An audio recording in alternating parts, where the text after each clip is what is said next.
with the focus here. But today we have a very interesting matchup that we chose for our first round. We have Tofu on Water Rye versus Fruitcake on Spirit of Fire Arasana.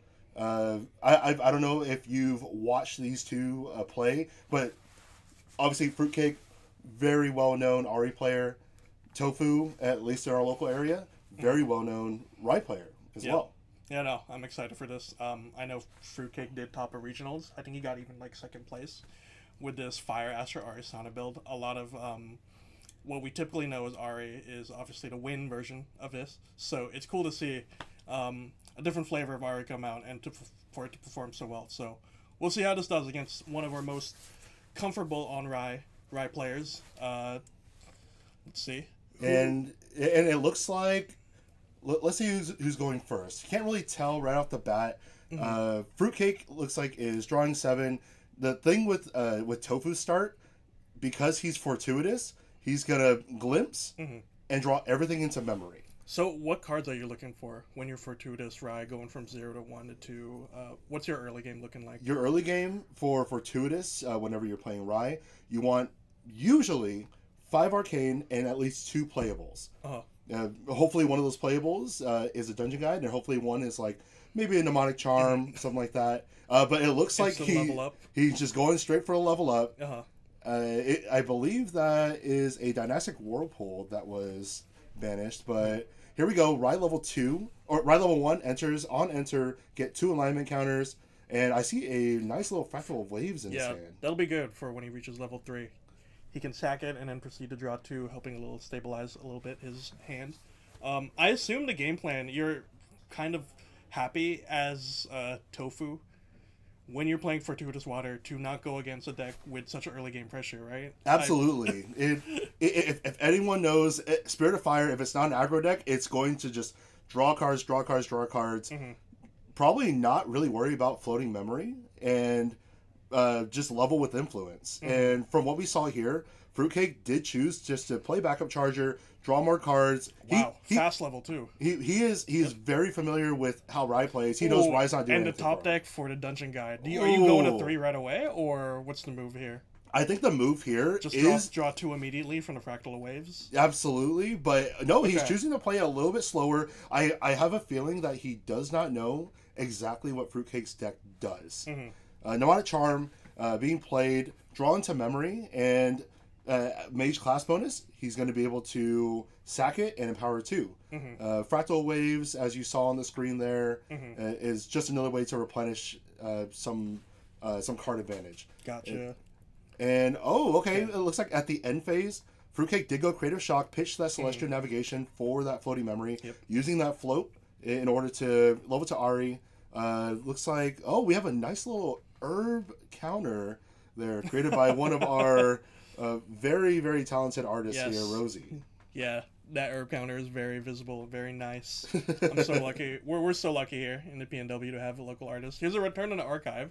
Lets them do a little recover, but most importantly, drop a float and also draw a card into hand. Absolutely. I presume that this is just a normal draw fire engine that Fruitcake is playing, and so he's comfortable with. He knows he's against Rye. He's able to have peace of mind to just keep drawing, pitch floats, cremation ritual, all of that jazz. Absolutely. Looking at Fruitcake's list, it does seem like he wants to level up efficiently. Not only by, just as he's going to do right now, he's going to cremate the Angel Attendant. Right, I mean, there's nothing to worry about when you're against Rye. Yep, but he also has Float in the grave now. So let's see exactly what Tofu decides to do here.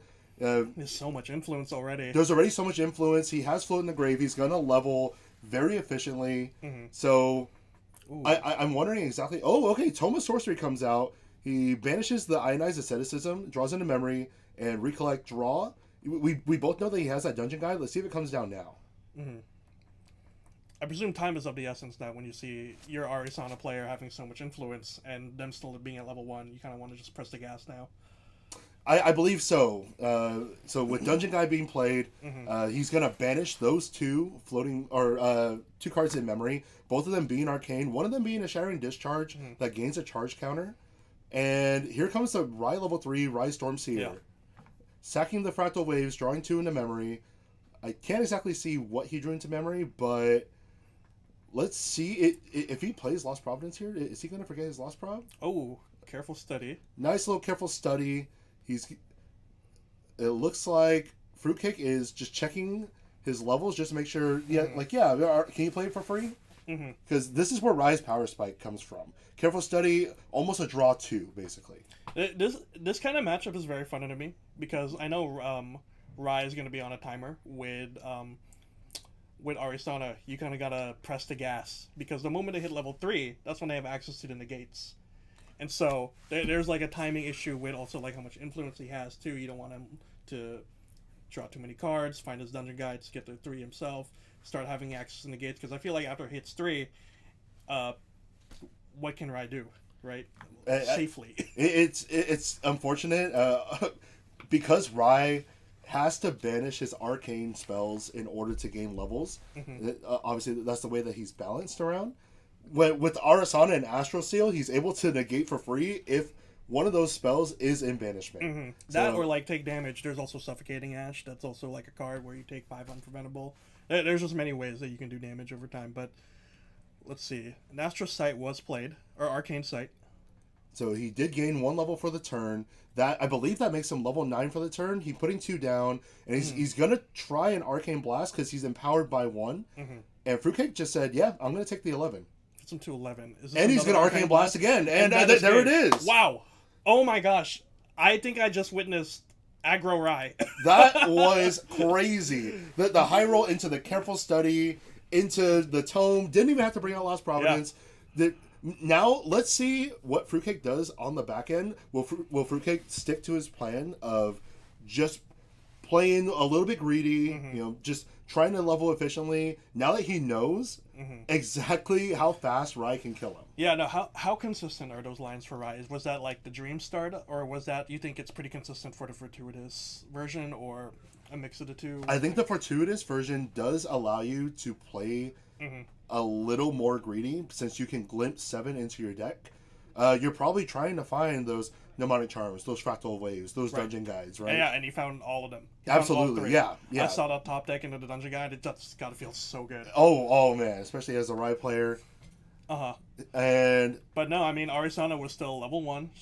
She was doing her Fire Engine thing, where she's drawing cards, Cremation Ritual, Creative Shock in the end step, having all of these cards, but at the same time, you are level 1.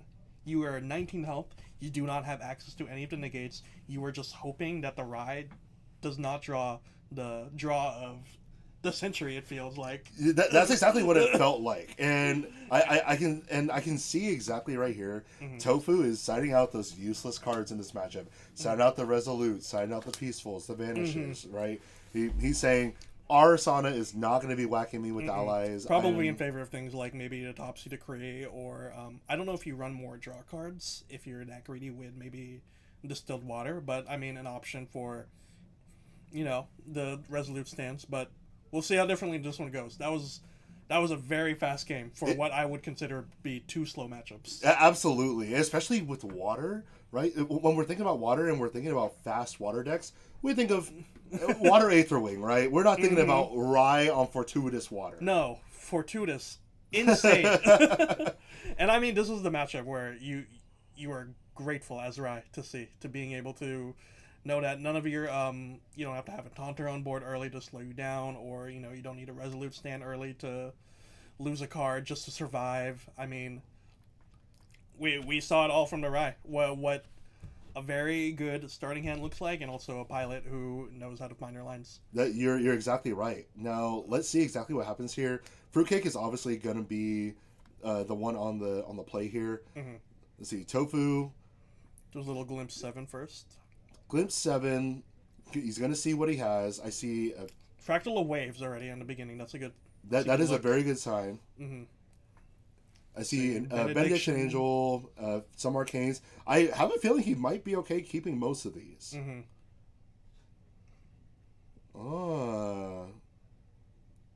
Looks like he's trying to decide on whatever that top card is. I couldn't tell if it was a Seraphim or not, but okay. Yeah. He bottoms one. That means that hand's pretty good. It's a good sign. Let's see how efficiently we can get to level 3. We are just going Creator Shock in the main phase, pitch a liminal. Interesting. Okay. Yep. He didn't wait for Tofu's turn. Oh, because he wanted to use the angelic channeling to dig 3. Oh my gosh, you found 3. I see a Cosmic Bolt. I see a Dawn's Reversal. What is that card in the middle? I cannot see the card in the middle. It's an Astra card. It is an Astra card. But now you got 1 float and you got 1 liminal. So this is going to be a very efficient level up. This is going to be pretty good. Oh my god. And because Tofu is on Fortuitous, he drew a card, said pass turn. Can't do anything. Looks like he rolled a 2 and a 6. Yep. Perfect. Let's see if he remembers the Liminal Guide trigger. I don't think he drew for the Liminal Guide trigger. Unless did you notice something on there? Or? I did not. No. Okay. I did not notice any additional draw. Well, we might have missed it. I was also just like looking at the die. Yeah, same. I was like, is that a 1 or a 6? Looking at the die board and how beautiful it looks, actually. I wonder where you could purchase that. Well, maybe we can shill a little bit for one of our local artists here. I think everyone is pretty familiar with Rosie's work now, especially as she comes out with more and more and more product. I've commissioned a few items myself, too. I know I have custom cards and stuff. He did actually draw. Ford Liminal Guide is what we're getting. Oh my god, another Angelic. And the second Angelic comes in. And that's 3 more. Okay, so got Astrocyte, and I believe that is Suffocating Ash. Yes. Drawing 3 more, leveling as efficiently as possible. You love to see this as an Ari player, seeing all those advanced element cards, but also taking full advantage of Angelic Channeling when they come out. Like, it feels so good to just... Alright, Polaris comes out. Using the Angelic Channeling as float. Keep in mind, this is still turn 0 for Tofu. Yeah. He is just watching this happen. He has to feel very, very much on the back foot here. Yeah. Not only does Fruitcake have a lot of influence now, but now he's seeing those cards that are inevitably going on the top of the deck once he hits 3. You got 6 cards into the queue with Angelic. He has drawn with Liminal. There's a Polaris on the board. He now has so much influence where he's also holding stuff in hand for a potential end step. The draw's got to be even crazier for Rai as opposed to last game if you want to keep up. But we'll see what happens. Maybe an early Fractal Waves. Here's a Benediction Angel. Imbuing that Benediction Angel, showing both of the Advent and the Stormcallers. He drew a card into memory. Now, this is very interesting. He chose not to play the Fractal Waves just yet, and chose to imbue the Angel for the extra card draw. And there goes the Fractal Waves, and... There you go, a little bit of damage. Yeah, we're on the board now. All right, and it looks like he passed his turn, and all right, here comes the green. Yeah. he knows he's not in danger right now. So as Rai, when you see this board, are you just now going Turbo 2 and hoping you draw DG, or what's the move here? I believe that is the correct play, because look at the grip in Fruitcake's hand. He's playing so many cards. Now, is he going to go 1 to Champion or 1 into the Angel? The Angel. All right, the Angel is dead. Unfortunately, because he's playing water, Tofu does not have that many ways to protect that Angel anyways. So the Angel did his job. Banishing 2 for the level up. This is going to be 1 Arcane and then 1 Water, I believe. I believe that was that an Engulf? I could not see exactly what the card was that he banished. But he goes right level 2, recollect, draw. I do not see that Dungeon Guide in hand. You would have seen it immediately, yeah? Yeah, I believe that would have been played immediately, just for you to play out, to feel a little bit safer. But reminder, Arson is still level 1. Yes. Maybe there's not so much of a rush here, right? Still level 1, but he has a full hand. So I'm expecting Fruitcake to just go crazy on the oh my god, this is a hard play, careful study. Hard play, careful study. Sometimes you got to do it though. That Fractal Wave's helping for him to pay that. Yep. So now on the end step, Fruitcake's just gonna slam cards down. Here goes a creative. Oh boy. What's he pitching? Is there gonna be a liminal? This draw has been so efficient, so let's see how much more efficient we can get. And there's a liminal. Oh my being pitched. Goodness. We got more cards. 2 down. We're not done. More the third angelic channeling. Oh my goodness. Oh, okay. Fruitcake showing him all these cards saying, yeah, you ready, buddy? Not 3 this time, it's only 2, but wow. These angelic channelings are finding so much value. This is insane. He's telling him, pick one. Mm-hmm. I'm going to level to 2. And surely digging, what is that? An angel. 8 cards into his deck. Surely he found a dungeon guide, right? Oh, man. Imagine showing GA to a new player, and you direct him to the stream, and then you you showed him the board state that Fruitcake has. What is happening? They're gonna say there's too many cards on the board, and then they'll why look at Rye. Why is he rolling? Yeah, why is he rolling dice? I thought we were playing a TCG, not a board game. Which one here. is the champion? What is the ally? What are those cards? Oh, they're banished, but why are they on there? Meanwhile, the Rye is so nice. But anyways, on Enter for Arsenal level 2, you gather twice, and you can now start sacking 2 herbs with the same name, and if you do, you draw a card. So, fortunately for Fruitcake, he drew doubles of number 6, so he's going to tap that, draw a card, getting even more influence, and passing with a full hand. Oh so my goodness. I believe, is he hard leveling, or is he getting a tome? He's getting the Tome of Sorcery. Gotcha. Gonna draw a card in memory. He's trying to dig for that dungeon guide, and he found the dungeon guide. Yep. That's what you like to see. Tofu might just be one of the best Rye players. He's so good, you can't teach that. You cannot teach draw into dungeon guide. There's no way. You can definitely, in my case, level up and then draw in a dungeon guide. That's the line I see more often. But let's see. Dungeon guide comes early, I presume. Absolutely. Here it comes. Dungeon guide. Fruitcake is trying to choose. What I wonder exactly what he's trying to play as interaction here. Would a Topsy Decree mess you up? Since you need 2 in memory to level up, right? You would, and that actually, I think you were absolutely right. That would hurt him quite a bit, but he could just choose to pitch from hand. I see. Okay. And it looks like he is holding the Topsy Decree there. I just want to know if that maybe would mess up your whole level 3 turn, but I mean that is an option to make them. Oh, this is imbued. Shown 3 cards, so he's gonna have to pick 2 of the modes for Topsy Decree if we can get the mode. Perfect. So he will have him mostly discard a card. And probably Spell Shroud just to feel very safe here. Yep. So looks like he's drawing in response to the declaration of Topsy Decree. Thinking about whether he wants to do a response right now, but yeah, decisions. I believe he's trying to find an engulf, something to make sure that Topsy Decree does not go through, because we know, especially since those 3 cards are in Fruitcake's memory, those are going to be the cards that he's going to use to level up next turn. Unless he finds a dungeon guide. Unless you find another dungeon guide. But, showing too that he has an Topsy Decree just in case anything comes out for Rye. It's got to feel really... the pressure's on you. So he goes to level 3. He's level 3 now. Actually level 8. Here comes the draw into memory from Fractal Wave Sack. I didn't see exactly what he drew, but and he's not going to forget the Lost Providence here. Yes. There we go. He's good. He might be. He might be the best Rye player I've ever seen. All right. And there we go. He can play Careful Study for free now. Nice. He's level 8. And, okay, he now has 8 enlightenment counters. Let's see what he chooses to do. He chooses to remove 3, draw a card. Going from 8 to 5, going from 5 to 2 now. Draw another card. And what did he draw? Is he going to try and... Did he draw already? He drew prior 2. to the dice. Okay. All right. He's tagging out the tome. Tome on enter. Drawing a memory. And, yep, he's going to say, yep, go ahead and pick one to banish. Blanche. Looks like a Blanche. Unfortunate. But, Coriolis Ward.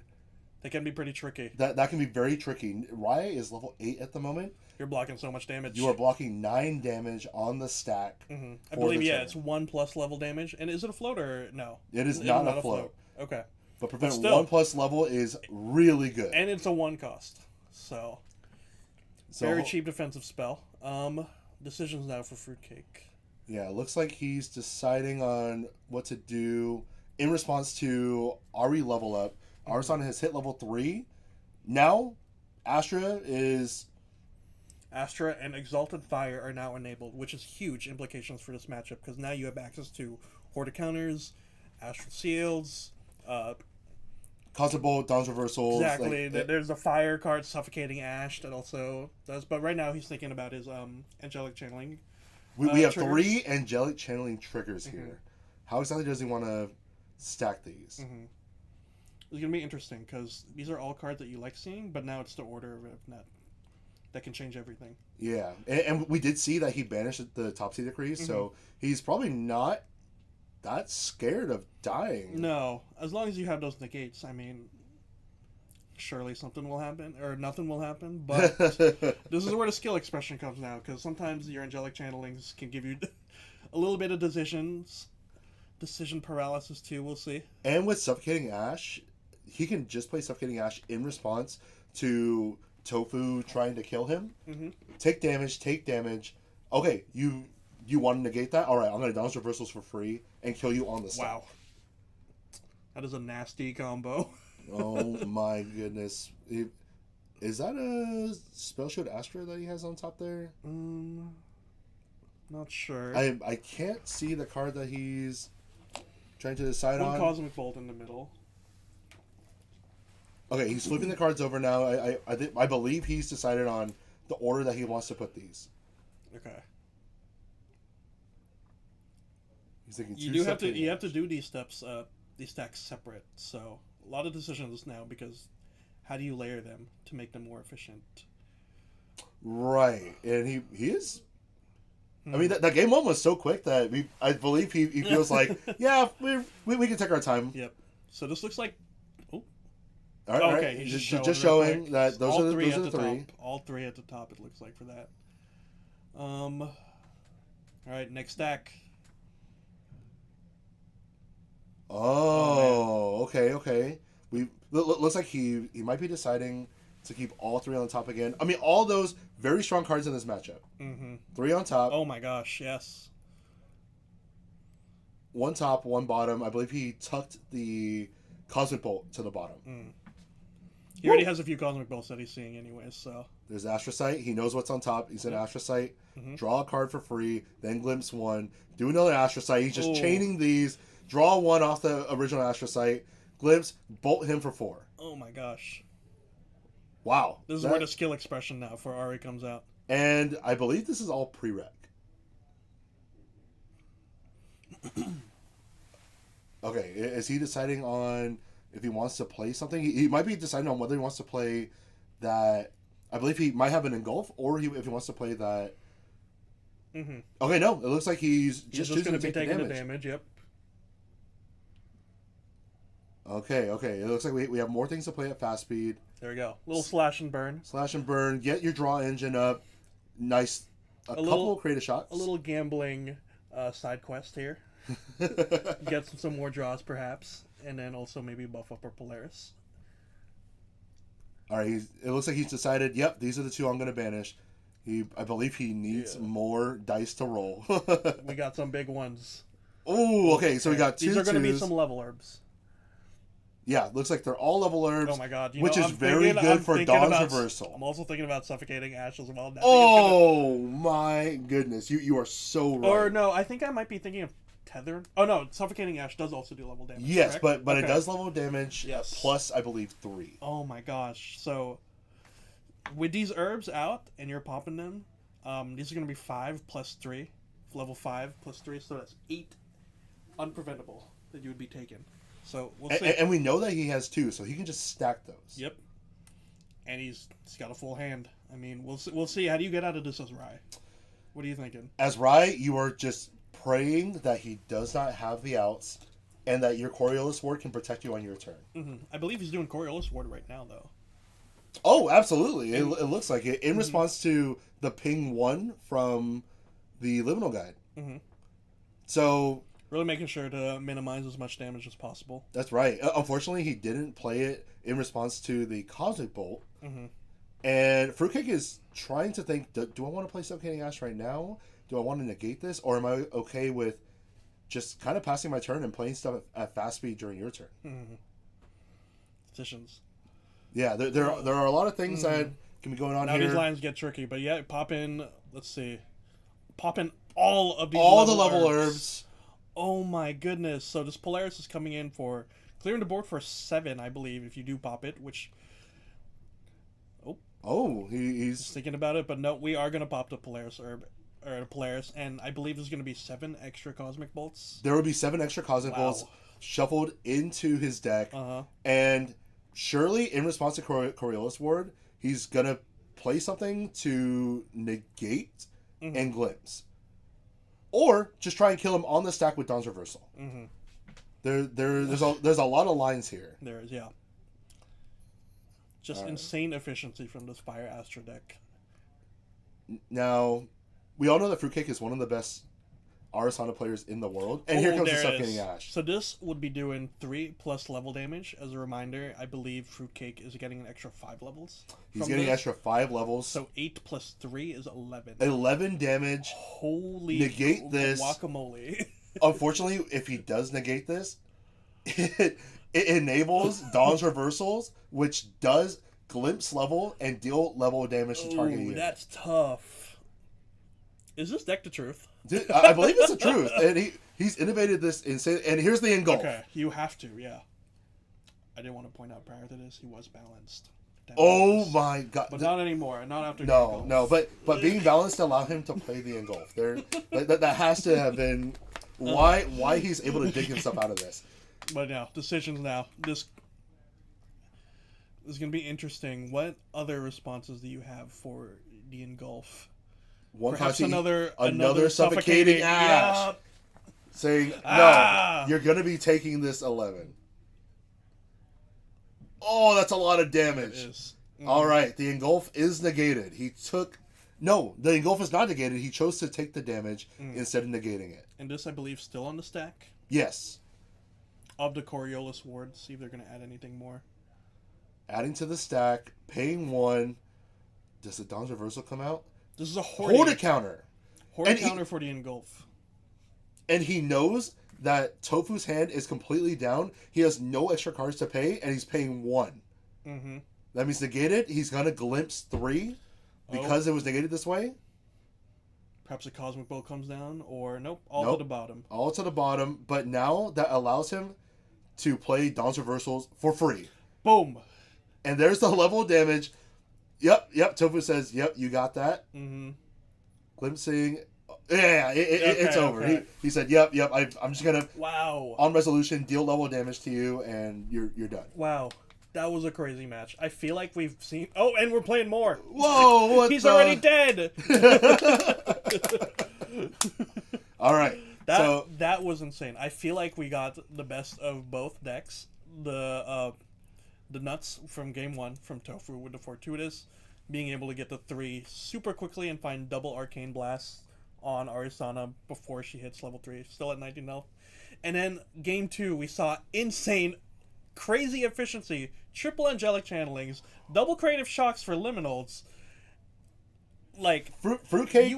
Oh my gosh. Fruitcake had so much efficiency in that deck.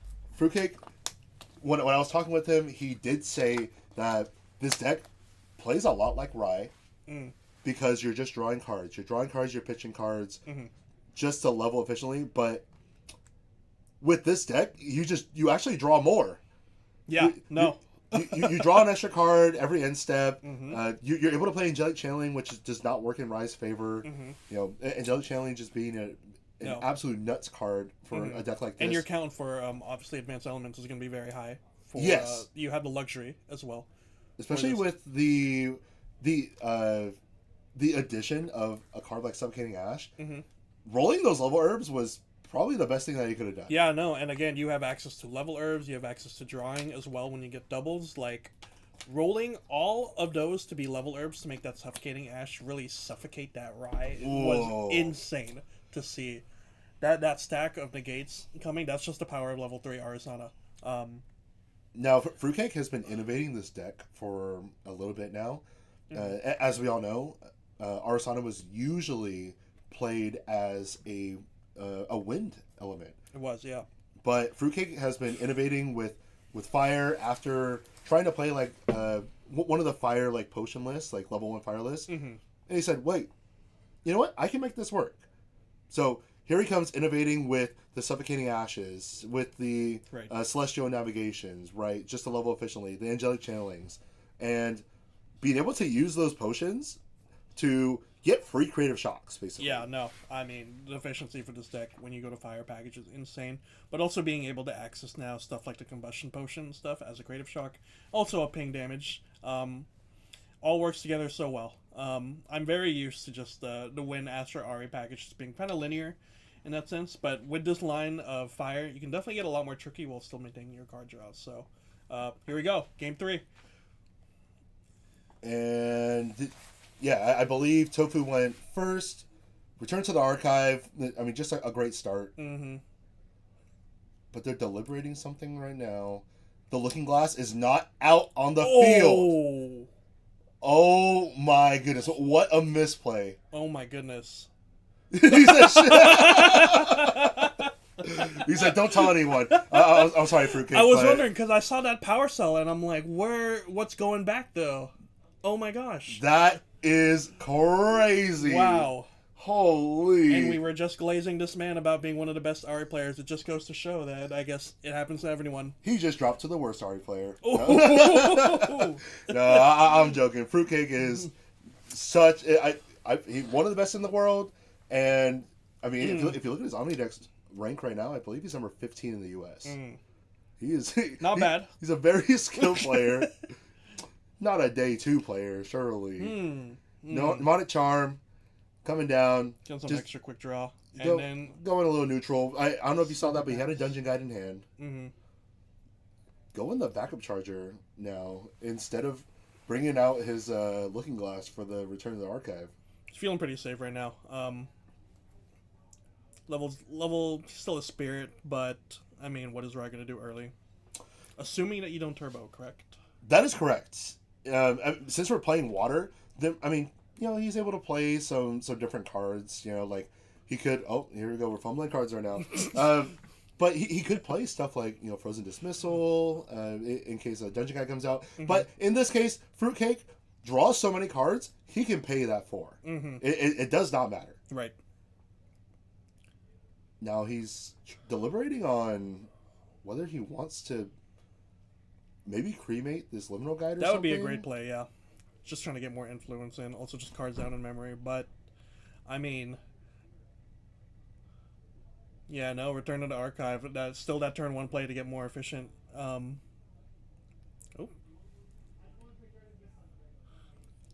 What is going on? It sounds like Tofu is talking to whoever the stream judge is about something. Okay, Fruitcake is finally choosing to return to the archive. Nothing? What? Oh. Okay. I didn't know you could just do that. I thought you had to... I don't believe it says as an additional cost. Let's see if we can get return to the archive on the screen here for the folks at home as well. Okay. However, it looks like the card... I believe, it's a you may sack. Yeah. You may sack a Regalia, and then if you do, you recover 2 and draw a card in memory. So just opt in for playing this card, slow speed, just drop a float. And it looks like he was totally okay with doing that. Probably didn't have any other playables in hand except for those potions, but the potions don't give you creative shock. Mm-hmm. And it looks like we're just passing here as Rai. Wow. Okay.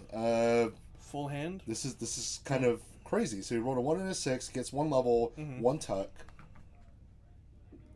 We're gonna recollect draw, and let's see exactly what Fruitcake decides to do here. Of course, start with the ping 1. Mm-hmm. Looks like put 2 down. It's very hard to tell exactly what he has in his hand, but okay. Starting off with a creative. Creative shock, pitch a float. There's the Celestial Navigation. One of Arsana's float, and he's just gonna bring out Polaris right now. Mm-hmm. And this is pretty smart because you don't want to brew any of your potions, just like he's doing right now, until your Polaris is out. Mm-hmm. So I can see why he did Creative Shock first. And now he can pitch another float. So even with the weird start for Arisana, still able to find some efficiency with both getting your herbs, brewing a potion. Now you have 2 Polaris, and now you have pitched float. This is crazy. Mm-hmm. Tofu Give brought me that out... card. What is that? he brought out Shard of Empowerment. Wow. I have not seen this card played in so long. What does this card do? Oh. It's like banish Shard of Empowerment and power 2 for your next spell. Mm-hmm. And Tofu just... That must be his only playable card right now. Careful Study. He's going to pay 7 and effectively be able to draw 2. Mm-hmm. Also putting cards through in memory to level up to 2 quickly. But I believe he did have a Dungeon Guide in hand, so after this turn, I'm expecting him to just go to 3 perhaps. I believe now is the moment before, hopefully, Arisana would be 3. I believe you're right. Unfortunately, there is no Fractal Waves on board for Tofu. True, yeah. Which means he's not going to be able to level as efficiently as he would like. Mm-hmm. However, I think in this game state, he's probably okay with that because as he saw Fruitcake drop another Creative Shock, he's leveling as efficiently as he did last game, but just without the Angelic Channelings. Mm-hmm. Now going to our level 2. Oh my Gathering God. Twice. There's going to be 2 of the number 6 herbs. What are they again? Yeah, those are the Tuck to Draw. Tuck, yes. But he's just going to use those 2 herbs during the end phase to sack and draw a card with Arsana's ability. Mm-hmm. Wow, this is starting to get a little bit out of hand for Tofu. Mm-hmm. What you thought was a pretty good start was now the Fractal Waves. You just kind of realize how good of a start it is to just have that, and now it kind of makes your level 3 a little bit more shaky. And we'll see. How do you efficiently get to 2 here while still having a turn? Yeah, get to 3. We'll see here, and it looks like Fruitcake did brew another combustible post in there, and was able to do another Creative Shock. I didn't see exactly what he pitched though. Oh, maybe he's still deciding on what he's pitching. There we go. Decided to pitch another Angel Attendant. An Angel, no liminals, no float this time. So, what I was saying about him leveling very efficiently, I think I lied to you. This is not as efficient as. This kind of gives you a read now on like what he would have in hand then. Okay, but he's gonna pop the Polaris for 4 just to get his Liminal Guide engraved and get 4 Cosmic Bolts into his deck here. Yep. That tells me that he might have a Dungeon Guide in hand and he's gonna be able to draw. Based off that Liminal Guide, and if he has a Cremation Ritual, he might just cremate it and draw more cards. Yep. We'll see exactly what happens. Of course, we gotta draw cards, but yes. Tofu has to feel like he's on the back foot here. I know, yes. A lot less confident going into this level 3 without the Fractal Waves. I talk about it. I've been talking about it a lot, but being able to draw 2 when you're level 3 just stabilizes the game so much for you when you're playing a deck like Rai, especially. So we're putting 3 down right now from Fruitcake. I see a Topsy in hand. Yeah, he probably doesn't want to. He probably doesn't want to lose that Topsy there. Okay, looks like they're just clearing up how exactly he's getting so many cards or something. I don't know. That is tough. That is tough. Also, another thing about the Combustible Potion is that with Rai's Spell Shields, he can pop one of the potions to break the Spell Shield. That's very true. As long as you have that tool out, you're a lot less confident with playing like Spell Shield Arcane or any Spell Shield. Like Crystallized Destiny, if he has them, maybe. I see. So it looks like the deliberation was the number of bolts added. They were just making sure that was the correct amount based on how many counters that it had based off the brews. So he drew off the liminal. Drawing more cards with the Drawing more cards, of course. Ooh, I saw a liminal draw. You don't like to see that unless you got like a creative. And even then, he has now turned to level 3. Let's see what Tofu can do here. I presume you're going to level 3 now. Yeah, and it looks like so. With a Shattering Discharge as well. Hard level to 2. Shattering Discharge. Draw. He still has a bunch of alignment counters. He can still draw 2. Sure. It looks like the drawing's going to begin. He said, "You know what? You draw cards. I'm going to draw cards too." Drew into another Advent. I see a lot of Arcane in that hand. So there's a Power Overwhelming there. He could Power Overwhelming into an Advent of the Stormcaller and just hope it does not get negated. But Fruitcake is holding, what is that, 4 cards in hand? He's holding a lot of interaction regardless. Ouch. 2 Arcane Blasts banished for the level up. That's tough to see. That does hurt quite a bit. But now he's level 3. Now both both have access to their lines. There's a Careful Study coming out. This is for free, I believe. That is for free. It looks like he is level 8.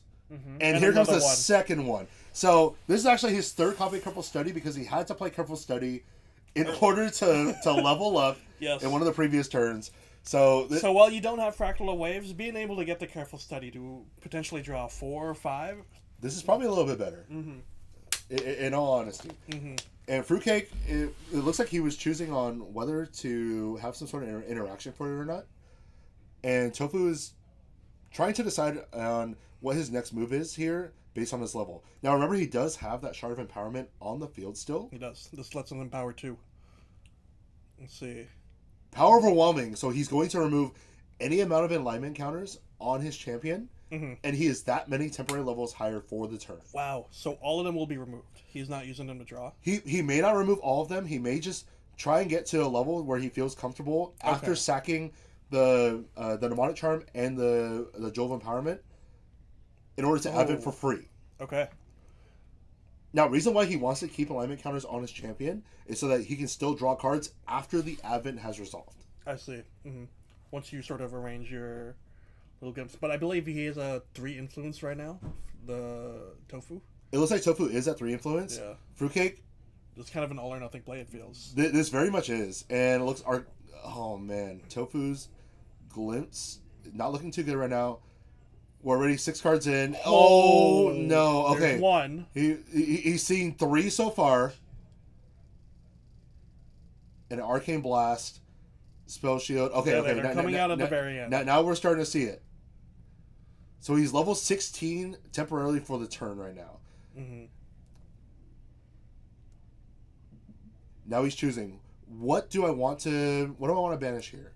That will give him more levels for the turn, which will allow, let's say, like a Coriolis Ward to pop off a little bit higher. Or, if he wants to banish a bunch of these and do another Advent. Now, Advent is a non-targeting damage spell, which means if Fruitcake is holding up a Topsy or something... Which I did see a Topsy in his hand. It is the perfect amount of cards for a Topsy. Then this would be a very heads-up play by Tofu, if that is what he decides to do. Mm-hmm. Now, he is also revealing to Fruitcake that, alright, I'm showing you an Engulf. I'm showing you a couple of Dynastic Whirlpools. I'm showing you a couple of Count Seraphims, right? Here are other cards that I could stack on top of my deck that could be played into you and whatever you choose to do right now. It's a big moment here for Tofu. What are you, as a Rye player, trying to put mostly on the top? For me, I'm putting everything that is non-arcane card to the bottom. Mm-hmm. However, Engulf feels like, especially from that game 2, it holds a lot of really, really important interaction. Would that card be in the top? Because you do have access still to enlightenment counters as well to maybe potentially engulf whatever. That card could potentially be on top. I believe if I were in Tofu's situation here, I would also draw an engulf. But if I did not want to play engulf and I wanted to just kind of go for it all right now, I would just put all the arcane on the bottom or on top and try and just Advent for game here. I don't know what Tofu's arcane count is in this deck, but I remember in one of his lists he was running 30 arcane cards. Wow, 30. Half of his deck was arcane at one moment. I presume you're running angelic channelings and all of that, I'm hoping. We just haven't seen it yet. No. Rye actually does not want to play angelic channeling. Gotcha. Reason being, leveling off of non-arcane mage float is not worth it. You want to banish your arcane cards. Exactly. And now we're going to slash and burn here. Sorry. No, you are totally fine. This is a pivotal moment in response to this. So you slash it and burning, probably in order to play a hoarder counter or something in order to negate this. Either that or just decide on, okay, maybe I can heal off this, right? He did get 2 Tuck to Draw herbs, so he could try and find an answer. Fruitcake's still sitting on 13 health, so not much room for error here. Yep, here comes the Hoarder counter. He sacked 3 herbs, plus putting 1 down into memory, just so that he knew that Tofu, even with the alignment counters left, could not draw enough cards in order to pay for that cost. Mm-hmm. So unfortunately, Avenue of the Stormcaller does get negated, but Fruitcake, I didn't see exactly what he glimpsed off that glimpse 3, but he is deliberating on whether he wants to keep them on top, whether he wants to stack them in a certain way. Mm-hmm. Ooh. Trying to see what he has Very in big banishment. moment for both players. It was a very heads-up play by Fruitcake. Yeah. I mean, you have to.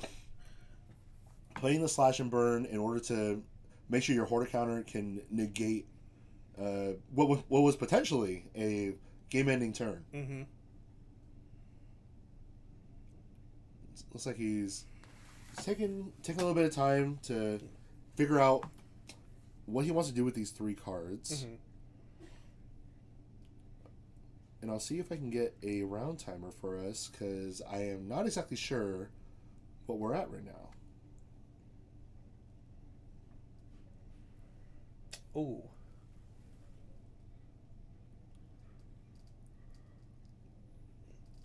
I believe this is the ionized asceticism, correct? Yes. Efficiency 15. Efficiency So it lets 15. you draw 7, letting you refill your hand. And there was one other part of that card, if we can have that up. Ionized asceticism, it is efficiency 15, but you do have to banish everything from your hand and memory. Gotcha. Uh-huh. However, you are 10 levels lower Mm-hmm. for your turn and your opponent's turn.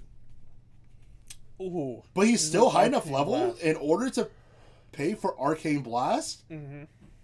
He needs 2 damage here. What can he Turns. do? Shattering Discharge for for game! 2 Tofu exact pulls damage. it out.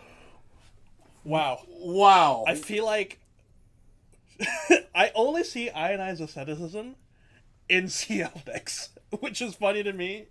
That one of the best, just seeing it here so clutch in the scenario, pulling out for Rye, it's like the universe is correcting itself. I mean, that card was made specifically for Rye. It has Rye on the card. It works exactly with... But it's 15 cost. Yeah, so is Avon the Stormcaller, right? Those are originally Rye cards. Uh-huh.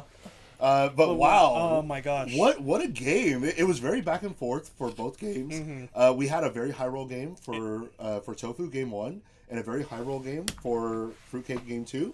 And game 3, it seemed like everything kind of measured out. I know. We got the back and forth from both sides, both responses. But that Rye line at the end with the in response to the Cosmic Bolt, you got the ionized asceticism, finding both of your arcane blasts. I believe he banished 2 also early, so he needed to find those 2 in order to get game. Like, that draw could not have been more clutch. Again, he might be one of the best Rye players out there. Can't teach that. You can't teach draw Arcane Blast, play Arcane Blast. Mm-hmm. You know? That was a crazy back and forth game, especially for game 3. Both players really showing that they're masters of their craft here. Yeah. They know how to pilot these decks very well, Mm-hmm. and it's really fun to watch 2 masters, kind of face off against each other. I know. Both on the unconventional decks that you usually see. Win Astro Ari, or maybe a fire version of Rye, or Win. But, yeah.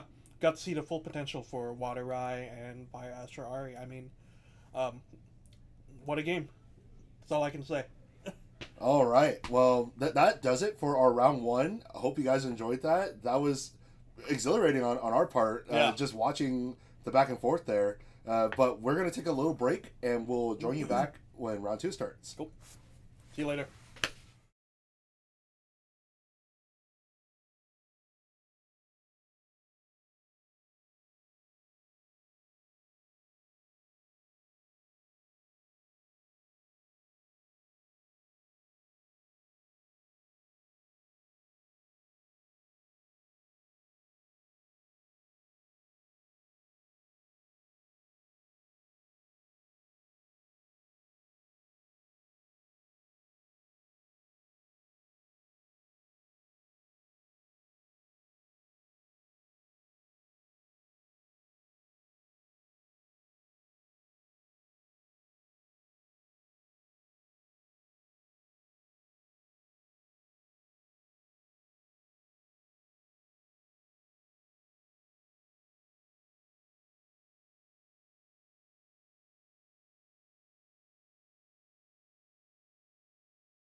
Hello.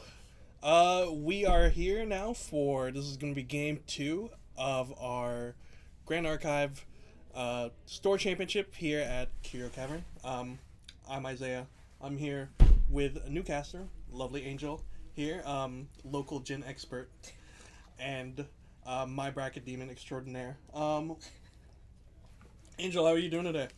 Good. I'm excited to actually cast a Jin match. Yeah, I have a lot to say about Jin, so Yep. yeah, I'm ready. I also have a lot to say about Jin, but more in the negative, so I'm glad you're here because I believe our matchup for this match is going to be Water Jin versus Slimes. I'm not sure yet if this is going to be Norm Slimes or the Fire Slime variant, or maybe, who knows, we saw Water, right? Just could be like a Wind Slimes version, so we will see what goes on in that matchup. When you're playing Jin, how do you feel against the Slime matchup? Is it kind of tricky, or do you kind of just stick to your normal line? I know that the player gonna be on stream today is gonna be playing Water Jin, which has a lot more answers than Fire Jin, because I'm a Fire Jin main, and against Slime, in my personal experience, it's either I draw Enrage and then they push me to very high damage. Yes. Then I just kind of clap back, or I literally just explode. So it's a very 50-50 in my experience. Either I high roll or I don't. But Water Jin definitely has a lot more answers for Slimes. Yeah. Survivability, negates. Exactly. So much more healing. And Golf negates, just negating their Storm Slime, right? Like anything at end phase that's stoppable. So good. So I think actually Water Jin would definitely have a higher chance of surviving against Slime than Fire Jin, so I'm really looking forward to seeing how this plays out. I fully expect that too. I mean, I feel like your big win con for Slimes is going to be Storm Slime, which it is an ally. It has to be on your turn unless you have Stone Scale Band, which allows you to play something for fast, but you need to pay 2. But again, it's how you get there. That is probably one of your only win cons as a Slime player, but we'll see. It is an ally-based deck, and again, Water Jin does do a good job of surviving. So here we are. Big dice roll. I believe this is going to be a 9 for envelopes, and Dirk DD on the Fragmented Spirit will be roll in. Looks like it's Norm Slimes. Yep, Norm Slimes. Yep.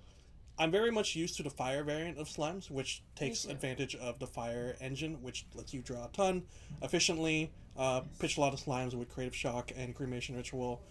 But Spirit of Slime lets you have access to all of the other colors of the slime, so this used to be big for things like Baby Green, having access to that. I feel like that matchup would have made Slimes a little bit more favored because you can now Baby Green the Berserker play, but that is now in the past. We are now past Baby Green. Now we're moving on. What does your early game then now look like for if you're playing Water? Do you have like a line or like something that you're looking for, or are you just looking to just level up safely? Or if I know I'm going against Slime, as Water Jin, I think definitely, try to keep in goals and cleanse in hand. I actually might pitch all Exia except Men Flesh, which is what I'm seeing Dirk doing here. He did keep that one Men Flesh that he glimpsed, and then everything else he pitched, and then just try to draw more water. Because that's really the only thing that will keep you alive, is just the healing. Slimes is always about efficiency and leveling up and stuff, and one negate can really just hurt your influence because exactly. And on Water Jin, you're not really rushing to level up like you're on Fire Jin, since there's a lot of survivability, a lot more water cards to play at, level 1 and 2. If you're staying plus Water Jin, the second win con is milling, really. So, okay, so we're starting off with one of the newer slime cards that was just released in RDO. This is going to be an Infernal Slime. I do need a refresher on what this card does. So it has Pride 2. It won't be able to do anything right now, but it does have On Death. You may banish 2 fire element cards from your grave. If you do, deal 4 damage to each champion. So at the moment, can't do anything right now, but what's most important is that Envelopes does have cards in memory, especially try for a level up early. Also plays the Baby Silver out early for a quick Interceptor on board.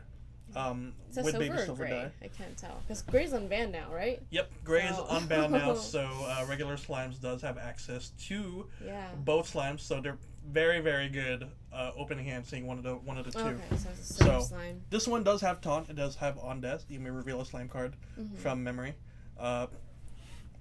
So at the moment, building that wall for himself and Yes. allowing him to draw a card. It looks like just a turn 1 pass from Fragmented Jin. Yes. Going for the level 1 up. If they're building a wall, I think it's Ooh. safer to go for that mill tech. It is, Ooh, and this is not a banished. slime that you want to see banished early. This is one of your biggest win cons and how you can maybe try to kill Jin early is Yes. through a big storm slime. Yes. Tough to see that banished early. It's not one you want to see, especially now. I see that Envelopes did top deck draw an Angelic Channeling, a card that you would have wanted to maybe preserve your advanced element slimes with. So you got decisions now. A little bit lower on influence, but it's all about how do you get to level 3 efficiently. This is just a little pass That's over a here. big hit for envelopes there. That storm slime is very And right important. now, this Infernal Slime can't really apply any pressure because you need to be level 2 in order for the little dude to listen to you. So, little end step, or is this a Rictus Tiding, Rictus Tiding, coming right. out? So revealing the top 4 or top 2, hoping that they add up to 8. There's not a lot of cards in the Jin deck that can add up to 8.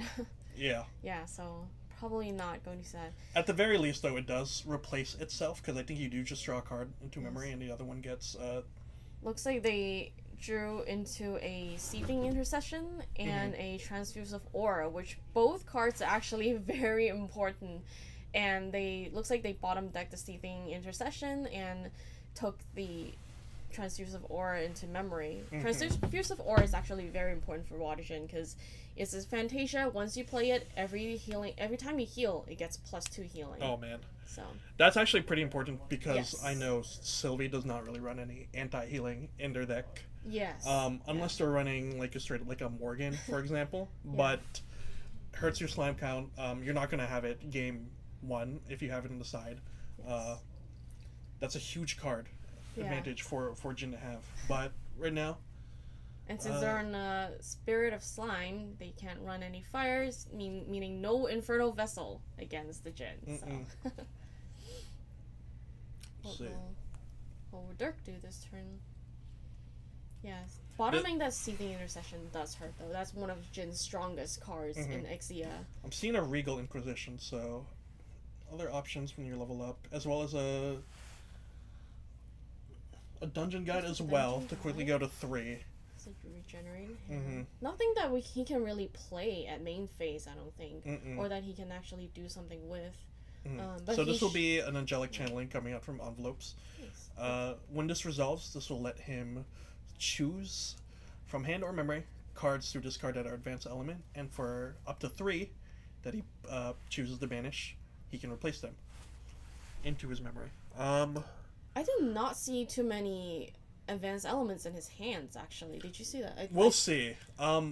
The card count is pretty low, so it is kind of a Yeah. tough play to do. But It could in just response be- to the Angelic, ooh, Is it getting engulfed? I believe this is an Yeah. engulf, a very early engulf out. So while it does negate the card, it's still a float that it doesn't banish the float, so we Yes. can still use it in the future. But still, I this is a think- card that you wanted to see replaced with. You just wanted more card draw with the slimes because I know Yes. Envelopes is still struggling with the cards in hand at the moment. So Yes. a little tough to see. I know he has 4 in hand, I believe, after this gets negated, but there's some deliberation right now with the judge at the moment. Yeah, I think angelic channeling is something I would let go through. Yep. Without engulfing, I would definitely save engulfs for the end step damages. At the end of the day, he's For still sure. just going to use it as float. Exactly. So right now he's leveling up to 2. That's going to be an Ethereal Slime Banished, another card that you would have wanted to keep if maybe Angelic Channeling resolved. But we'll get the draw 2 from the Sylvie on enter level 2. This lets you draw for an animal and for a beast. And I believe Inferno Slime is a beast, and the Silver Slime is an animal. So yes. And even though he did banish, Storm Slime and Ethereal Slime, that means he's getting slimes in the banishment, which is also very true. Already a buff for envelopes when he does play Storm Slime. It's just now a matter of how quickly you can get to 3 and enable those advanced elements. Because if Jin is going to 3 before Sylvie goes to 3, this is trouble for Sylvie. So yes, does find the dungeon guide early. So we'll get access to the level 3 advanced element cards prior to Jin hitting level 3. So if I'm the Slimes player, I'm thinking now is the moment. I'm hoping that I have advanced elements to play, and I'm dealing as much damage as I can, because we also did see a dungeon guide from Dirk, so he can get to 3 little pretty quickly. Yeah, that was a very quick level 3 for envelopes. This is a Ghastly Slime coming out from envelopes. This will give it 2 additional buff counters. Ghastly Slimes is one of the newer cards from PTM, I believe. So as long as it's ephemeral, it gets +2. Right now, it is not ephemeral. It is just played from hand. So with the 2 buff counters, it's now just going to be a regular 4 or 5 slime. So enough to do some early pressure. Unfortunately, it wasn't the Ethereal. That's the one we want to keep the most when we're playing slimes, or maybe even an early Storm Slime. But it's still pressure nonetheless. And now, with his level 3, he's able to swing with the Infernal Slime. So looks like Jin player is forced to level up. Looks like they banished a Regenerate. Not bad, Did yeah. they banish a second card? I didn't see the second card, Yeah, but I see see the that second Dirk did draw Fractal Waves, helping maybe stabilize for Yes. when he hits level 3. Yes. And he does have that dungeon guy in hand, so he can go up, which I believe, he should. It is, I think it's the right call if he levels up here, but... As long as you are level 3 as Jin, you cannot die unless you are in your main phase. And going against an ally-focused deck like Envelopes, you want to try to push for that extra health, and also what makes Jin so popular and strong is the immortality. Yes, so I'm wondering, I didn't see the influence of Dirk. I'm wondering if he has enough influence to play both Fractal of Waves and Dungeon Guide. Yes, I believe so, yeah. Especially if you just play the waves, use that as one of the costs. Definitely, he should have enough Goes to to play. 3. But I wonder if he wants to go, but basically hands down for just doing that. There might be cards in there he doesn't want to get rid of. He does have a little bit of time as well. Envelopes has 1 in hand, or 1 in memory, 1 influence total.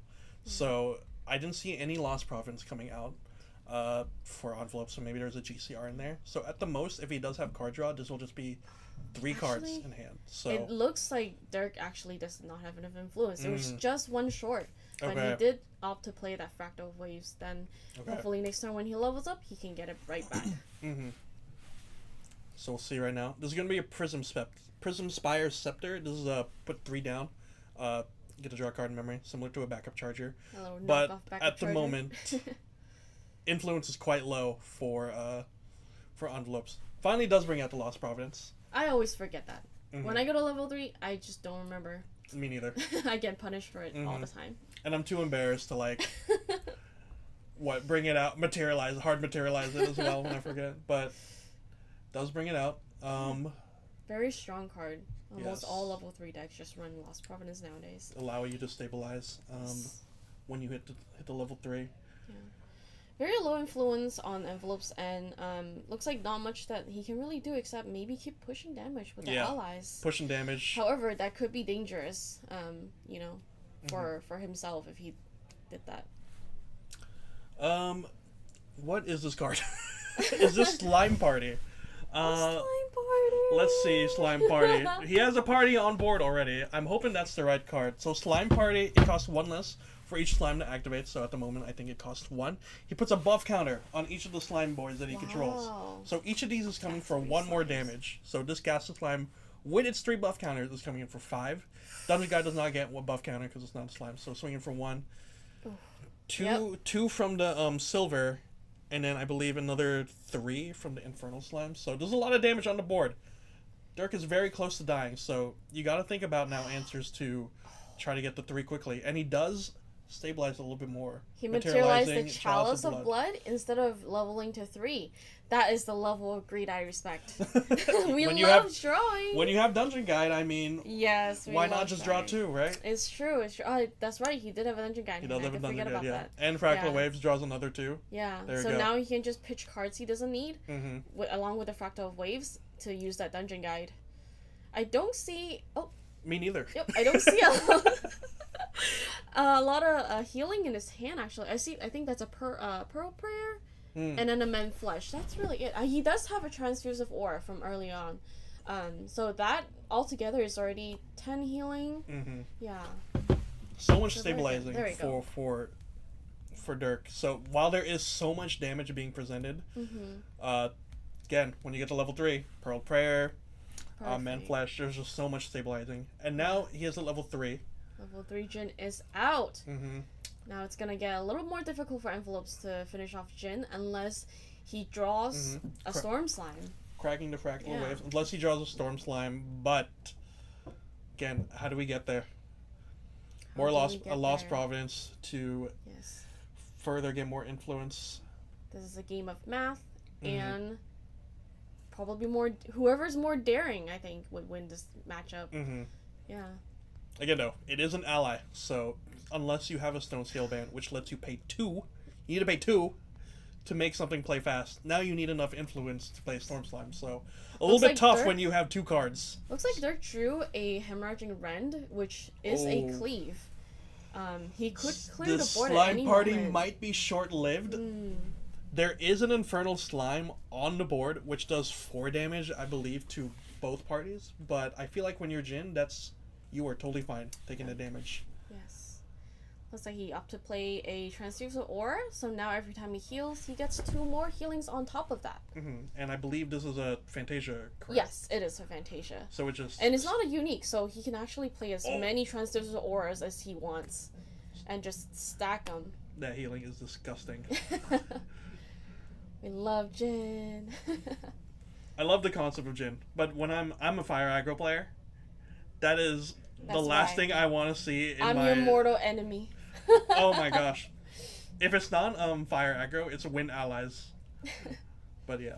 Transfuse Aura comes out. He does get the level 20 plus damage bonus, and it does replace itself. So, opting now to go hands down for this turn. This is a Hemorrhaging Wren, I believe? Yes, correct. So he is able to cleave the board for 4 damage. Oh my goodness. Slime Party, short-lived.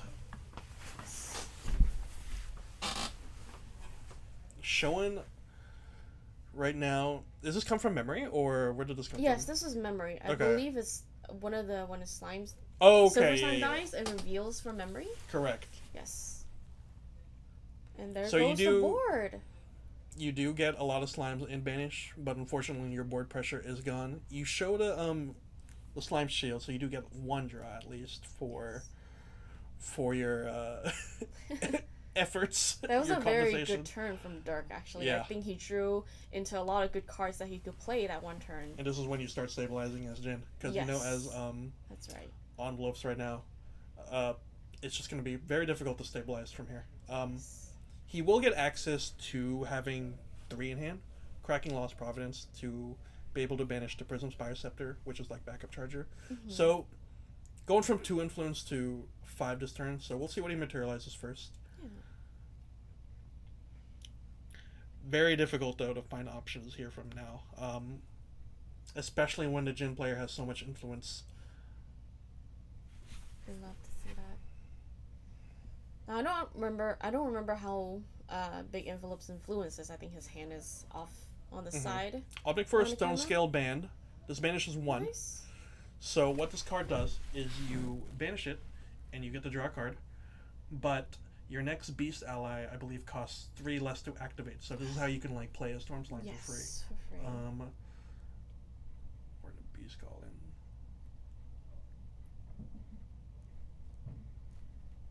And there he goes. He popped the Lost Providence. Will he also do a Prism Spire Scepter pre-reg, or is this already being fixed? Expecting him to. I feel like there's no reason not to just draw more cards. Yeah, he is has this still pre-reg? I'm not quite sure. He did just lost prof, so maybe he's still deciding if he has anything wants to go fast to or main whatever. phase. Yeah, I don't see why not. But maybe he's holding for the, Prism Spire Scepter to put cards down. That could be a reason too. Ooh, opting to ephemerate the Ghastly Slime. So this would be costing 2, and what this does is gives an extra 2 damage. So normally this is going to be a 2/3, but since it's ephemeral, it's going to be a 4/3. So trying to get the some allies damage back on the board and push more damage, and hopefully, Dirk does not have any more healing to help. I always hope that Jin doesn't have any more healing. But we know that he has not used that Men Flesh in his hand, so we know that he can still survive at least one more turn. Little difficult for the slime player right now, so we'll see how we stabilize with this. Nice ephemerate token here. As we have an ephemerate little token on the upper side. Yes, made by our lovely local Rose. Let's see. 4 damage coming in. This would bring Jin to 24 out of 28, but not much for this turn, unfortunately, with the influence that Slimes has. For Dirk. Now, as a Jin player, are you looking to end here? Let's see, he has 24 damage. What does the math look like? That is not enough. Even if he brings out a strong Z, I don't think he has anything else to push damage. I didn't see an Enrage in his hand, so really that would, with the strong Z, it will only swing for 5 damage. So not enough to kill, not an OTK. Berserker Plate does come out, which does, I believe, 3 damage per prereq. Yes, at every recollection you take 3 damage, unpreventable, and you get to draw a card. So this is how Jin ups their influence. That's one of their main ways. Also remains healthy. They did banish a Regal for it, which is a hit, but that's okay. And you might be okay with it, just because the slime player has just such low influence that they're only going to be playing max one thing per turn. Yeah. And even if they storm slime, you're not dead as Jin. You're still totally cruising. And they did draw 2 Benediction Angels into hand this turn, so they could heal. More recovery. Right, and with the Transfusal Ore, that Benediction Angel will come out and heal 4. Mostly just stabilizing now then until you get your your cleave cards or your mill win con. Yep, there we go. 2 imbue for a Benediction Angel. Body on board. Will also recovering and also replaces itself. He drew another Benediction Angel into memory, so now he heals for 4. Oh, and then I forgot the Transfusive Aura is still on the board, so wow. So 2, healing for 4 when she comes out. Disgusting healing. Yeah, and he could do another one. He has 2 more advanced elements in hands and put down another Benediction Angel. The stabilizing is crazy, but opting to pass here. Yeah. Playing a little conservative, also a little mind games of what could the Jin possibly have. Yes, he will not die this turn, so yeah. Does not need to. Yes, there's no need for the Jin player to push any damage at this point. Very safe for Dirk. I missed on the materialization for envelopes. I'm not sure if he materialized anything. Skipped. Okay. I don't see anything new on the board. Still has a Prism Spire on the board as an option to banish, but putting 2 down, this is going to be a Lustrous Slime. This is going to be one of your big old boys to try to sustain your life. So it's 2 costs, and it does have taunt. Pride 5 doesn't really matter here, but you reveal any amount of slime cards from your memory, which is 2, and for the amount of he revealed, you will get that many buff counters. So right now it's got 7 health. Yes.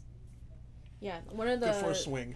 Definitely one of the ways to prevent being killed by Jin is definitely putting up a lot of just taunts, just putting up a wall. Yeah. Against Jin. That's one of the ways slimes. We know slimes have access to those because I know they have the baby grays and silver, but also this is your big one. Yeah. And also the cool benefit of having those buff counters is that when it does die, you heal for the amount of buff counters it has. So a little bit of a life preservation there. Yes. Swinging 4 to the Jin with the Ghastly Slime.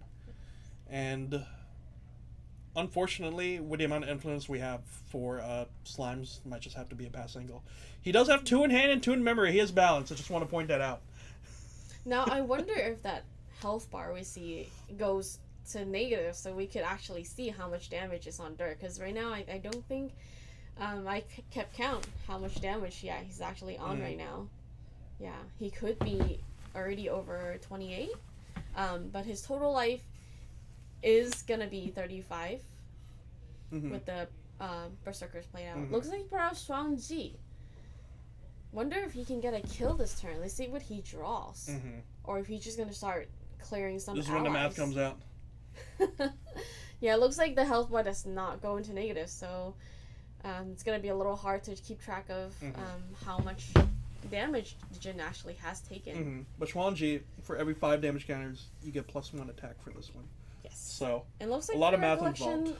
Dirk is playing a Seething Intercession, which allows him to banish 3 cards from his deck into its own banishment, and then he can play those cards at any time, paying the cost and taking 2 damage. Looks like he he banished a Rictus Tiding. Is that a Regal, I believe? And Regal? I don't know what the card in the the I other think one it is. might be one of the mill cards. One of those cards, though, that are... I wonder if these are cards, though, that you need for this. I think just opting more for stabilization right now. And then until you find... Yeah, one more card this is pre-rec. Yeah, this is regenerate. So if you're, above 10 damage, you heal for 2. But with Transfusive Aura, you get to heal for 4.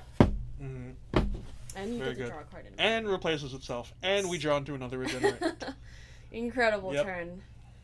Huge influence. And taking that 3 and then drawing another card. And that is another Hemorrhaging Rand. Yeah. Yep. If you pair the Rand with the Strong G right now, the Strong G is getting a buff of 6 with a base 1.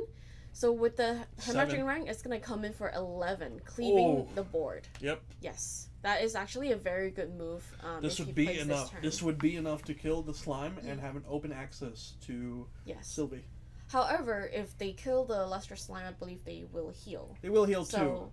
If they had an Enrage, this would have just OTK'd. Yes. But I don't know if they actually run Enrage for Dark, since they're more of a healing and milling deck. I don't know if Waterjin would run Enrage. Let's see. Both calculating damage together. Yes. This will be one giant swing to clear the board. Yep. Still sitting on some resources.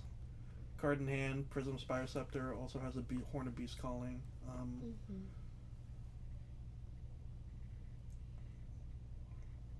Yeah, I don't know if Envelopes has a answer here. Yeah, unfortunately not. Yeah. This swing is just coming in for way too much. So looks at the very least, you could retaliate. You could, yes. That is one thing. You could push. The damage. And it gives. Oh my goodness, this is a slime shield. So what it does, it prevents 3 damage. But the cool part about it is that if it's a slime that you're protecting, it gets a buff counter. So this thing is going to be swinging in for 5 damage back, I believe. Okay. Yeah.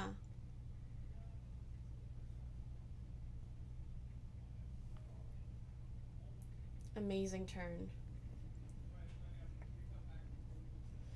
I think we still have some healing from the Jin player. The dungeon guy should have gotten a 1 attack buff from the Jin swinging with the polearm attack. So actually, the dungeon guy should have hit for 2, but I don't know if they caught that. So he should be at 21 damage. It was a bit ago, and more. I think they're just more focused on Xia. That you just forget that the dungeon guy does swing for a little bit more.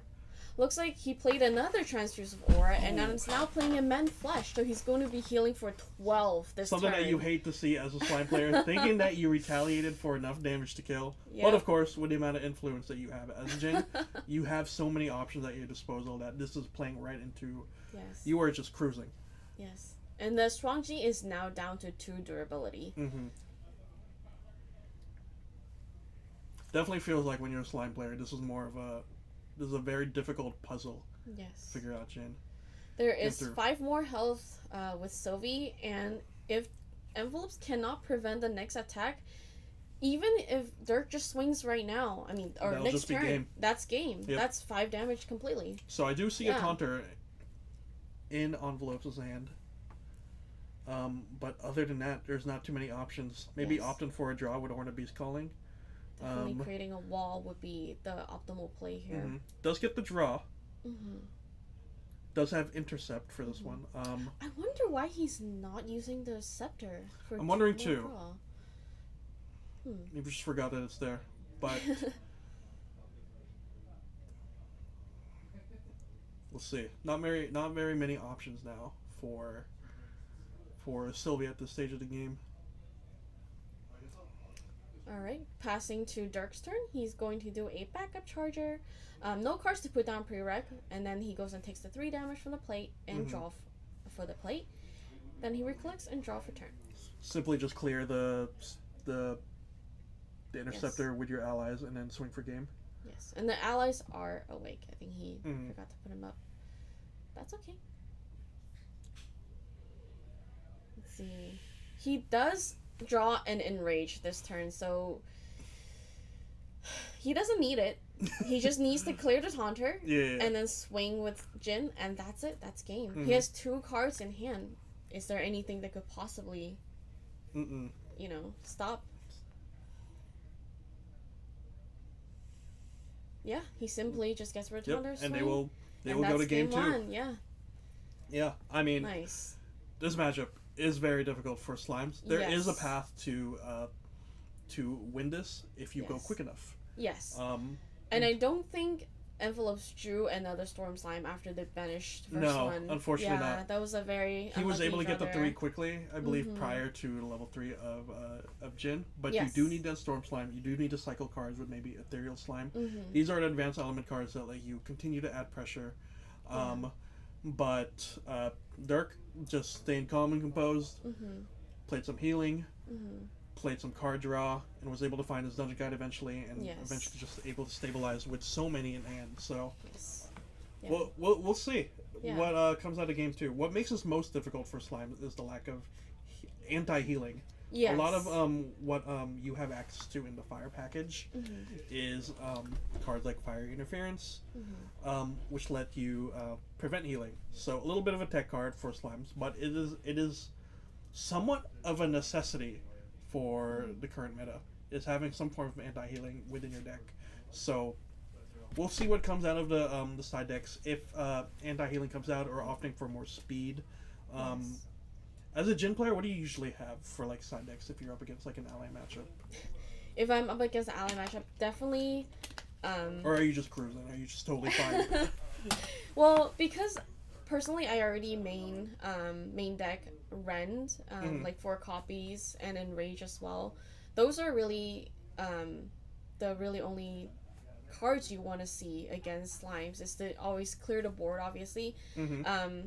Outburst, Relentless Outburst, which is, for every 6 damage on your champion. Oh, is that like a main deck card? 1 damage. Not usually. It depends on the matchup. Yeah. Some like to keep maybe 2 copies in the main and 2 copies on the side. I guess those matchups that are not trying to deal, or that deal damage in one giant instance, like Fireballs and, I don't know, Cosmic Bolts, they're not really dealing too much, so Relentless Outburst won't do too much. Yeah.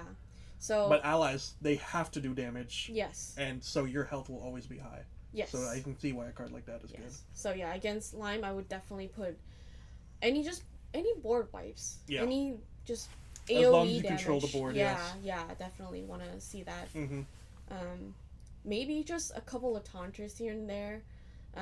Some Library Witch, some Angel Attendant, just to stabilize. In the beginning, and try to help protect. Yep. Yeah. Yeah. Other than that, just kind of surviving. Healing is definitely just very important, which Water Jin has so much healing, so I think Dirk is pretty safe. Yeah. Yeah. Very new variants of Jin. I feel like the conventionalist went fire a lot of times. Still used to optimize the draw engine for fire in order to get the 3 healthy, but now with water. And also the new Exia cards. Jin is as strong as he has ever been, so... Yes. Looks like he sided out a couple of Fracturizes and then put in, I think, his Whirlpool. The Dynastic Whirlpool. Yes. Also a big hit for Slimes. Yeah, 15 cards discarded is quite a bit. Yeah, it looks like he put that in. and maybe go for the stabilizing, healing, then milling game plan here.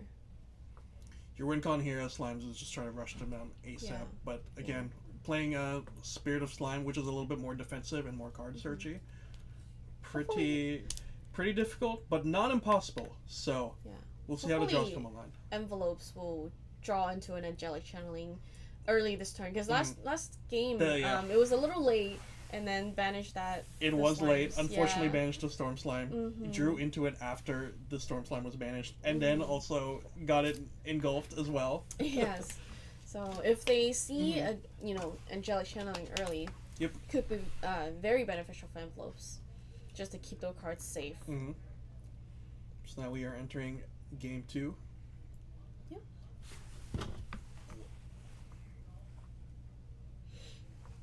Do you play any Slimes? That is my favorite deck. Favorite deck. Okay, so I say that for like every deck that I like. There's no like tier. Yeah. They're all my favorite decks, but Slimes was the first deck I think I competitively started with. It was my very first deck I played at a store champ, and this was up in Canada. And I only had one win in that store champ, and you know who that win was up against? A Jin player. Nice. And I've been chasing that high. That was the only Jin player I'd ever beaten. Was someone up in Canada. It was all downhill from there, but that was back then with the fire variant of Jin. Yes. Also with a player who was on the newer side. This was maybe like the 03 tables. We were like, we did not know what we were doing. But definitely a very difficult matchup historically for more allies-based decks. So we will see what comes out in game 2. Okay. I'm ready to be pleasantly surprised. Alright, we saw that Dirk had glimpsed a Fracturized and a Relentless Outburst, and he decided to keep those. Those, yes, like I mentioned, the Outburst is very important, along with Ren, and he did draw another Ren from the glimpse as well.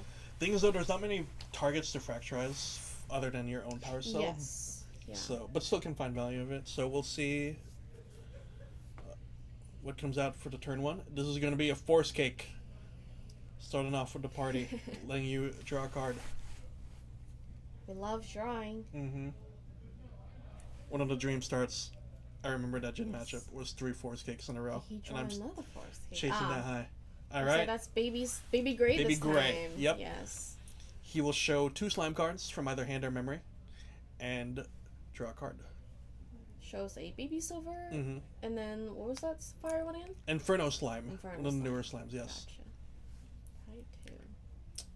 Very nice. Yep. Very good start for Envelopes here. Upping that influence immediately. And Slimes is all about efficiency and leveling up, trying to find ways to get into your other slimes. Alright, looks like they passed through Dirk's turn. Dirk drew for turn.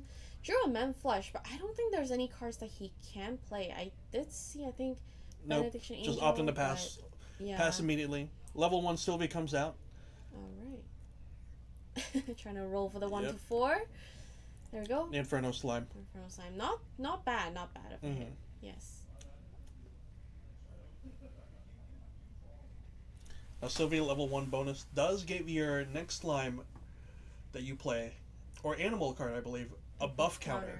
Yes. Yeah. So you could pair that up with the Force Cake if you're greedy to give it 2 buff counters. Big slime. So here we go. We got a Baby Red. This comes in with a buff counter. It is a 2-1 coming in now as a 3-2. Now deciding whether to crack the cake. He is cracking the cake. So now this has 2 buff counters, making this a 4-3 body on the board. Turn 2. It does have an on attack. If he does pitch a fire card, which he is pitching, an Infernal Slime, he gets 1 more attack and he gets a draw card into memory. So now this will be coming in for 5. Yep. Coming in for 5 damage. A little bit of early pressure. Yes.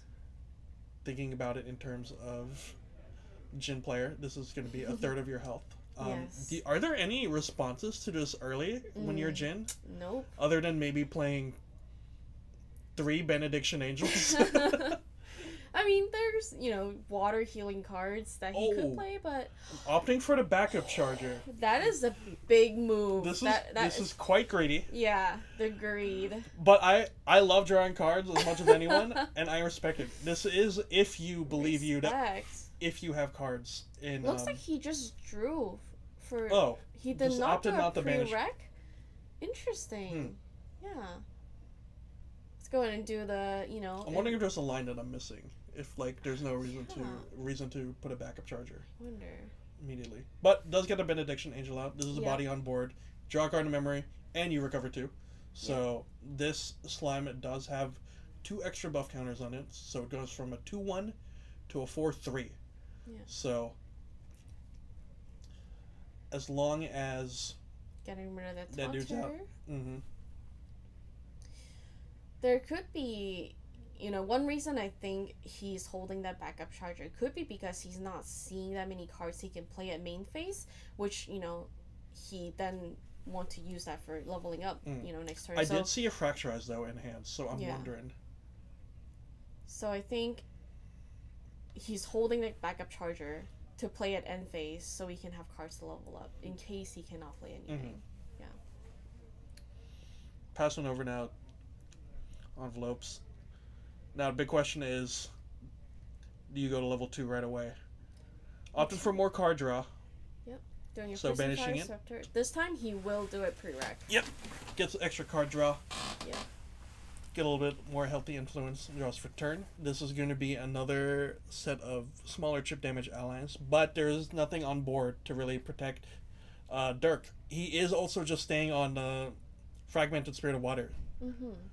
So this will be coming in for 4, but on attack, he will pitch a fire card. So this will be 5. Another 5 damage. Very strong. Get to draw a card in memory. Lots of pressure coming in from envelopes. Yep. This is a completely different matchup as last time. I think I see a Force Cake in hand as well. I Can think push so, for more yeah. damage. Another baby silver. But I'm not sure if these chips are enough to kill. It's just enough to pressure. So I think Dirk, feeling pretty confident in his health right now, that he can do backup charger, level 2 1 down, safely. Forest Cake. Yep. Draws Draws baby another red. baby red. Oh. Unfortunately for envelopes, he won't have another. I don't think I see another fire card that he could pitch, but it's just good for putting a pressure down.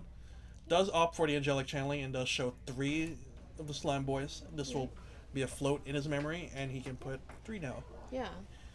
Definitely no danger of playing angelic channeling main phase. Mm-hmm. There's no graveyard hate in either of these decks, Nope. so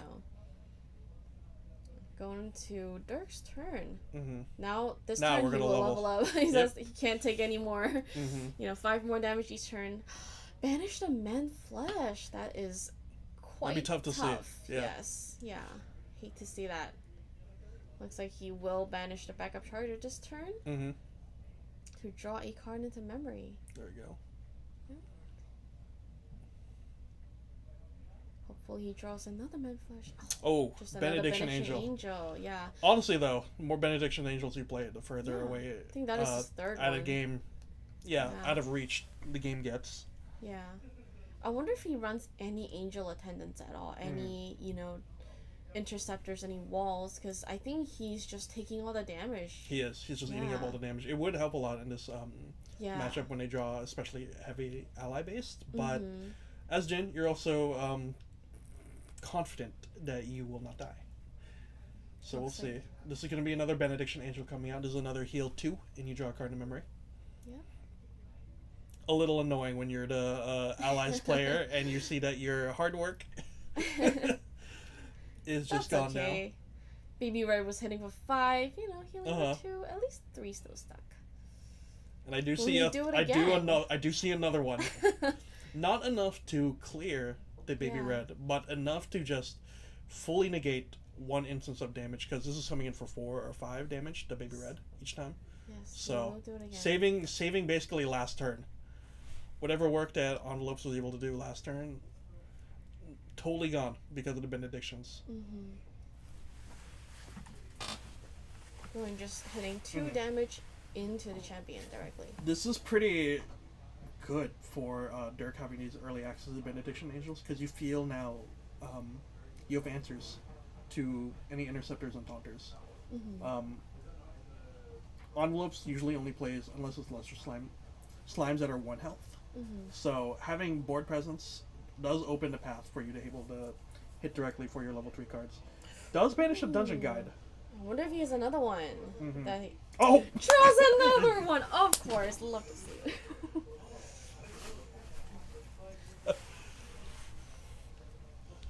Wow. Draws into the next dungeon guide. You love to see it. Right back.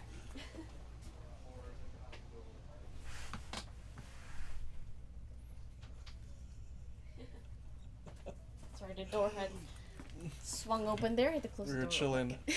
But yes, Envelopes does draw into another dungeon guide. We love Incredible. To see it. Oh, Does play it. that is Sylvie level insane. 3 comes out. His next slime would cost 2 less. And comes with 2 buff counters. Don't forget to bring out the Lost Providence. Yes, very important. But this is a lot better game state before than what it was in game 1. Something I did see in hand was Envelopes having the Storm Slime access already. And so this is another slime that's pitched into grave. If he does have Gaia's Blessing, he can banish 4 of these slime boys, We put him see into that in his banishment, hand. and I do see a Storm Slime in his hand.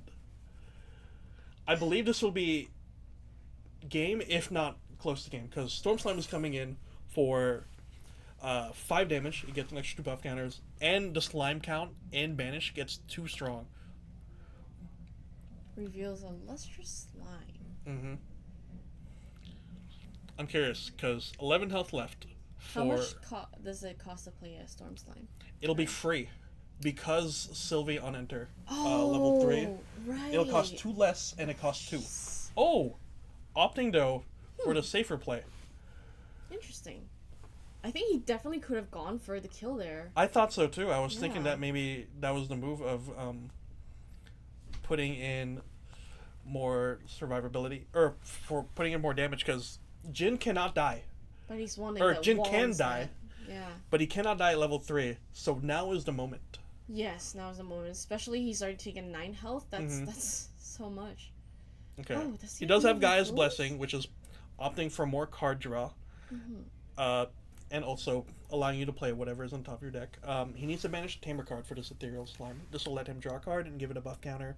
So, opting for more board pressure. Deciding not to use the Force Cake for these. But yeah, I'm just very curious as to what you would do now as the Jin player, seeing this big board. If you're just turboing the 3, perhaps. I think that is the play. He Mhm. does have, I did see 2 Relentless Outburst in his hand. Mm-hmm. So he And a Rend as well. does that so... do damage to everything on the board? Yes, everything on the board. Mm-hmm. Yes. Interesting. Yeah, he's going for that safer play with a lot of taunters. Big wall. He has Yes. 2 Luster Slimes on board. Mm-hmm. One of them has 4 buff counters, and the other one has 5. They are not going anywhere. Nope. They said, "No, swing into me. I am just gonna tank Nope. it with the Luster Slime." Honestly, I get it. It's the trauma of a Jin player doing so much damage to you that you just don't want to receive that back. Yeah, looks So- like they went ahead and fracturized the Power Cell at end phase to give him 1 more influence. Opting for going to level 2. I feel like you Yeah. got to. This board is just Oh yeah, too out of control. for sure, for sure. 1 more to banish. Fracturize and 1 more from memory. Looks like that's a Dynex Aurora pool. So that's 1 milling card down, which Mhm. is, I think, Dirk's game plan this game is to try to mill instead of going for the kill. But I think he might have to at this point. Did Dirk have any dungeon guides in hand? I don't think I saw that. So he can't just go to level 3 right now. He needs to put something down to go to level 3 next turn. Trying to understand the board, trying to understand Yeah, you one know, of them how does have much the stealth. slimes are coming in for. One of them is 3 damage, the other one has 4 damage. Yes, very Dungeon scary. Guy on board. The Luster Slimes can't swing, but still, there's a lot of damage being presented, so. Yeah, Unless you have a way to get the 3 yeah. right now. Very scary board version right now, level Do we 2. see a Dungeon Guide No, I don't think so. Oh. He should high level and then hopefully do one of the AoEs, do one of the board wipes. But we shall see. What is that card that he has on the top right now? John Yu. It's a Fantasia. Costs two less of your cleric. So in this case, he would cost 4 for him. You choose a card name, and depending on the amount of Fantasia he has, it costs 2 plus X. So right now he has 1 Fantasia. Okay. If he calls out maybe like Storm Slime, yeah, that would it would cost 3 more. But I think of course he needs to put 4 down to play John Yu. So he did see 2 Storm Slime in memory. Yes. That is so scary to see as a gym player. Oh, it is, boy. yes. Because you know, if you do not have Dungeon Guide right now, you basically have that is game over. It's over. Does he have any heal? I don't think I see any healing in his hand either. So it might be over for Dirk. We'll see. Yeah. We'll see if there's any responses that we did not catch. But opting for potentially no materializing. Flips over Guy's Blessing. It's a limitless slime. This is going to be 3 damage first. 1 more, and then he does have the. Will he pitch the red fire? slime? No pitching there. No pitching the fire. 4 more damage. Yeah, he has it. If you have it, you have it. Yeah, for sure. I mean, even with one of the. There we go. Here comes the Storm Slime. This will be coming in for a lot more damage than the 4 needed. So we'll do a quick slime count. 1, 2, 3, 4. Yeah. Yep. That's game 2. That is game 2. Envelopes does go way too fast for Jin before you can get to level 3. Yes, that was an incredible play from Envelopes. Yeah, he drew a lot of good cards. That's just optimal slime play there, right there. I agree. That baby red that he played in turn 1 never went away, and that was 5 damage each time to stay on board. And he kept drawing another fire in hand just to pitch, so that was really good. Every turn, 5, 5, 5, and there's so much pressure. Which, if you do not find the Dungeon Guide as Jin, you can't do anything about it. You just have to take it, because a lot of your healing and the strengths of your exit cards, you can only play them level 3. So if you can never get there, you got to get there. Yeah. Ooh. All right, both heading into game 3. I'm gonna be right back. Yes. Okay. I need to use the restroom real quick. Sure. Oh wow. Oh.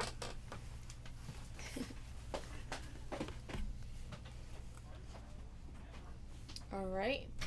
Well, while my casting partner is gone and that both players are shuffling, can I chill a little bit?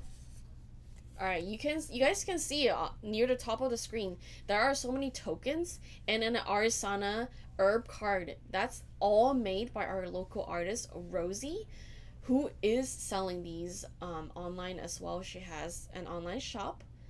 She has a lot of tokens, Distant, Ephemerate, Cardistry. They're all very, very cute. So if you guys have a moment to check it out, definitely go ahead and do that. I believe her website is roziggs.com, which is ROZIGGS.com. So go ahead and check it out. And now into game 3. Looks like they are Jin is doing that glimpse. I did see a Relentless Outburst again, and he is going to keep it along with a Dungeon Guide. Very important for him to keep those. And what is the third card I did not see? I think that is a Rictus Tiding.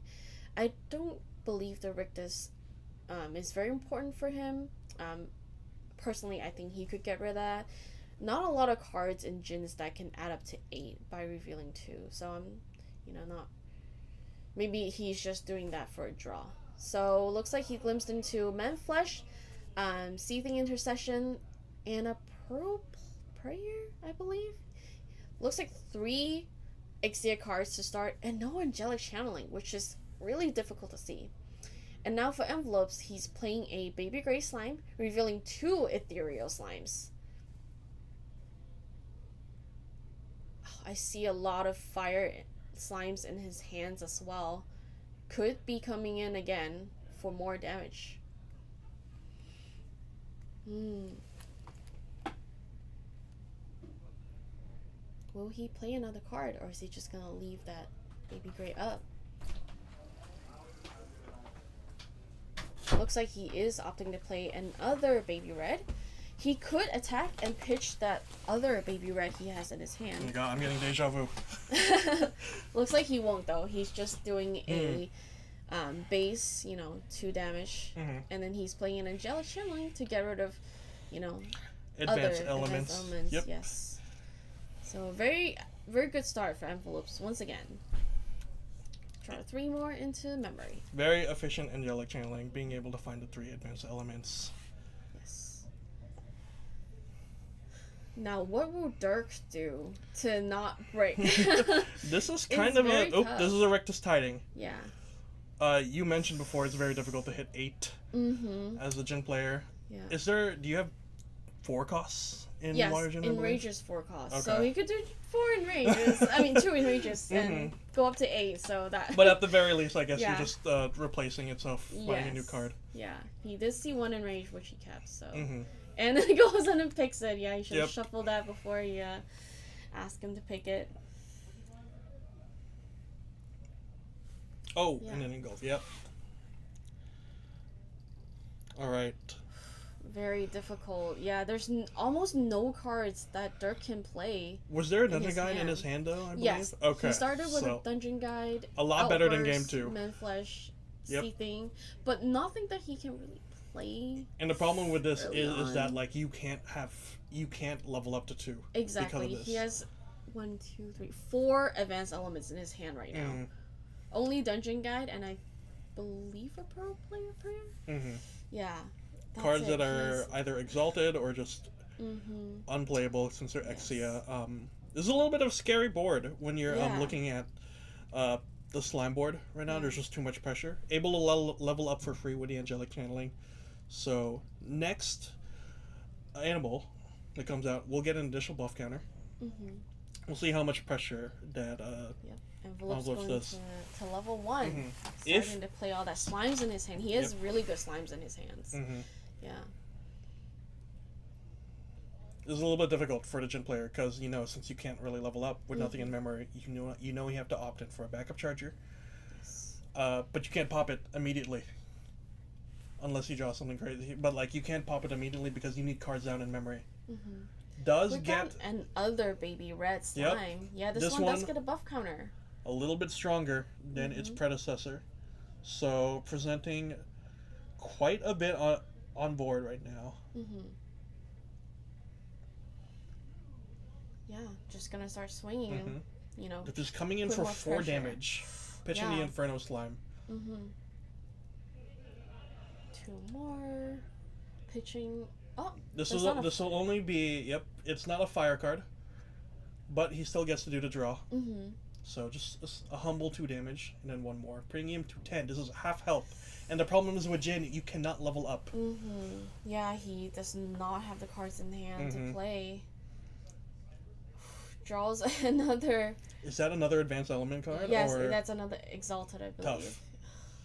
Shoots. Fortunately, you have to force the you level up. kinda Otherwise, that is just game on board. Yeah, he is holding that backup charger just to put cards down again to level up. I believe he does. Dirk has more than...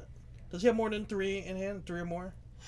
Yes. So he could level up to 3 next turn with the backup charger. He brought out the Eventide Spear, I believe, because opponent does have enough allies on the board. Yes, to bring 3 out allies, correct. Yeah, bring out the spear. Yes, and as long as you have 2 or more of the rusted units, which you do, you can activate this for free from your patrol deck. And this is just a 1 damage polearm, which does have enough to clear. The Jin level 2 on enter, I believe, gives the... What is it, the human? Right. On level 2 Jin, if he attacks, he can wake up and then attack again. And also from the polearm, he should have been able to buff the dungeon guide for that 2 damage. So pretty good answers here, actually, for getting... so cleared out the 2 baby board, red. That was actually a pretty good move from Dirk. Yes. Finish 2. That was an ethereal slime, and I can't see the slime underneath it. But he does get 1 draw for his efforts. We'll see if he finds the dungeon guide. Get the 3. I don't believe that envelopes did. But yeah, that was a great move from Dirk to just clear what was on board. Yeah, did not realize that he Stabilize the ran game. the even high spear. That's really good. Very clutch in that moment. I'm expecting to an end step to backup charge and then have enough cards to get a level 3. I think that's his whole hand. Now he has 3 in hand and then 1 in memory. Perfect. If you backup charger, that's everything. And it seems like you normally would play Dungeon Guide immediately as you hit 3 with Sylvie, but if he doesn't have it, he doesn't have it. So we'll see. We'll see what comes out. Will he attempt to put more pressure, or I feel like that's the most you can going do. to put up a wall, hopefully? Yeah. I know that he did have... I see a Limitless, but... I see a Dungeon Guide. Oh, you do see a Dungeon Guide? I do see a Dungeon Guide. Okay, does he have any advanced elements? Interesting. Yeah, going to get those into banishment. Yeah. That'd be great.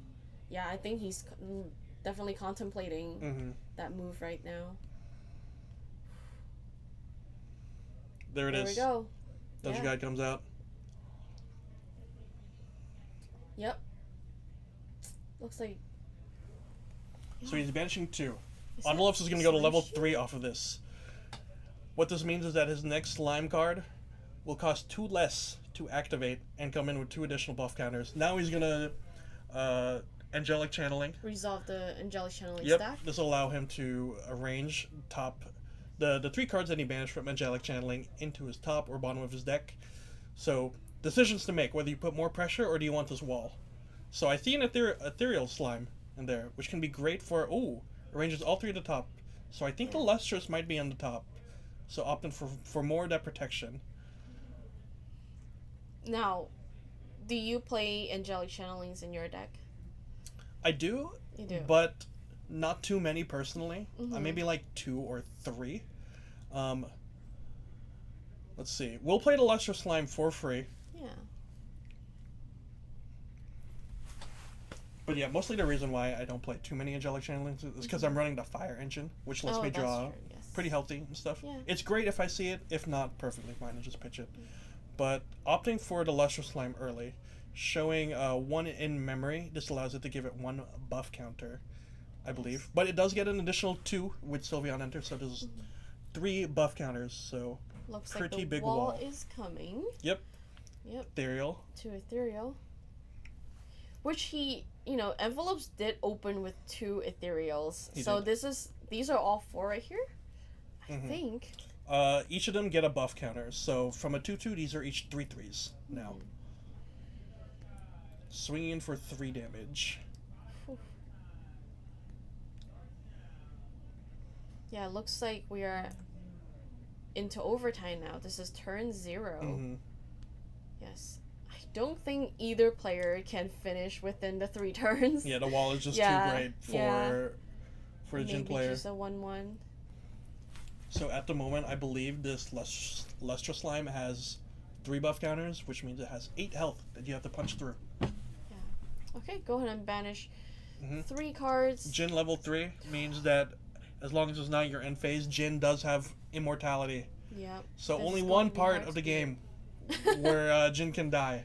Yeah, this is going to be hard to beat, Jin. Yeah. I'm seeing also a Relentless Outburst. Yeah, he did draw a Rend as well, so 2 board clears in his hand, but not enough influence to This play is a Pearled Prayer being played.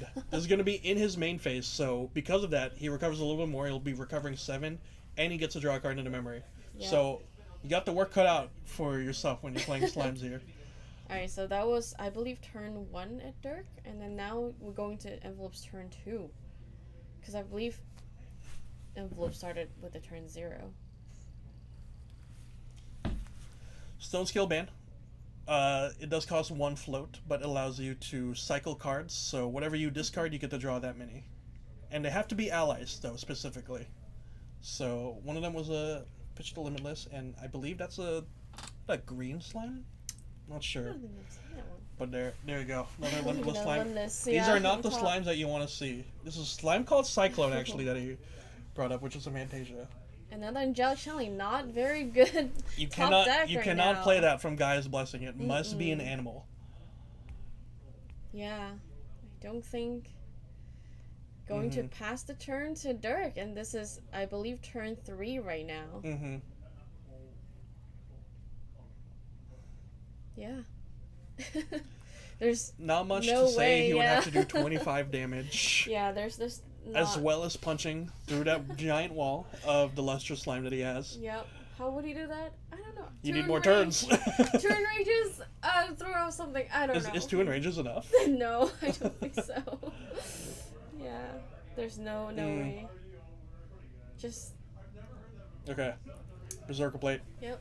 It's We're all gonna thing for draw. survivability, but I believe this is the last turn, so yeah. Take 3, draw for turn. Another relentless outburst, I believe. Oh no, that's transfuse of aura, my bad. So yeah, he drew transfuse of aura. Not much to do, yeah. Gonna play a aura. Transfusive. Yep. Transfusive comes out. It's an on enter draw card in your memory. If you would recover an amount, recover 2 plus X instead. Yes. It's at 20 plus damage, which he's almost 2 there. down. Oh, in the end step, he's tapping Stone Scale Band, attempting to kill Dirk with the Storm Slime. Doing the slime count. We'll see if this is enough to kill. He said, alright, I'll take it. I'm at 35 health. What's the worst that can possibly happen? Nothing can happen. And from there that, we go. They do End not with a end each 1-1. other. Yeah, they end with a 1-1 this round, so yeah. Just not enough damage from envelopes, even though he did have the very good draw Yeah. at the end of the day. That was a very good play from the Jin player, Yes. Dirk, in the game 1. And in game 2 was definitely very exciting for envelopes. He drew all the cards that he needed to push damage and win. That was very exciting. I was very impressed with the Eventide Spear when he went over to level 2. Oh, yes. Being able to clear what was on board for just that 1 Regalia cost. Being able to play for free. 2 Baby Rezagon. All that pressure on the board. And he still had enough, too, to be able to back up Charger. I think that's what saved the game. For yeah, him. definitely, yeah. Held back and then just kind of... Yeah. Yeah.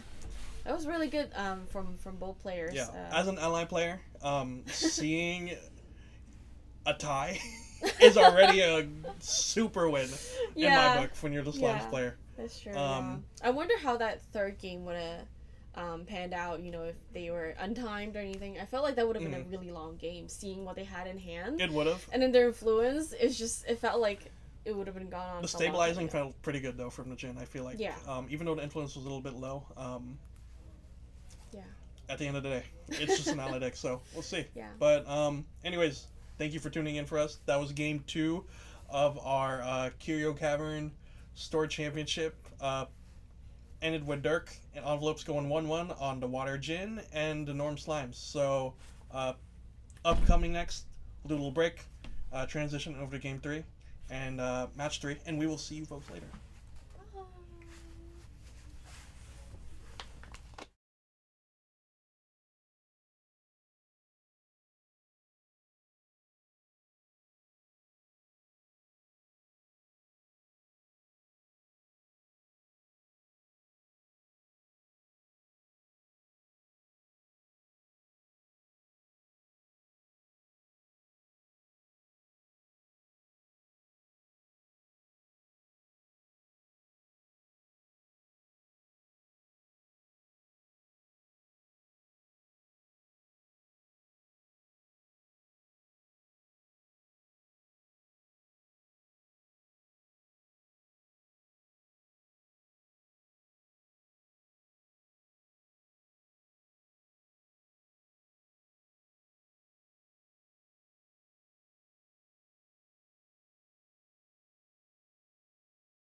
know. This is like so out of character. Anyways, hello!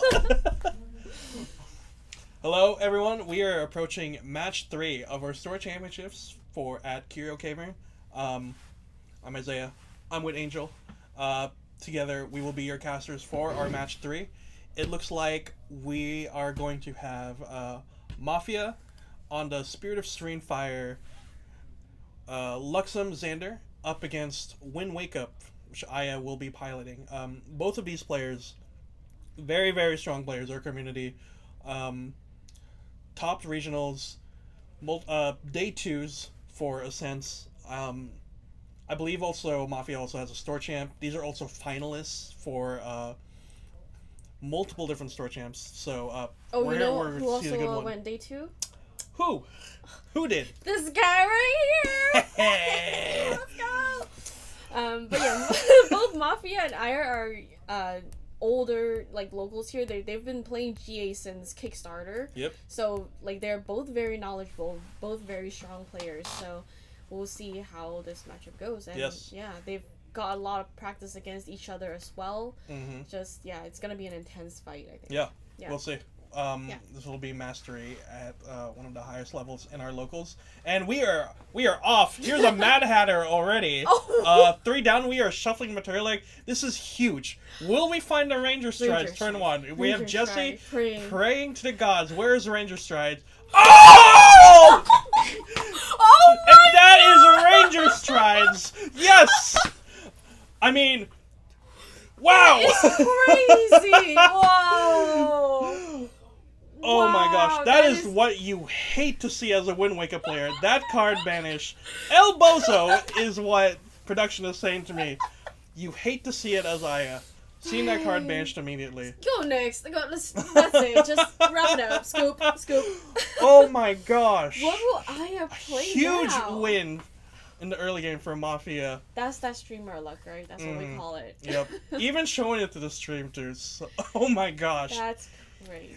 There are other alternate win cons for Spirit of Wind, or for Wind Wake Up. There's still stuff like Invective Instruction. You can still make some distant and still swing for a lot. However, that does slow down your turns by a ton, and you hate to see it. That's honestly half the damage that Mad Hatter could be swinging. Yep. You may have stalled for like a turn or 2. Oh, yeah. It's still very winnable for Aya, but you hate to see that card coming out. So, you still have an option, though, of bringing out another Regalia. So we will see what comes out. Maybe Aya's end turn? Angelic channeling from Mafia. Mm-hmm. You know, very easy. I believe Aya just materialized the backup charger. Instead opting for more of that card draw. Maybe like stabilize a little bit after that tragedy of a banish. But Power Cell comes out. What makes this card interesting is Power Cell. Aya does, I know, play automatons in her deck. Okay. So putting one down to banish your Power Cell will give target automaton +2 attack until end of turn. Yes. This is a wake up deck. So what you could do is play a Wind Wake Up combo of an automaton with the Power Cell, with maybe a card like Invective Instruction, to still have some decent stopping power. This is a draft of stamina coming out for Aya. I call this card Gatorade. The Gatorade helps you, when you sack it, you wake up a target ally you control. So already has the threat of a wake up card in there. So end step, Mafia does go for the Creative Shock. Drawn 2. Does see an early Light Weavers and does pitch the Angelic. Drew 2 Advanced Element and then play that channeling. Yeah. Or I believe channeling. He's not going to channeling the 2 Advanced Elements? The channeling was used to was pitched out of Creative Shock. Ah, gotcha. So just wanted to use the float. Right, yeah, okay. I also see your Return to the Archive in Mafia's hand. So he could do that classic, on enter for Xander. Yeah. Glimpse 2, get a prep. So he could use that one prep to bring out the Mercenary Blade. Could, and then yes. Return to the Archive. Yeah. Perfect, yep. We'll do indeed that. Yes, classic combo from the Xander. This is interesting, though, because Xander is playing, I see Planted Explosives on there. This is enough to, if when Wake Up doesn't have a response, kill one of the allies immediately off of Planted Explosives. Yeah. So, can't be too committal. if so you're Aya it's here. like pre-rec, he did a explore vulnerability Yep. just to draw a card. Draw us a card. Up their influence. Simply opting going for to the pass. Yep. Now, Wind Wake Up here is always about optimizing damage, and you hate to see that a full hand coming out from the Xander player. I think I do see an end cap as well. Yes. So, Thurbo will come out. This will stop the graveyard of Mafia, which means no level 2 Xander Yeah. to perhaps get the exploit back. Yeah, that's right. Draws you a card. So, it's really showing discipline and waiting for until Mafia puts more cards in grave to banish that. But for now, it's all about finding your tricky lines. Once Ranger Strides is gone, your lines get a little bit funky here, and you know that he has a full hand. So, trying to maybe bait out a reaction from the Xander. Yeah. Mad Hatter did get backstepped, so this is coming in distant. This will be coming in for 4 damage. Does he have an answer? I don't think he has anything to stop damage in his hand. Not right now, Yeah. no. You kind of just have to take it or pretend. He does have a planted explosives. With the prep, you would have to use it. This would kill the Mad Hatter. I think it would be nice to get rid of the Mad Hatter early on. It would be. Yeah. But the greed of the prep counter being used to get the That's Merc so Blade true. out and then return to the archive. Yeah. How much the health does Mad Hatter have? What's his I believe it stat has line? 4 health. It's 4 a health. range 3, 1/3. Okay. Understood.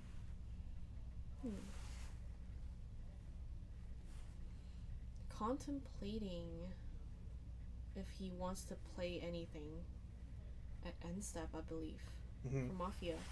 I'll give you the stream overlay in the middle for you to just type a card if you need. Thank you. Oh. Yeah, the lines get pretty tricky when Xander's holding up so much in hand and the Ranger Strides are just banished. So, how do you work around this? We'll see.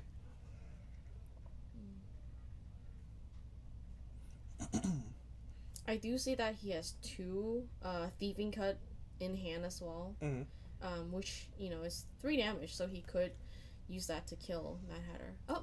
There's looks a like planted. you called it. Yeah, He is planted. prepping the planted explosives. Oh, those end caps. Oh yeah, these are end caps in hand. He's got 2 different arts of end caps. Okay, so planted explosives does resolve, meaning Mad Hatter is gone, and a lot of your pressure from Wind Wake Up, which relies on allies being on board to swing, is no longer present. So this does give you another turn as Xander. Looks like Mafia's contemplating leveling up. He did check his graveyard, meaning, Aya could just Thurble, get rid of all of those cards. True, in response to the level up. So that Opting he though cannot- for more card draw. Yes. He's not seeing too much threat coming from Aya right now, so maybe safe to just play, you know, just to draw instead of leveling up. No allies at the moment, so So pretty safe for Mafia to kind of up his influence instead. and I believe he might be He might be planning to turbocharge here. So, Nice. ooh, what is that card? I believe that is a custom Rosie power cell on the board, which just hit the field. One of our local artists. So now we've recollected, gone to main phase. Yeah, I do see the turbocharge. in his hand. Yep. Opting to put, I think, the end cap down, as long as he has another one. But now he has no prep, and he can't bring out the blade for that return to the archive. No. Yeah. Fortunately, Return to Archive is not going to be a card that you can play unless you just Creative Shock and pitch it. But now you got decisions. Which card do you want to put down for Turbocharge? Because I assume with your 3 Luxem in hand, your Sight, Lightweaver's Assault, and Gleaming, you got choices on what to keep. But I do see a Resolute Stand being drawn, so this will be an extra turn, perhaps saved. Yeah. He could be trying to build not influence in the graveyard, so to say, just so he can tank that Thurible. True. And save an assassin card that, that He would wants to want, keep. yes. Yeah. So that might be one of the plays. Yeah, super true. So now it's Aya's turn. Let's see what she makes out of this. Again, still on the spirit, but not really needing to go any level up. But does not have an ally. But there is another Mad Hatter on the board. Another Mad Hatter. Ooh, And I believe this is a mace, so there's no option to not use the on-enter for the Mad Hatter. Just do a humble hit for 1 damage here. Just to show you, I can do a little pressure. Yeah, I can hit hard if I want to. I believe she's also just holding cards in hand. Yeah. To just make sure that Thurible does go off, opting for more of a little. Maybe next turn, I'll end you, but this turn I'll just make sure to have a person on board. Yes, Aya is doing a little, just kind of threatening with what she has holding in her hand, and Mad Hatter on the board. Yep. So now Mafia deciding what cards he wants to put down. I think he is trying to go for the creative shock. Yep. Wanting to see what card to put down. Also, pitching the Return to the Archive. So drawing 2 for this. Oh, Excalibur. Okay, that's hard. I mean, he could attempt to just put another assassin card. No, Excalibur is a warrior card, actually. Ooh, tough decision right here for Mafia. The Excalibur, I'm not sure is really needed though at the moment. So yes, he got rid of the Ranger Stride, so no need for the Excalibur. He did get rid of the Ranger Strides. Yeah. That's one of the only few things we're worried about there. So, anyways, opting for Xander level 2. There we go. Banishing 2, keeping that Return to the Archive. I believe that's a Gleaming Cut being banished. So that does allow you to draw an extra 2 and an in cap. Oh, I see. It is a Gleaming Cut. So for the greedy players, you kind of hate to see that. When you reveal it, it does let you draw 2, but Gleaming Cut and in cap being banished, both pretty huge options. But Xander level 2 trigger allows Mafia to get a card back. Gleaming Cut. I thought the Gleaming Cut was a Thieving Cut earlier. That's why. Yeah, but Thieving Cut would be pretty huge here too to clear allies. But oh my gosh, just find another one. Oh, of course. Just better. You just find the next one. Now, I don't know if I saw any dungeon guides in Mafia's hand. He could have opted to grab the exploit What did he take to draw a card back. Did he take any card back, actually? I still see the exploit. I'm not sure what he grabbed. Or is it the back. Planted? No, Planted is not his assassin card. Maybe he did. I think he grabbed the Planted Explosives back. Yeah. Worried about more of the trying to get rid allies of out, the Mad Hatter could possibly. So 2 lines you can go for. Protection for the allies. Trying to blast them with Planted Explosives, because you do get a prep with Xander. Or you could get the Exploit Vulnerability. Draws you a card. Tries to find Dungeon Guide. There we go. At IS prereq, he went for the Planted Explosives. Getting rid of that ally. So, again, heavily slows down the Wake Up when there is nothing on the board to wake up. Choosing which second card to put down. Putting down the Resolute Stand. The Resolute Stand. Scary. Pretty confident in this turn. Yes. Third Mad Hatter. Let's go, Aya. Okay.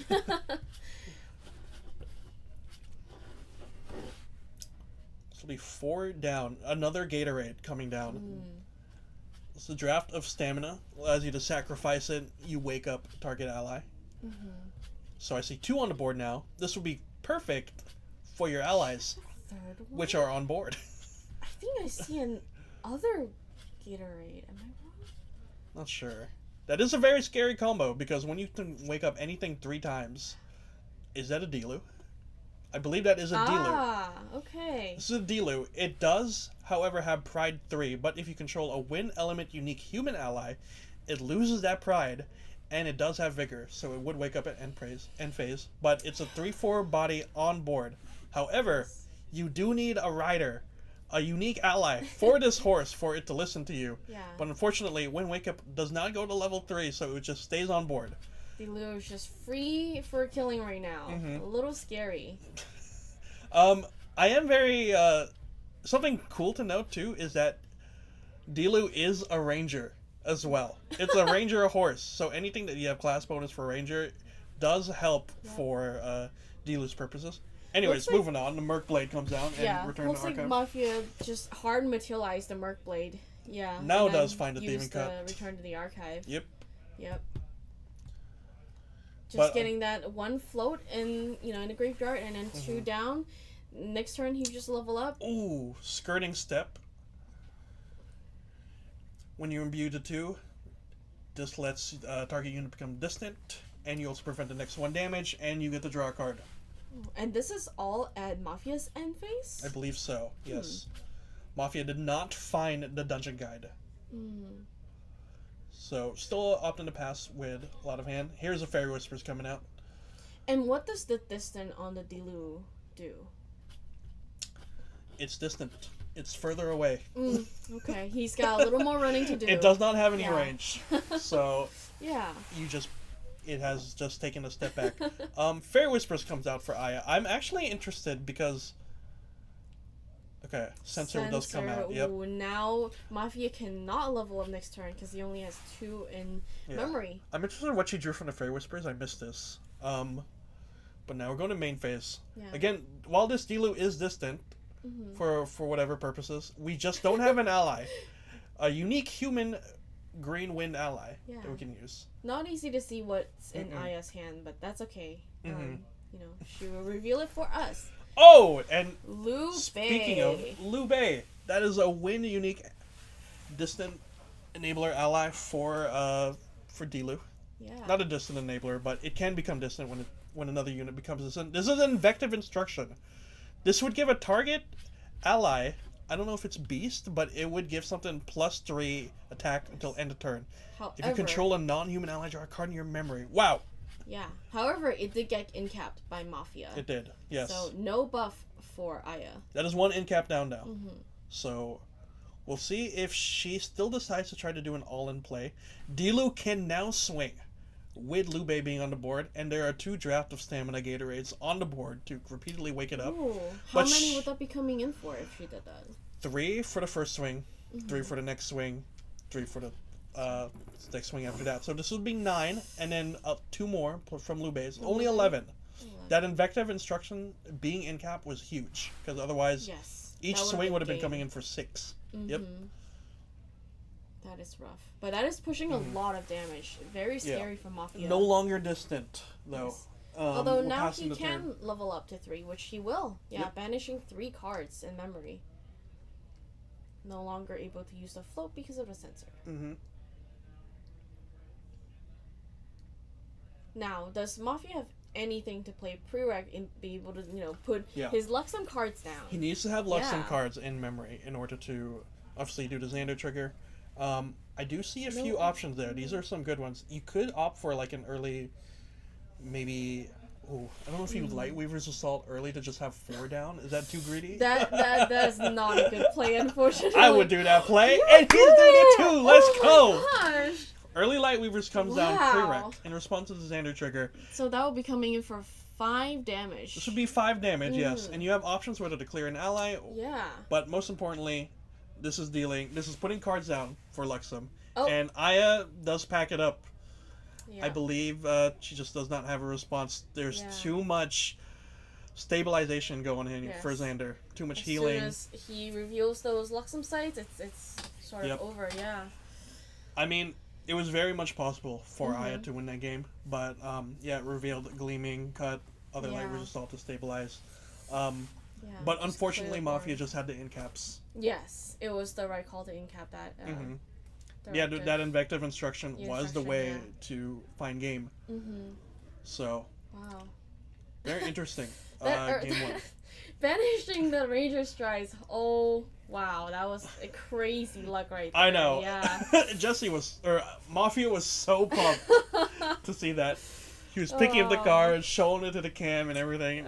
That is an iconic photo. You hate to see that as a win player. It is still workable, but you just hate to see it. Yes. It maybe slows you down by like maybe 2 or 3 turns. It's tough.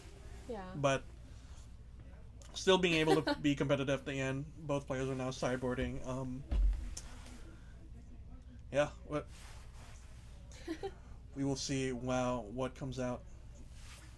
Hopefully, a little better luck for Aya, next game. Uh-huh. Not get the Ranger Strides picked and do her little combo. When you have your Spirit out, I believe that's going to be a 1 in 11 chance of you hitting the Ranger Strides. So, very, very good odds that you take. Unfortunately, the 1 sometimes does hit. Yeah, the earlier on you see Mad Hatter, the better, because then, as you go into, 1 or 2 more turns, you're losing more material, regalia, to choose from, and it's higher chance to hit the strides. That's very true. And you did see the Dream Start where you start out with Mad Hatter. Yes. Again, it wasn't like the reason for the game, but it just feels pretty frustrating to see. Definitely slow down a lot. Lots of decision to make here for both players. I believe I might have seen I think I saw an Argus come down on the side of Mafia. Yes, he did say that he is running Argus today. Argus is a unique ally, so you can banish 1 or more cards, Crystal Argus or Eye, to pay for it, and it would minus it by 3. But the biggest benefit of being able to play Argus is its taunt, its true sight, and its vigor. And it can't be Dream Faired with the Omni Shroud on there. So it's just a big thing that sticks on board. And you need so many resources just to get rid of it. Yeah. And it is a good card to run in Luxem since, their influence is huge.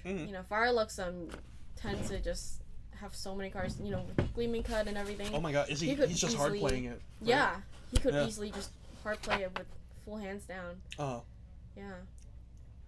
Hate to see it as a Wind Waker player, but honestly, if it's that late, you might have lost already. But... Honestly, yeah, and with that much influence, even if 10 cards is 2 Light Weavers. Yeah. So yeah, we will see the adjustments if they come into Aya play. Still thinking. Yeah. So much thinking. Yeah. What would you put in against Aya's deck? So very scary. Oh, we're getting word that Mafia moved Argus to the side, so not too greedy in putting it in the main. He was running it in the main, but now it is on the side. What was your question again? What cards would you want to have against Aya's deck? Oh my god, it's a Crystallized Destiny or more Resolute Stance. Anything to save yourself from taking damage. Anything. I just need a turn. Anything. Typically though, I'm on aggro. So, that's true. If I'm playing aggro against her, it'd just be more like spell damage and stuff for the allies. But if I'm Mafia, I just need cards to stay alive. Resolute Stand become a 4 of, maybe. Crystallized Destiny, honestly, maybe a 3 of, or something like that. This Wind Wake Up that could be classified as aggro. Yeah. Right? It is, yeah. Yeah. His Planted Explosives was pretty clutch though. So we'll see. Doing a little opening glimpse first. With Incap, Angelic Shelling, Planted Explosive, Excalibur, Turbocharged, and a Dungeon Guide. These are very cards good. We'd love to see opening. Very good opening cards. No Luxems yet. Just but one cards Excalibur, to work on there, yeah. Just the one Excal. Yeah. Still though. Pretty Yeah. good. Alright. There's 3 down for Maya. Is it what we think it is? Nope, it is the person pass. Purse. Okay. Good start though. Yeah, Purse a good start. Good presence on board. Draw. It's also you can tap it, you can suppress a target ally, item, or weapon, but only happens when she becomes distant. However, it is just an ally on board that can enable Wind Wake Up strategies, a Delu, all those sorts of things. Going to Mafia's turn, he drew for turn and drew into an Exploit. Also another card you love to see in the beginning. Yeah. Constant card draw and all of that. Looks like he just opted to pass. Something interesting about Purse too is that she can tap herself or another ally to make them suppress, which protects against Planted Explosives. So there's some trickery that you can do to it. Now we'll see what the early materializations look like. Whether more card draw with a backup charger or something else. do we see? I'm trying so hard to peek at Aya's hand, but I know. not able to see that. Tilting your head too with her. Yeah.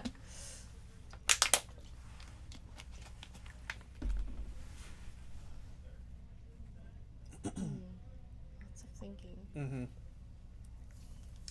Thurible. Sure. Okay. Yeah. An early Thurible being out there. And Pressuring that graveyard again. I believe for Aya Mafia. passed Yeah, already. I think so. Yes.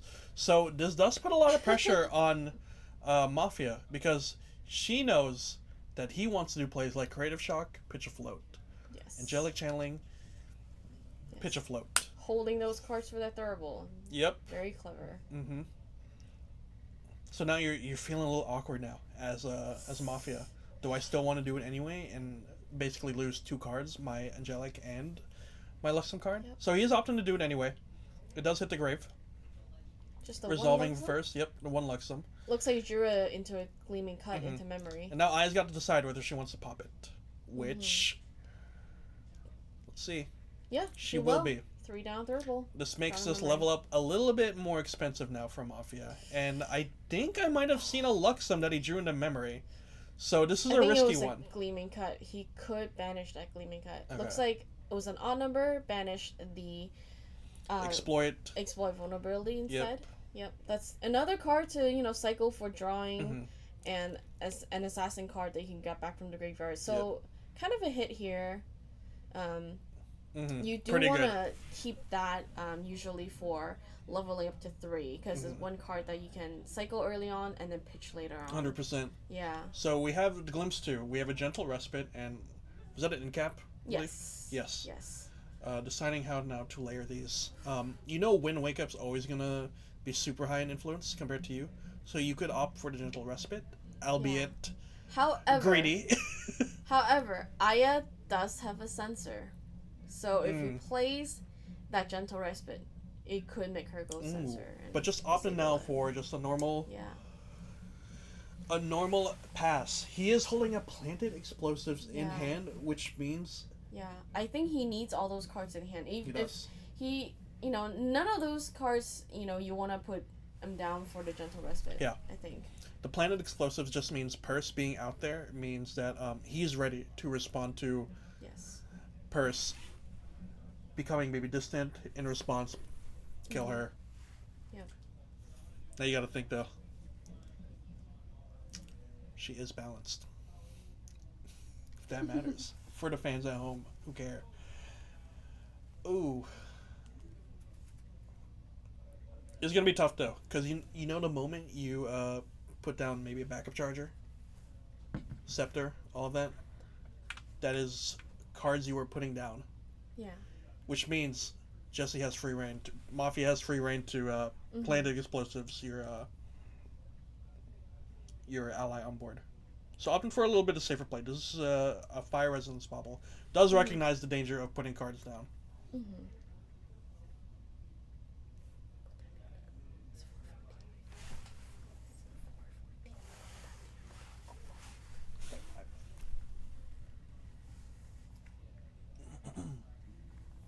Okay. Choosing to recollect. Nothing prereq. Making sure she has cards in hand in order to respond to a potential Planted Explosives. Very disciplined play from the Wind Wake Up player. Makes sense though, considering she saw 2 or 3 of her allies last game just get blown up. Yeah. Honestly, looking at Mafia's hand, I honestly don't know what he can do. His only play really is to just blow up the ally. Hard, yeah. So hard. Or to an play in cap. anything level up, yeah. Yeah. It gets a little tricky though. Because the moment now you have 2 allies, Lube comes out. what are you hitting now for Ooh. Planted? Oh, okay. He's taking that 2 damage. Yeah. What did he materialize? Yep. Trying to draw more, hoping to get more cards that he can actually play. Power Cell comes out. Yep. We're putting 3 down. Drawing a memory. Yep. Now That's the that question in cap is- that we saw, I Yep. believe. Oh, Another dungeon guide. does find a dungeon guide. Okay. So- yeah, so he's got 2 right now, so a little more influence that he can put down just to get rid of.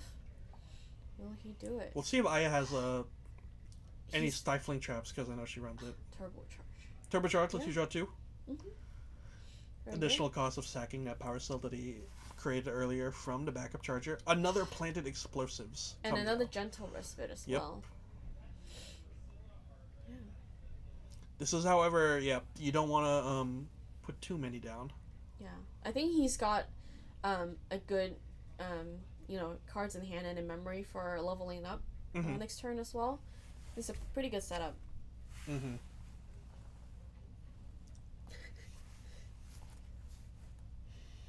Alright. Opt in to make Purse backstep to become distant. In response, this will be a prepped planted explosives to blast her buns. So anyways, in capping the response to make her distant, so Purse does indeed die on the stack. What was the second art that Aya played to... It was another, I think, like a backstep to make it distant on the stack of plant explosives to maybe preserve her life, but in cap comes out. Alright, banishing 1. This could be the Ranger Strides coming out. It is out. I was just blind. Anyways. That means no Mad Hatter in her hand? Mafia is hands down, though, so it might not matter. Yeah. This would be presenting, if Lube is distant, an extra 2 damage. She has a base stat of 2. So this would be 4 damage from the initial swing. Banish Ranger Strides. This is 8 damage from Lube. She does have that invective... instruction. Yeah, in her hand. She's got 2 of them, so... Okay. Yeah. This would be 1 giant swing if she opts to do it, but is that enough to kill? Yeah, she's doing that math in her head right now. Trying to see if she could use both of those. We'll see. Because at the moment, Lube is not distant yet, so you need to spend resources in order to make her distant. That skirting step was actually huge to banish, because it replaces itself. You get to draw a card off of it. Only opt in for a regular 2 damage and then passing. Maybe not just not enough influence to do what she wants to do. No, not yet. Going for that safe route and hopefully do it next turn. Yes. However, Mafia is leveling up to level 2, and he does have a Dungeon Guy in hand, so he could go straight to 3, and Aya might have just missed her chance. Maybe. There. The window is gone after that. And you know, even though he did banish an endcap, level 2 Xander, he will either get the endcap back or the planted. Yep. Hopefully he doesn't get that. Kept a Gleaming Cut. Okay. Very good, very good. Banish the Dungeon Guide. This is like when I'm like playing in Mafia's position. I pretend to be so devastated. Oh. Anyways. Too bad I don't have another Dungeon Guide that I'm about to play. This is when you lie and you tell them, "Oh, I just drew this." Yeah. Oh, great, another Make Dungeon it feel Guide. a little better. All right. And what card did he get back? It looks like he got Incap back into his hand. Yeah. And then Aya, knowing that he has that Incap in hand, could stop, her combo just a little bit. Right.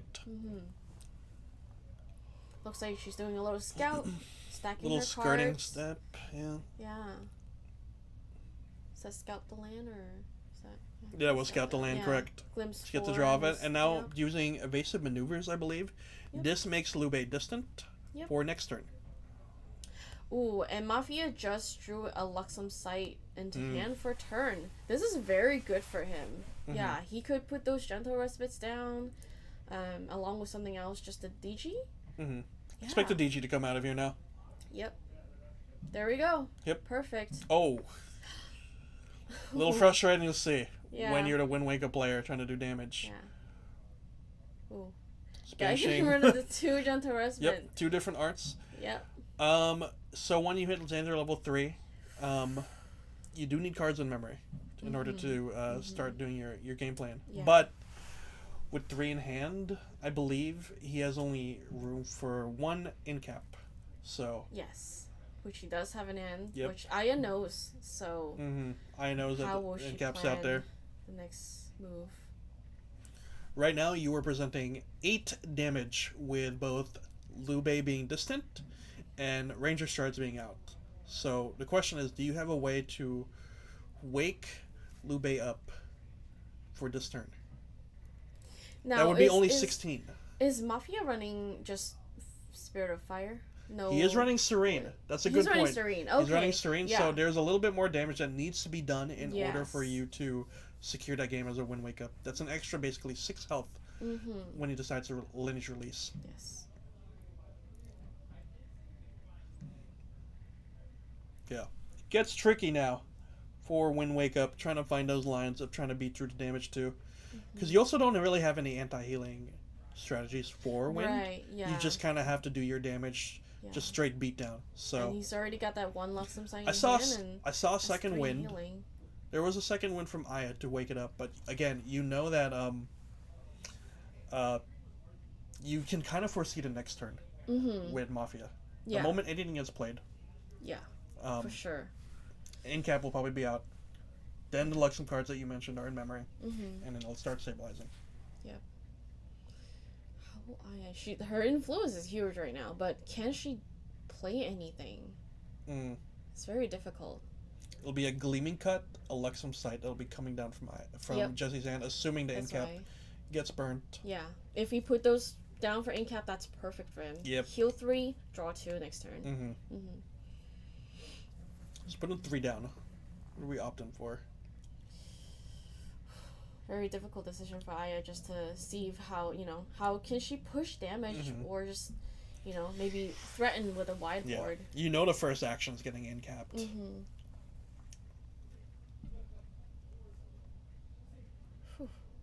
Lots of thinking. So much.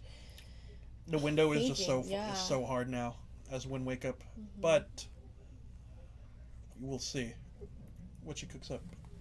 Yeah, this is where I respect Aya the most, is that she has obviously just very intense knowledge of this game. She knows basically every single card of Grand Archive, right, since she was there since the beginning. Yeah. And she does so much strategy and thinking that I could never even imagine. She would explain her process to me, but I wouldn't even be able to grasp it. So Aya is a very smart, very strong player in the community. She's taking this deck at the highest level in regionals, so yes. We'll see what the calculations comes out. This is a Cheshire Cat, which means it copies the distortion abilities of the Ranger Strides. It comes out. Can't Incap an ally. So maybe just opting for more damage right now. Yeah. Nothing too committal yet. Just trying to maximize each turn. Looks like she went ahead and passed her turn. And yeah. Tengu comes out. Even if you can't Incap something, you can put cards down in memory. Pop Lost Providence. Get the cards back. One Excalibur. No matter. He can put 3 Luxem down, then Aya is forced to put 3 cards down into memory. Something to note is that Excalibur is out there, and nothing is distant on the board for Aya. Yeah, the Excalibur into the Ranger Strides could be dangerous. Banish the Gleaming Cut and drew into a Gentle Respite and an Excalibur. Yep. Dangerous for Aya. And there's the Exhale coming out. Alright. Oh. And I believe Aya is calling it. That is just too much damage prevention to recover. He saw the other Excalibur, and then he drew another Excalibur. She knew that it was over. Yeah, unfortunately, that's just not enough from Aya's end to... Tough go to see from Aya, but kudos to Mafia for holding up so much interaction to interact with every ally that came on board. There's planted explosives to clear anything on board. Incap the Invective Instruction. It's just the discipline of a Luxem player to hold cards in hand and really use them for the most opportune moments. For a moment, that's just discipline. Yeah, for a moment early on, I thought, it was kind of hard for Mafia to really do anything with his hand, but then he really held out and he turned it around for himself. That was really impressive to see. Okay. Yeah.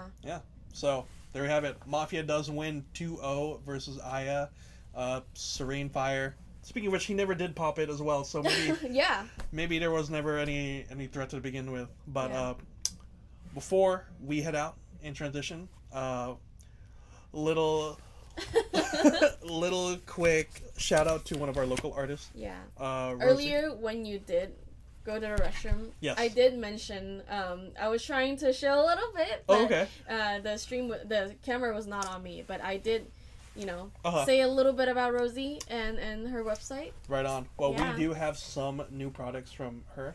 I believe this is one of the more custom deck boxes that she made recently, where I don't know if it'll focus, but it's an Arisana deck box. She also drew on the top as well. It's really difficult to see, but you can try to kind of imagine what it looks like. You got more custom art on this side of the box. This is all hand drawn. Is she going to be doing more of these, or is this one of? I'd expect her to. I know she does have a booth in our local event right now. There might be a picture posted of it later. Yeah. But she's got more hand drawn deck boxes of these with like other champions and stuff, as well as also releasing other products too. Like for example, she's got this little Ari little dice tray for when you're rolling your herbs. You want to take it out of the thing to yep. she could see? Oh my god. We could see? Yeah. Or well, I don't think I broke it. The card like this thing itself. I'm sorry. Oh my god. Yeah. So it is inside okay, the top. I thought I broke it. No, you're okay. But yeah, she does put it inside this little what do you call it? Protective sleeve. Top loader. Yeah, top loader. Yeah, that's what it's called. To protect this card, which is a Arizona, with the herb listed, right here, 1 to 6. You might have seen Fruitcake use it earlier to roll his die and place it on there. So adorable. Yeah. Yeah, and then the the words on here are hollow, I guess, or like reflective. Mm-hmm. Very, very cool. Yeah. Yeah. Super dope to have two amazing artists. Also, Angel does art on the side as well. So, very fortunate to have our artists in our local community. Come support them out, of course. Check them both out on, I know Rose has her website, roseeggs.com, and I'm not sure if you had a plug you want to put in. Okay, yeah, I do. I also make Grand Archive stickers. I'm also working on new ones as well. Yes. But my website is petitebun.shop. So, check it out. Dubs. All right. Thank you much for tuning in. We are going to be transitioning now into match number 4 coming up. Again, this is Curio Cavern at Store Champion. I switched to. This is Store Champ at Curio Cavern. But thank you so much. Peace.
Oh, you're...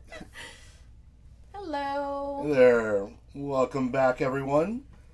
We have a matchup today in round 4. We have Hank 14 on, seems like a Water Ally CL versus Viprius on, you said Windcrux? Yes, that's correct. This is going to be kind of a matchup that I don't see quite a lot. I faced both these decks quite a bit, but how they interact with each other, I am not exactly sure how this game's going to go. We'll see. Can Hank 14, if he runs any of those cards that kind of lock a deck down, like let's say Snow White, to keep the Crux player from leveling up, keeping them from being able to suppress everything, or if they start using their suppression to take care of the Snow White. Unfortunately, that means the Snow White will enter the field again, but being able to level up is better than not being able to, right? So we'll see exactly what answers that the Crux player is going to have for a deck like that. But you're very familiar with the Wind Crux player. What type of plays do you expect to see in this matchup versus a Water CL? Ooh, I actually don't really. I'm not familiar with Water CL to begin with. Do they like hit hard, or what is it that they have? So for the Water Ally CL, they like to play a bunch of mostly 3 cost, 4 cost allies, but they'll usually swing for 3. So they like to have the opportunity to play interaction using water, like Frozen Dismissal, using the Snow Whites, being able to fracturize stuff. That play a little bit more of, instead of like a fire aggro game, they like to play a little bit more, all right, I'm going to put down a few of these allies that are going to hit harder, less of them, but if you don't deal with them, and because they're 4 health allies, they're a little sticky on the board. Mm-hmm. I know that in the Windcrux list that Viprius is running, there is, displays, obviously, that could help mitigate some of the damage there. Otherwise, obviously Aeson Protector, right? Just keeping those up, and he, Fluffy, just keeping those up would probably be really good for him. Otherwise, I think he might want to just try to turbo to 3. Yeah, get those ghosts of Pendragons out, get those, swords out. Yeah. Yeah, absolutely. And no, we are not sponsored by Celsius here. Ken showing off the can there, but it looks like Viprius did play one of the cards that allowed them to search the top of their deck. It looks like Rally the Peasants. Look at the top 6 cards of your deck. You may reveal a human card from amongst them and put it into your hand. So it looks like it's just something that goes card neutral. It's a play to dig a little bit further down. Do you know what kind of allies that they're looking for besides like the Aeson Protector? Definitely, Fluffy, to get those swords into banishment. Huge for Lorraine, right? Yeah, it's just definitely probably Veiling Breeze, I would say. Well, it has to be a human ally. So... human. Oh, from the dig, you mean? Yeah. Yeah. Okay, then. Well, let's see exactly. Is Fluffy a human? Fluffy is considered a human animal. Okay, then so it does qualify as both. Yeah, windmill engineer for sure. There we go. Right? That'd be a really good starter. Yeah. Now looks like Hank 14 put down 3, was able to play the Cheshire Cat. Mm-hmm. Looks like just something, another sticky ally that stays on the board, and it looks like Viprius, instead of leveling up, chose to go with the backup charger. Do you have any insight? Maybe they have a turbocharge or something? Yeah, he does run turbocharge, which he's probably doing right now. 3 down, yeah. I know he runs 2 copies of it. Oh, instead of his Fluffy. Okay. The swords into banishment. Yeah. Getting the swords into banishment. Nice little card neutral play, but technically pluses him further into the game here. Yes, yeah. With the Lorraine's ability. He could grab those swords back at level 3. Went card neutral, drew a card into memory, and it looks like he's passing turn. So let's see if Hank decides to level up here, or maybe bring out a sword to kind of pump up that Cheshire Cat. But no, he wants to go with the backup charger. Looks like they're both playing a little slow, trying to up their influence. Yeah, draw what they want. Absolutely, first. yeah. They're trying to get a feel for each other, trying to see exactly like, okay, how fast are you gonna go? Yeah. Or can we slow this down a bit? Can we tempo a bit? Now I know the Wind Crux deck is not really an early pressure deck. I mean, you could be lucky and draw a bunch of allies, but usually not really the game plan. How about the Water CL? Does he do that? Water CL does apply some early pressure. He may just not have drawn the cards that he needed to, but it looks like Nia Misfailed Scout was played. Nia allowing on enter for you to look at your opponent's memory and then choose a card name, and that card costs one more to play. Now, that means that you can choose any card name. It did not have to be in the memory. So in cases like this, they'll usually pick a card that is very from like the material deck that is very important to their game plan. So, or if they're still on Spirit, they'll say Lorraine level 1 instead of paying 1, you got to pay 2. Yeah. All right, and then looks like from the review we did see 2 turbocharges in Viperius' memory. So yeah, he could just use one of those next turn and gain the influence back. And it looks like Lorraine level 1 was named, so if Viperius wants to level up, he will have to pay 2 instead of the 1. Now, it looks like they did put a little marker there to indicate what was named for Nia. Now, one thing about Nia is that Nia is also a unique ally, which does turn on Joying. And Joying being another sticky piece of the puzzle, 3/3 being able to also have stealth and true sight. Now it looks like Viperius opted for a Thurible. Yeah, this is interesting. I think he's just digging at this point for floats or anything to help with the leveling up. Yeah, because Hank did not have any cards in the graveyard, so no need for Thurible to banish anything. But I think he's just trying to draw and up the influence. Dig. It looks like that's what we're doing. There we go. Drawing more cards. Nice little turbocharge. Draw 2. Get the +1. Now I'm interested to see exactly what they're gonna play here, because this is they're just drawing a bunch of cards. Okay. We go a little. Another net neutral play, a little Ace on Protector. Unfortunately, did not swing with the fluffy shopkeep. So Ace on Protector looks like is going to pay 3, or is going to try and swing into the Nia. And Hank is going to try and protect it.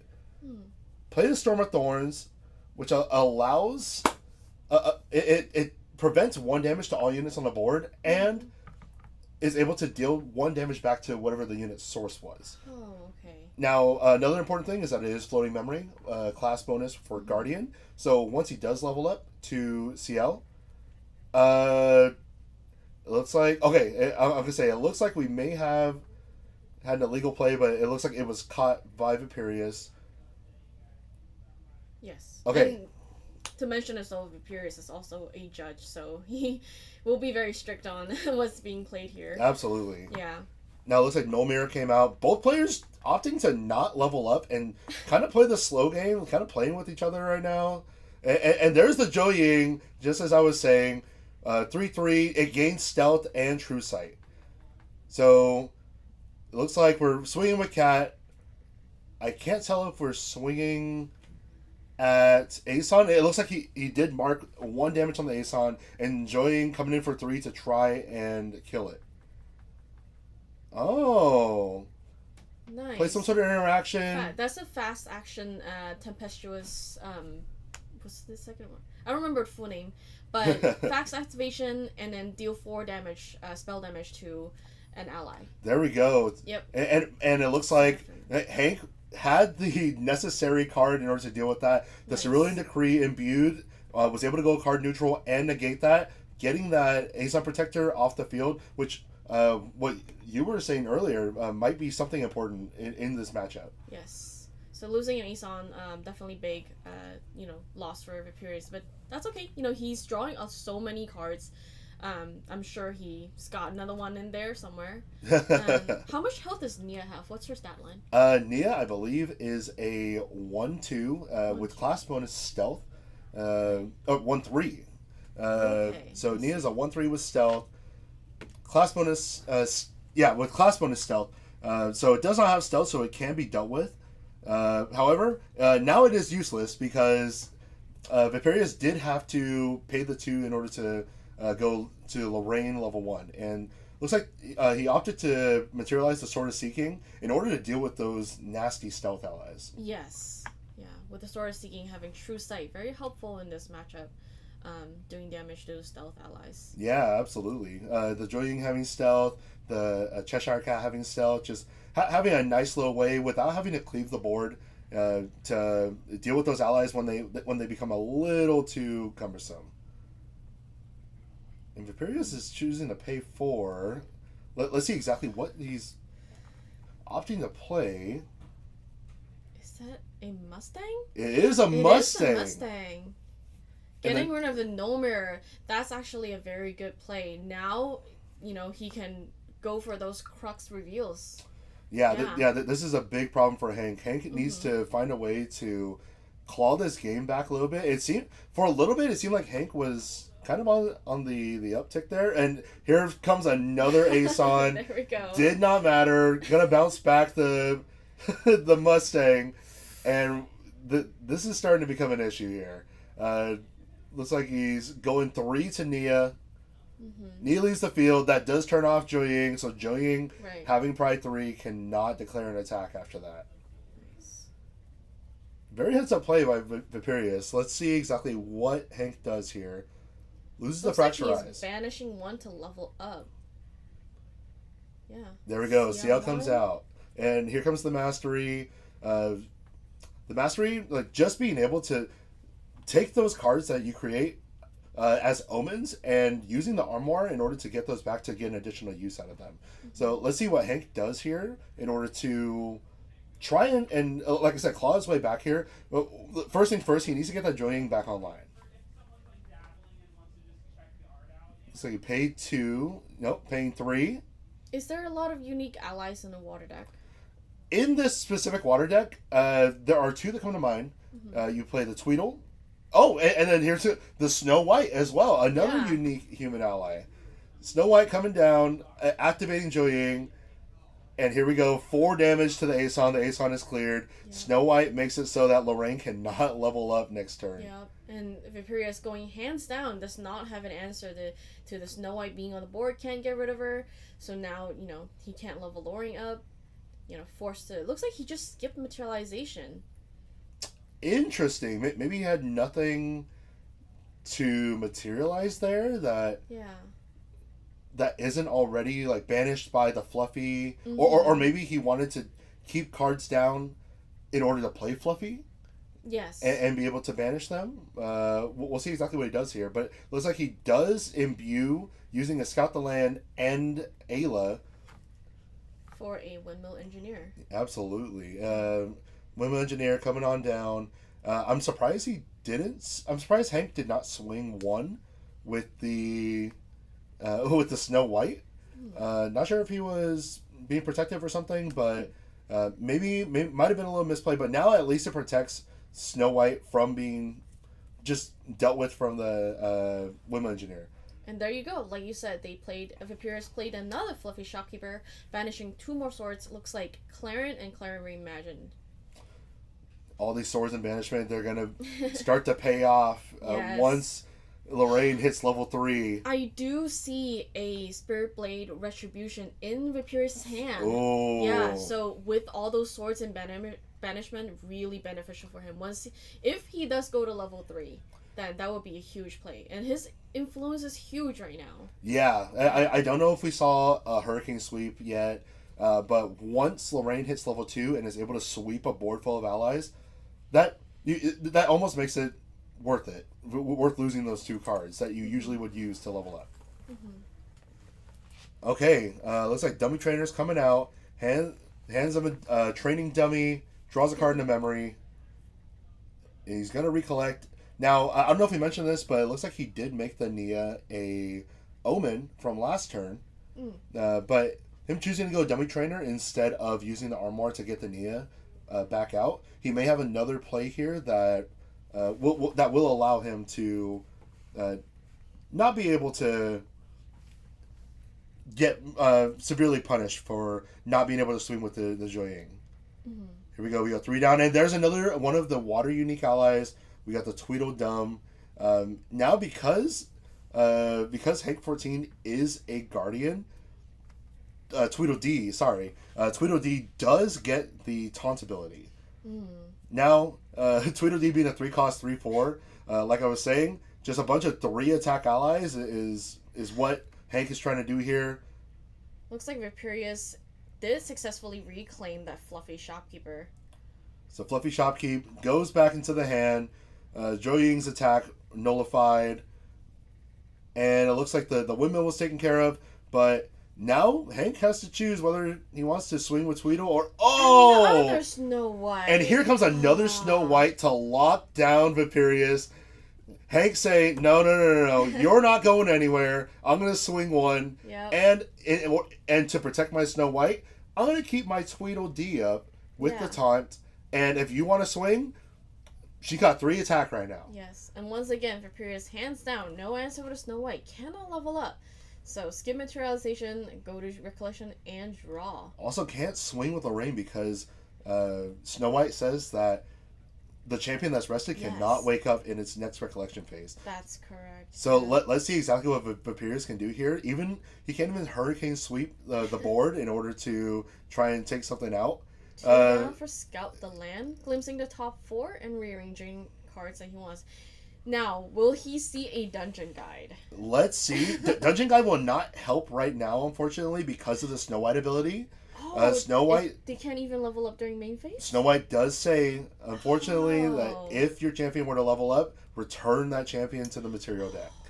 I thought it was only during Materialization. Oh, Snow White is a lot stronger than I thought. Snow White is a very good card. Wow. Its price in the market kind of reflects that. It has gone up in price as not just Aetherwing Diana is able to use it. Now we have these Water Allies CL lists that are able to utilize it. Yes. Now let's see what Vaporeus does here. I didn't see exactly what he drew off the Scout the Land, but surely he has something to deal with this. He is a little bit on the back foot right now because of the double Snow White. Yeah. But next turn, Snow White is no longer in effect. However, Hank could armor another one back just to, put more pressure for one more turn. You are absolutely right, but here comes the Benediction Angel, imbuing that Retribution, showing that he does have the Retribution and a fire card, so whenever that Prismatic Edge does come out, you will be dealing the 3 damage, and if you don't solve this issue before Vaporeus gets to level 3, they're going to ult you. Yes. Yeah, and that is, that fire card is an Exalted, so it counts as the events imbue for the Benediction Angel. Oh, I see. Yes. And Palvor Sword coming out, banishing Vaporeus's graveyard upside down, making sure he doesn't have access to the Reclaim that he used, gets rid of that, and buffs up the Cheshire Cat, giving it a 2 more power, and CL getting a 2 power weapon as well. This is looking a little dicey for Vaporeus here. Yeah. Let's see what Hank does here. Water just has a lot of interaction, but also is able to put in some steep damage just like this. Now, Hank does have to be aware. Vaporeus is probably running Veiling Breeze. Breeze, Calming Breeze. He did banish one Veiling Breeze earlier from lowering to lowering 1. I didn't see the second card. It almost looked like a second Veiling Breeze to me. I didn't catch it. But that would be very dicey for Vaporeus in this state right now. Let's see exactly how Hank wants to start going at this board here. He's going to try and swing 1 right now. I'm assuming at Champion, because Benediction Angel would just kill him. Mm-hmm. So swing 1 at Champion. Vaporeus thinking on whether he wants to pop whatever he has in hand.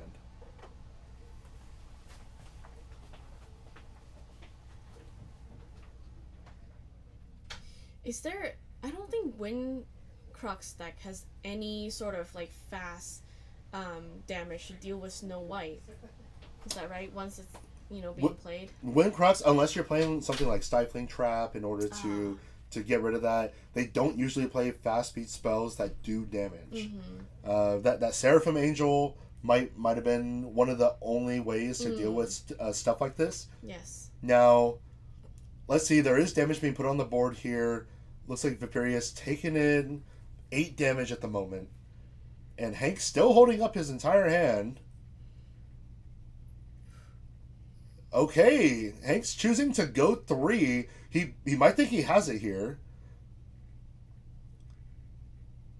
Now, Tweedledee does lose 3 attack after it has declared an attack on hit. So now it has 0 attack, but it is still a taunter when it is awake. How much health does Tweedledee have? Tweedledee is a 3/4. 3/4 That is ally. a large taunter. Yes, a 4 health taunter to make sure that they keep the allies on board is very, very good. Yeah. Now, I think Viperius is forced to level up here. he will if he survives this turn, because It's still going on, huh? yeah, I think Hank Yeah. was testing the waters. All right, if you're not gonna block this 3 damage, are you gonna block this 3 damage? Okay, you're not gonna block that. Then what about this 1 damage? Oh, okay. So maybe you don't have any responses to this. So now Hank has to think about this. How can he close the game out here? We're about to find out. If he has anything, he can play. If he has another Cheshire, he can play another Cheshire. If he has, like, a heavy swing, he can heavy swing. What is that card? I don't know exactly what that card is. He paid 3. Let's see. It looks like Viperius is also not familiar with the card, so we're having to read and learn right now. But it is a 3-cost attack card. I believe I see an attack stat at the bottom. Whoa! Crowd Guard Slash. As long as your opponent controls 3 or more units, it gets +2. But it is a 3-cost 4 attack. Now, using the Palver Sword in the intent, that would be 4, 5, 6, 7 damage coming in using CL's Mastery, which gives him +1 based on the omens. I see the advantage of the training dummy now. That's 3 units right now. Otherwise, it would be only 2, Lorraine and Angel. You are absolutely correct. Hank is playing this close to the chest. Now, Viperius is forced to interact with this because that would be game. That is a display. So that is a display. What? What is he targeting here? It has to be an ally. Is he trying to displace the training dummy?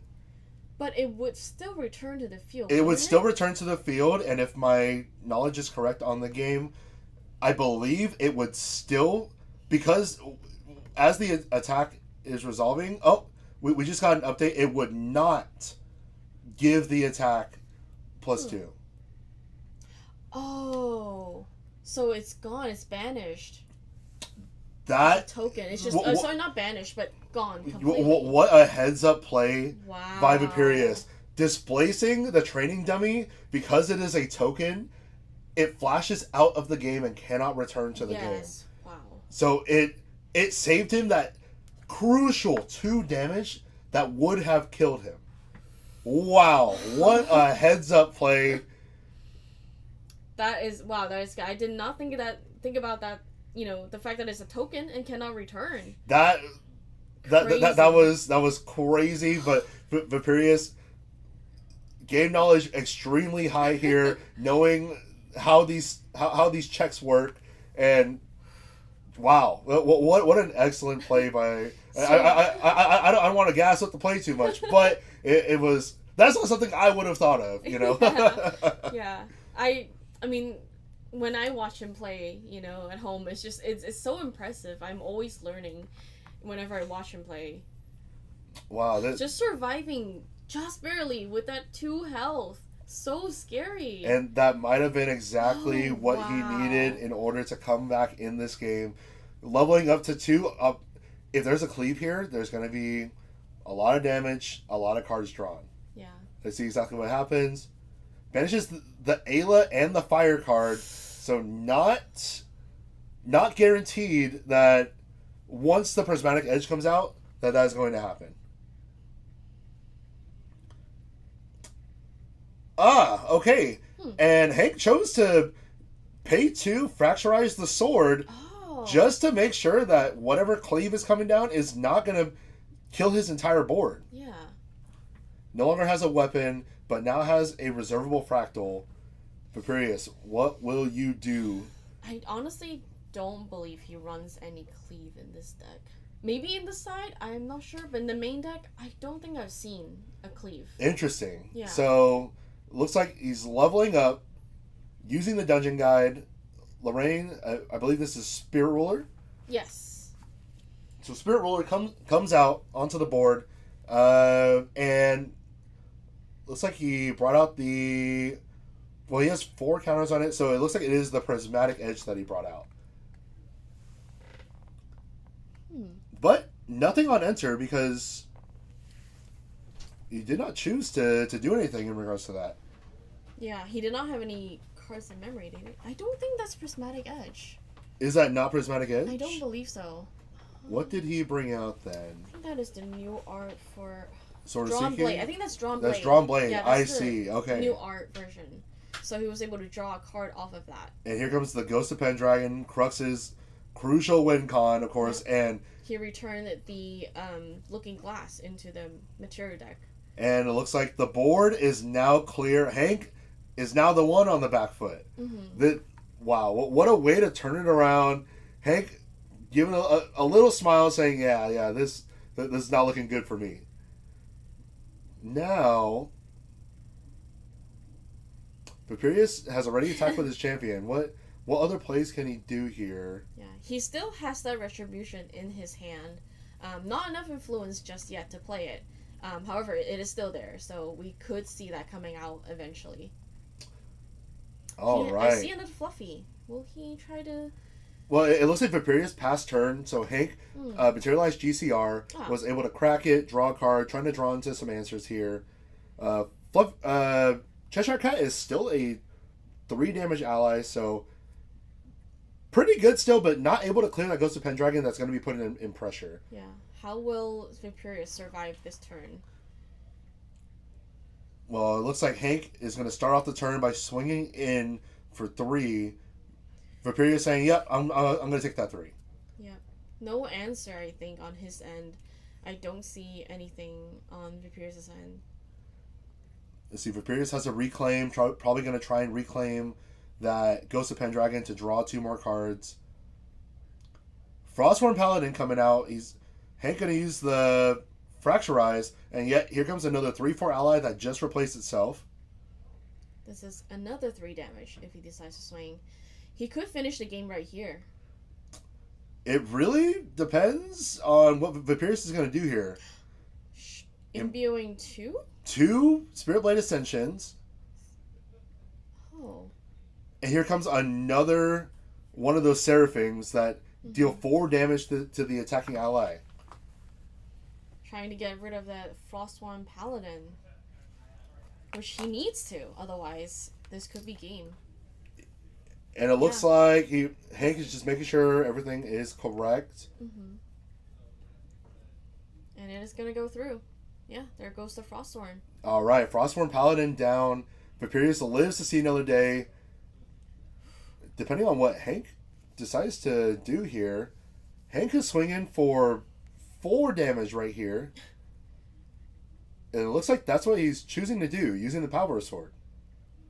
Using that Power Sword, though, will break it, right? And then Cheshire will no longer be able to get the buff from the Power. That is correct. So, I believe if Hank had another Cheshire, he would have played it already, been able to swing for another 3 damage. Mm-hmm. Now, Papirius putting 1 down, and here's the Veiling. So he did have another one in hand. Let's see how many wins he's going to reveal from the memory. You got a Reclaim, a Windmill. 2 So damage. 2. So preventing 2 for the rest of the turn. Mm-hmm. Hopefully just enough to live for this turn. And another Frostborn Paladin. Now, I'm surprised that 2 went through because Papirius is under Veiling Breeze. He should have taken no damage there. From the second Frostborn Paladin. Interesting. So it looks like it might have just been a game state error here, but And the Frostborn was only swinging for 3, right? The Frostborn that's on the field right now swinging for 2. was only swinging for 2, so all that damage should have been prevented. Yeah, so it was not a fast activation. Okay, and it looks like they did catch that. Yes. So we've reverted the game state. Unfortunately, Hank will not be able to keep that intercept up. And Hank is in trouble here. Vaporeus did reveal 2 Spirit Blade Ascensions. Looks like, no materialize, or materialize the Looking Glass, bringing it back out, playing a Benediction Angel, healing 2, drawing in memory. Does he have another Ghost of Pendragon to hopefully return the Looking Glass and draw 2 more cards? Let's see exactly what happens here. So it looks like pinging 1. Hank's life total slowly chipping away here. Mm-hmm. Now, we did see that Vaporeus did have a reclaim in order to reuse that same Ghost of Pendragon. Yes. And I believe if he did have a Ghost of Pendragon, he would have played it already. That's true. So, yes. Let's see exactly where we're at here. It looks like they're just trying to fix game state here. Alright, picking another 1. Vaporeus with, I believe, 5 cards left in hand. And not passing just yet. Deciding that he may want to do another play. He paid 1. It makes me think that he is going to use Spirit Blade Ascension? I believe so. So, yep, as an additional cost to play Spirit Blade Ascension, he has to return a Sword Regalia back to the material deck. And then bringing out the Prismatic Edge this time for sure. Yep. So, Prismatic Edge coming down, revealing the memory. Both players revealing memory. There's going to Wind and Water, so Vaporeus gets to draw and banish 1 at random from the opponent's memory. Now, this is one of the big boogeyman parts of this deck. Is Crux's ability to flicker the Spirit Blade Ascension, gain influence while ripping your influence as well. Alright, looks like he swung with the Prismatic Edge into Hank. Just getting rid of that sword, and maybe he does not have another sword on the board, so he cannot do another Ascension. Is that right? That is right. You have to return a sword. That is correct. So, Vaporeus putting 2 down. Let's see what he chooses to do. He's going to play the Reclaim, targeting the Benediction Angel. Probably going to play it right here in order to recover more. Okay, no, changing his target. Changing the target to the Ghost of Pendragon. Paying 2 for the strongest ally in the game, perhaps. Hopefully drawing another Veiling Breeze. Let's Did we see it? I cannot see it. I can't see it. I think I saw a Reclaim there. Alright, we'll see. However, he only has 2 in hand, so he cannot play anything that's, more than one reserve cost, unfortunately. Let's see. He has no Taunters, no Interceptors. Hank needs to do 7 damage. Yeah. Can he see another one of those nasty attack cards that gets +2 when your opponent has more units on the board? Because look at this board now. This board is full of allies for Vaporeus. Wow. That was a very strong turn from Vaporeus. Now they're both down to only 7 health left. Who will get there first? This is interesting. Let's sort see. of a race here, yeah. I think if Hank does not kill him, Vaporeus is going to have the kill next turn. Okay. I think that's enough damage on board. So it looks like Bandit was played, was able to get the, I think that's not a Rotund raccoon, like a, it is a Raccoon-a-Sword, Portly raccoon. Alright. On entry, you may reveal 2 raccoon cards from your hand or memory. When you do, target opponent banishes a card from their graveyard. Interesting. Alright. So Hank choosing to clear the Benediction Angels instead of going to face, telling me that he probably feels like he does not have game here. Yes, I don't think he had game, and if he hadn't cleared the allies, then Vaporeus would have had game. Because the Seraphim and everything was enough damage. This is interesting. Two down. We're going to glimpse 3 with Fairy Whispers. I see another Ghost of Pendragon. I did see another Ghost of Pendragon. Yep. This is another Fairy Whispers. Fairy Whispers.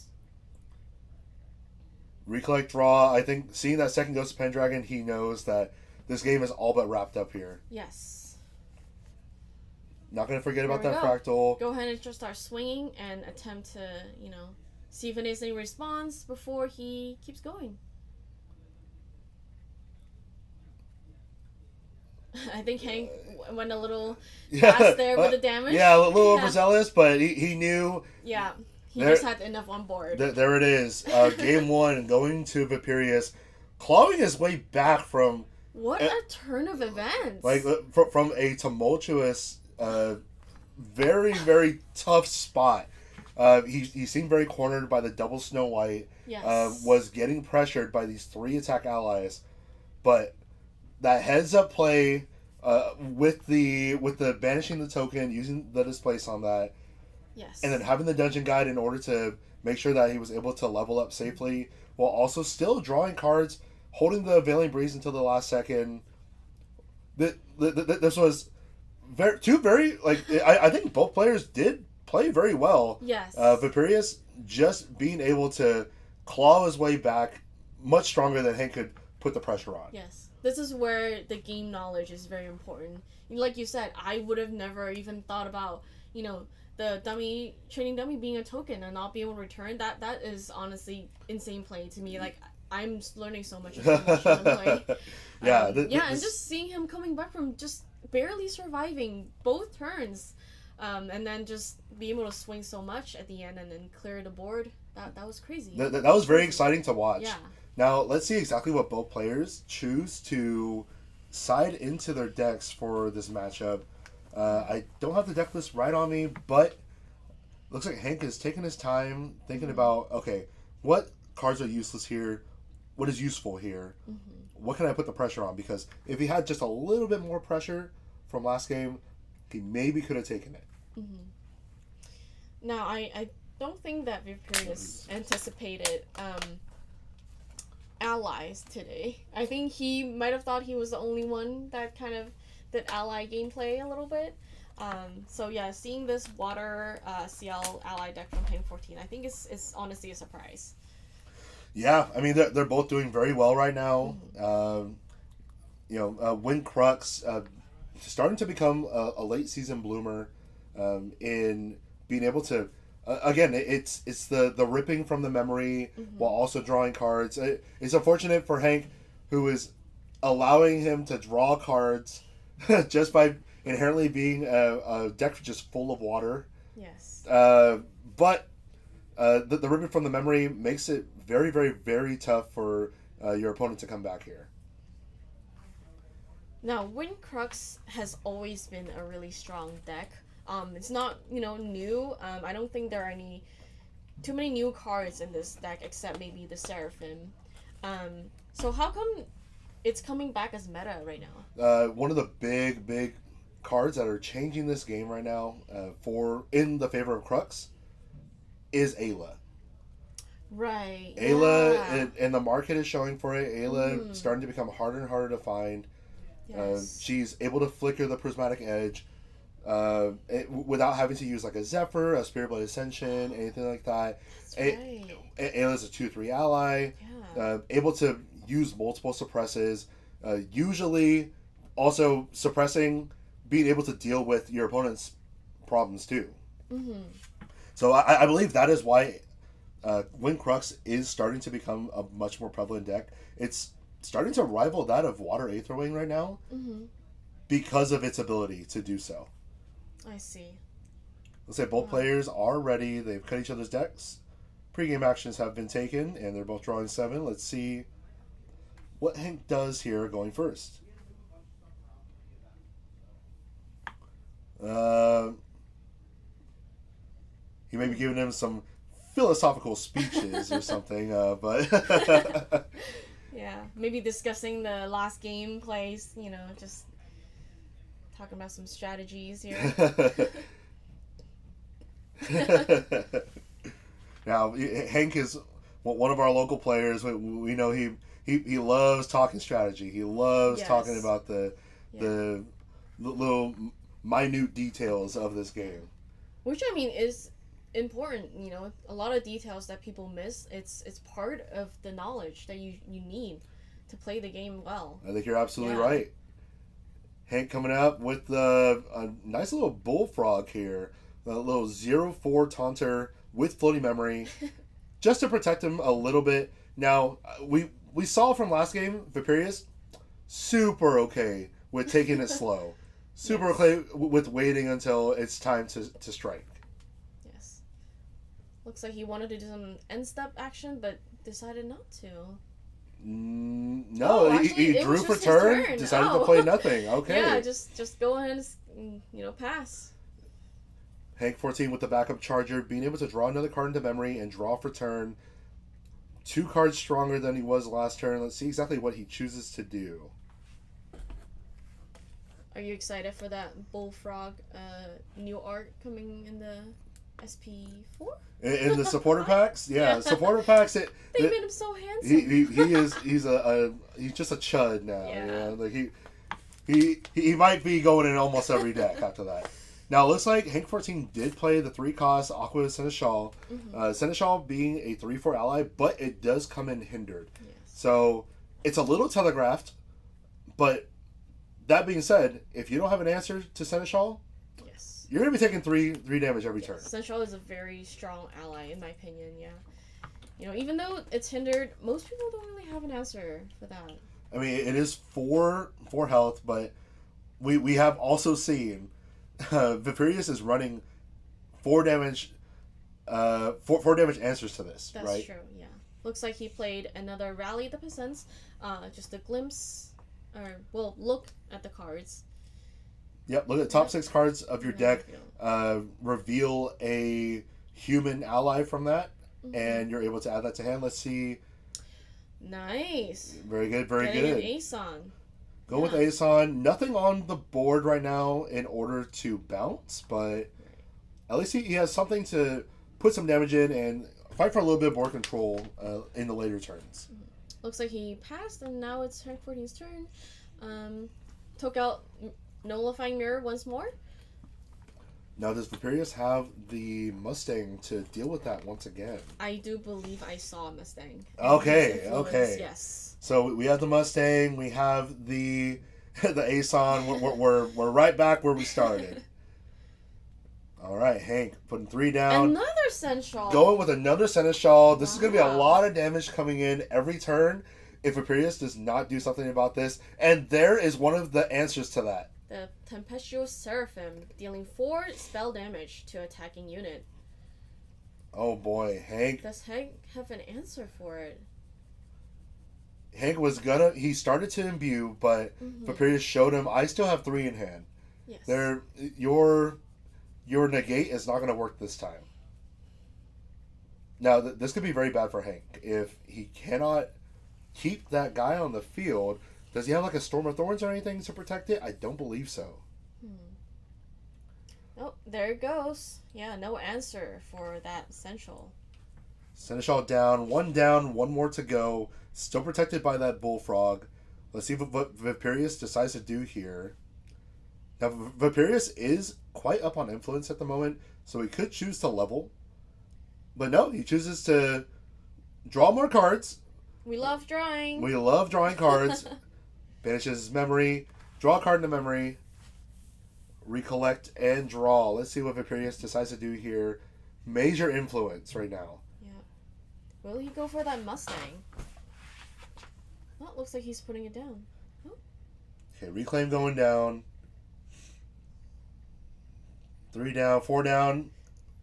He may just... Will it be Aeson? He should swing first with the ally if he's going to play Aeson. Or will he just miss that? Maybe, but there is a Bullfrog on the board.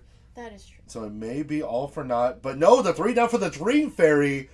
Probably targeting that. Yeah, that Bullfrog going back into memory. Oh no, not good for Hank. Seneschal wide open now. Going 2 damage, but he looks like he's going to face. Swinging at Spirit. Trying to put more damage on the board, and I'm willing to bet. Here comes 2, 3, 4. There it is. The Aeson Protector coming to protect. Now, what will his target be? I believe he should bounce the Seraphim. The Seraphim is probably what is going to be targeted here, but Hank is thinking on the activation. And it resolves. Yeah, it looks like it resolves. Seraphim coming up. Yeah. Back into the hand. Keeping that Aeson up as a wall. Yeah. Aeson with the intercept, and it does not matter because the Seraphim is back in hand to deal that damage. However, I believe Seraphim is a 3 cost. Yes, that's correct. So not enough influence to play the Seraphim. However, he swings with the Essential, the Aeson will go ahead and intercept. Alright, looks like Hank 14 materializes the training dummy, is able to draw into memory, gives Viperius a dummy, recollect and draw. Now he cannot play that Bullfrog anymore. Let's see exactly what he decides to do here. If he decides to go and deal with the Dream Fairy, if he decides to just play more allies to try and swing on board, but has to get through that big Aeson Protector. Does the Spirit count as a unit you control? The Spirit does count as a unit that you control, yes. So Hank does have enough to play that one attack card that says 3 allies. He does, but Freezing Hail coming down on the Dream Fairy, but in response, Reclaim, trying to protect that Dream Fairy, and Hank says, no you don't, I'm negating that, I'm drawn into memory. Really set on getting rid of the Dream Fairy. Really want to play the Bullfrog again. Yeah. Now, I believe Hank only has 3 cards in hand after that, so he actually cannot play that. Seneschal standing there. Hank, I mean, unfortunately, he's also standing there. Yeah, he has met his equal. A little bit of a face-off right here. They're both 3/4 allies. They're both giant men in giant armor. Alright, Hank passed the turn. Viperius is choosing to level up using that 1 float from Reclaim. Bringing out Sword of Seeking. Sword of Seeking, just another way for Lorraine to get 1 more damage in to clear some allies. Yes. But Viperius with a major grip in hand, just a ton of cards. Yeah. Now that Hank only has 3 in hands, he cannot play another Cerulean Decree, so now may be a good time to play that Mustang. Cannot be stopped. Get rid of that No Mirror early. Now, No Mirror was activated already. Yes. And so at least for this turn, the Mustang comes out, trying to deal with the No Mirror. And No Mirror is gone. That is unfortunate for Hank. Maybe getting a little bit overzealous, materializing it super early. Let's see if that comes back to bite him, because it seems like it did last game. However, the No Mirror did come out, I believe, could be used against Virulent Breeze as well. So that is very true. It could be used against some early protection. All right, Viperius swinging in at Hank. They're both still on... Actually, sorry. My apologies. Viperius is already on level 1, but Hank is still only on Spirit. And he decides to materialize a GCR, trying to claw his way back into this. Will he have enough prevention? Oh, he does have the Bullfrog, so he can play this turn to protect himself a little bit. He is able to do so. Let's see exactly what he wants to do. I think he has a Snow White in his hand that I see. He has a Snow White. He has a Joying. Let's see what route he decides to go. There we go. Bullfrog once more. Prefers to go with the Bullfrog to protect the Seneschal. But Viperius, with a bunch of cards in hand, still a lot of interaction here. Also Snow White, level 1 plus ability, not active just yet. Oh, right. Yeah, that's right. He's still on Spirit. Not able to use that Snow White. Now, he probably wants to level efficiently by having him deal with the Bullfrog. Okay, and we may need a game state check here. Yeah. Looks like it was caught. Yeah. And he woke back up. Looks but like the Snow White's already played, so... Yeah. That is unfortunate for Hank not being able to use and utilize that on enter. Now, what will he do here? He has 3 cards left in hand. I guess he has to start swinging. Aeson is down, so might as well start going in. And there's an answer. There is the Seraphim. Is out. Going to get rid of the Central. Oh, this is not good for Hank. He is so far behind. Protect a raccoon. Raccoon cannot protect the the seneschal. Is raccoon only can protect other raccoons or? Raccoon can only protect other animals. Oh. It can protect itself, but unfortunately, seneschal is not an animal. It is a human ally. Mm-hmm. Now, how will Vaporeon get rid of the bullfrog? Will he have another dream fairy? Maybe another dream fairy, but I'm willing to bet that right now Vaporeon is feeling really good about his game state right now. Yes. Has some allies on board. Has a grip of cards in hand. Yes. Just has an answer for everything that Hank's able to do, and Hank unfortunately making just a few misplays here that are really costing him. Yes. Showing that he has the Protector Raccoon, not remembering Snow White's level 1 ability. Ooh, banishing a ghost, and then is that an Ayla? It looks like Ghost, a Pendragon, for and leveling Ayla. up to 2. Those are hard hits. That is unfortunate for Vaporeon, but he's probably okay with that, considering he probably plays a lot of copies of those cards in the deck. That's true. Yes. And now here's where we start swinging. Lorraine, now level 2. Going into the bullfrog. Protector Raccoon. There it goes. There we go. The Protecting animal. the bullfrog. Lorraine does not get the kill on the bullfrog. So unfortunately waste that level 2 ability to be able to draw off Lorraine. Yes. All right. I think he forgot that he had a protective raccoon in there. He did show it to him. Yeah. I believe he did forget that. Yeah. All right, That's 2 okay. down. Imbue 2. Imbue 2 for the windmill. Going 1 at the Snow White. Board is clear. Not good for an allies deck to have no allies on board. Mm-hmm. Hank 14, what will you do? 5 damage left. Does he have it? Well, it looks like he's going to level up, so he's going to gain 5 more HP. Looks like he passed a turn, and yep. Whew. Oh, this is not good for Hank. He's going to draw for turn. What do we have here? What can we draw to claw? Yeah, to draw ourselves back in this game. You know, like when you're staring, and there it is, just as you called it. Another bullfrog comes down.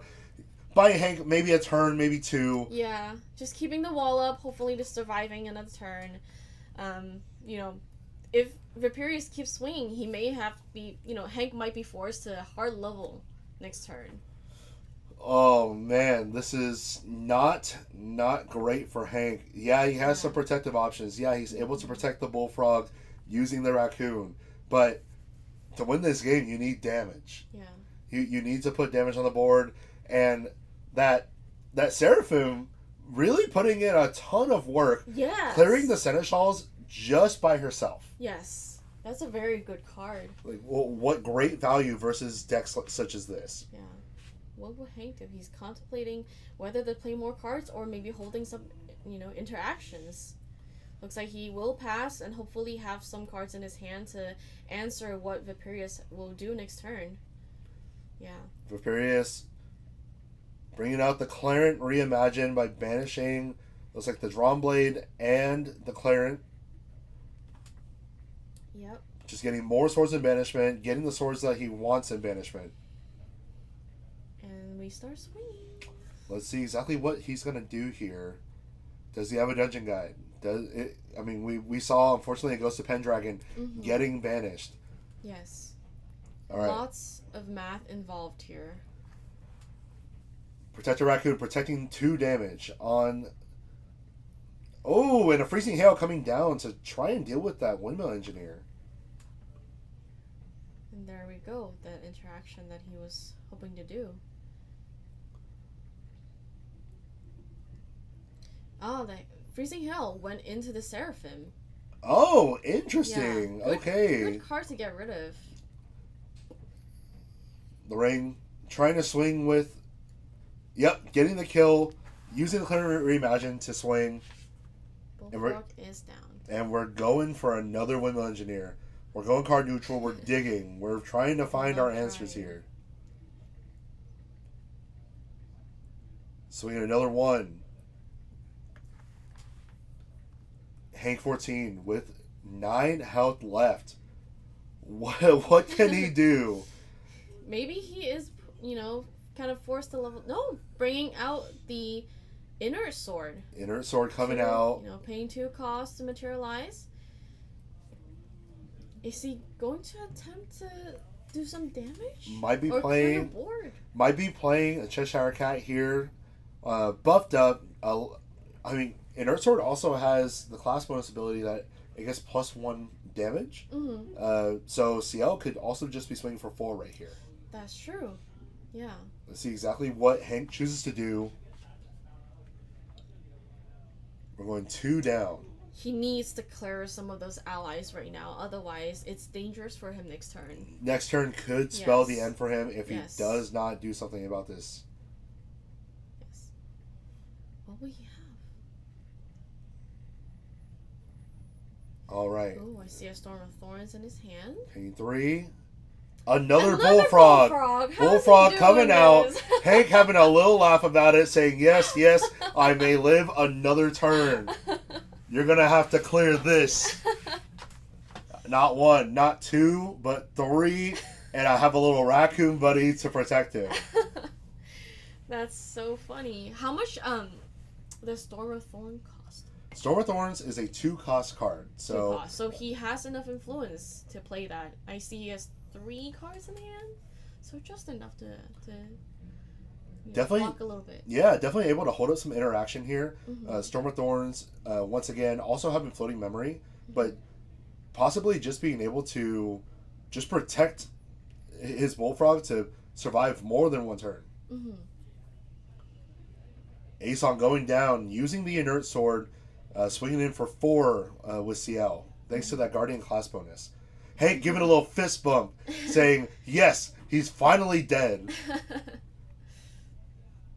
3 Bullfrog is a very lucky draw right there. That is very good for him. Yeah. It is protecting him. It is keeping him from dying, but it's not putting damage in. Ooh, Yeah. here he is, hard leveling, banishing 3 cards from memory. Ooh, and And you know what? lowering coming out, lowering 3. Probably very okay with losing those 3 cards, depending on what he has in hand here. Yeah, bringing back the Drawn Blade, drawing 1 card on enter. Now he goes to recollect. Oh boy, there's a Ghost of Pendragon there. Did he draw for turn? There Not we go. yet. All right, recollection has gone through. We are Yes. now in main phase. Now he can bring out Ghost of Pendragon. Let's see exactly what he's gonna do. 2 down. Pendragon. Ghost of Pendragon on enter. Draw 2. This is one of the plays of Grand Archive here. Returns the Looking Glass, draws 2. And here we go. We're going to try and clear out that Bullfrog using that Pendragon. Swinging 3. Protecting 1. I have an army. I will just turn my board sideways. Alright, going back a little bit. Hank Saying saying... interaction. And there it is. There's a Storm of Thorns, dealing Yeah. 1 damage back to that Windmill Engineer, clearing it. Just 1 less ally that you have to worry about. And maybe protecting the Bullfrog for the rest of the turn.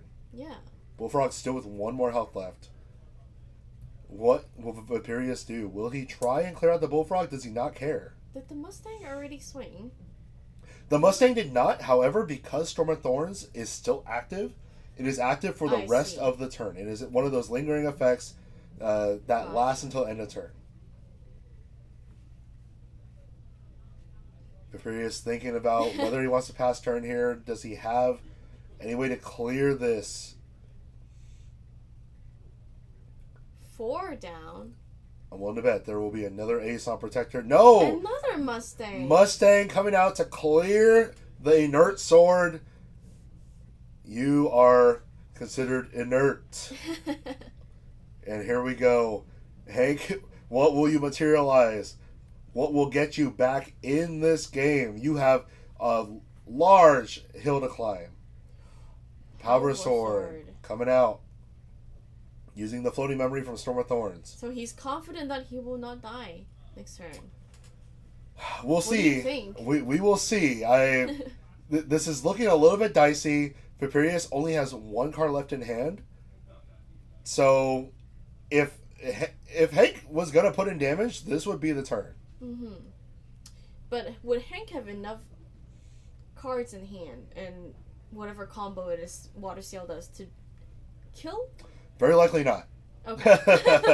I wasn't sure if there's some crazy large combo there, that can be done. Nothing insane that could, 0 to 100 a level 3 Lorraine. Lorraine having a 28 HP cap. Yes. Very, very, very large. Yeah. Let's see what Hank's gonna do here. Start pushing damage. No interceptors, no taunters or anything. One card in hand, cannot play Veiling Breeze. So now is the time for Hank to just go in and apply pressure. Hank dancing around in his seat, thinking, what are the possibilities? When do we get a lunch? What can I do to pull a game out of this? 3 down. Could be anything. Yeah, hard to see Hank's hand. Okay, Tweedledee comes out. Tweedledee, okay. Tweedledee, swinging 3. Clearing the Pendragon, yeah. Swinging 1 with Protector Raccoon. Swinging with the Power Sword. Trying to declare an attack for 3 damage. Now that the raccoon is rested, he can no longer use it to protect the bullfrog. Is that correct? That is correct. Raccoon, unfortunately, does have to tap in order to protect it. Joyen comes out, clears out one of the few remaining allies on the board. Yeah. It looks like our players are in overtime, so we got 3 turns or 5 minutes, whichever comes first. Yes. That was a very large turn for Hank. Just clear the board entirely on Viperius' end. How will Viperius clear the bullfrog and do 8 damage? Now, can he do it? Here's the thing: Viperius could just be playing for a 1-0 win. That's true. He did already have 1 game up. That's correct. Yep. Mm-hmm. Could just say, all right, I'm going to just hold up interaction. I'm going to play the stall game. Yeah. If you got it, you got it, but you got to play through it. Yes. Looks like Viperius just passed. And now it's Hank's turn. He materialized a Smoke Bombs. Probably just to draw another card. I think you're absolutely right. Let's see. Let's start swinging. Joyen coming down for 3. Calming Breeze. Calming Breeze, one of the best cards in the game. Yes. Anything under 3 damage will be blocked for the rest of the turn. So all these allies on the board will not come in for anything. Viperius. Nope. There is no damage here. Yeah. I believe Viperius may have been turn 1 out of 3. So Hank being turn 2, Viperius being turn 3. Let's see if I'm correct here in my guess. But Hank not too happy about that. Passing turn, creating an omen. Alright, now Viperius skipping materialization, going to draw immediately. Pass again. Pass holding turn. Attraction. Yeah, that's it, pretty much. There's no way that Hank can get through 27 health. Alright, this is Hank's last turn. Looks like they're deliberating about something. Yeah.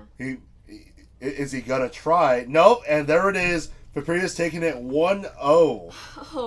Oh man. Wow. Hank, valiant effort in game 1. Yes. Versus this very powerful Win Lorraine deck. But yes. Game 2, unfortunately, for Hank, Viperius just in control the entire time. Yes. I think both players just also had the right cards to kind of protect themselves. Hank having the 3 bullfrog, and then I think Viperius didn't see too much, damage or anything with the swords. Couldn't really push too much damage. So it was a pretty long game too, but they were able to survive. There was a lot of protection being thrown around. Those Count Seraphims. Yes. Really putting in work. Yes. Hank's win cons of the Seneschals just null and void, thanks to that 1 card imbue, and boom, you're dead. I have an ally, and guess what? I have a reclaim. I have Aeson Protector. I'm gonna reuse it, right? Yeah, and Seraphim is so strong, 4 damage. That could be Frosthorn, Essential, just anybody. Yeah, even Jayin possibly, right? That's yeah, right. So that's a very good answer. Seraphim is so strong. We saw the power of that card in this game, of really allowing Viperius to hold the game in his control.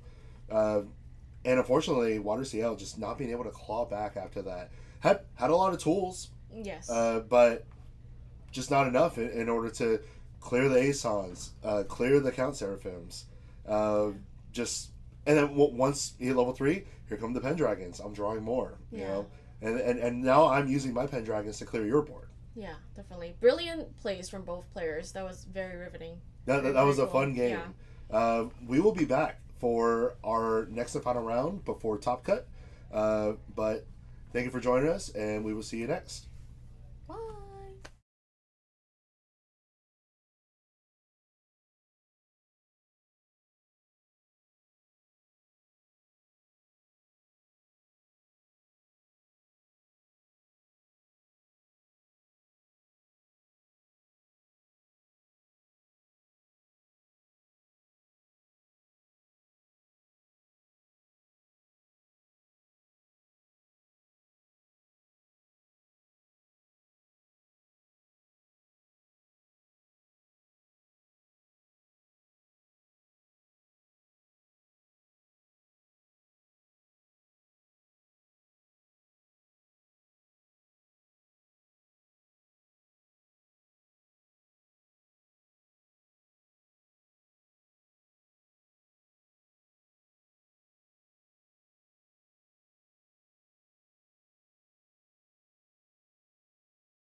Hey, welcome back. We are back with round 5 of the Curio Cavern Store Championship here. I'm joined here with Keenan, the owner of Curio Cavern Mountlake Terrace. Hello, welcome.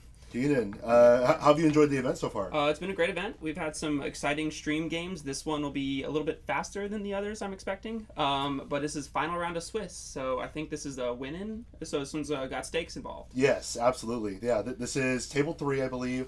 It is going to be Fire Diao versus Fire Aetherwing.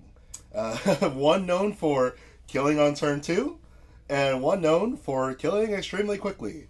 With some protective measures as well. So we have a little bit of a race here. We'll see how it goes. That's right. We also have this is going to be our. I don't know if I should say this, but they play each other all the time. Yes, this is what we call a home match. Yes. So this will be the second one of this store championship.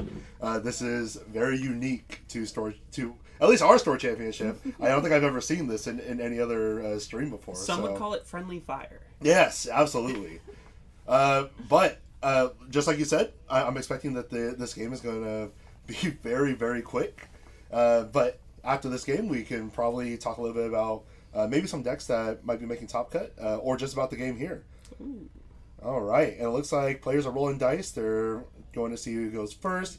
Looks like Rosie did win the die roll. That's what it looks like. So we will see Dao going first.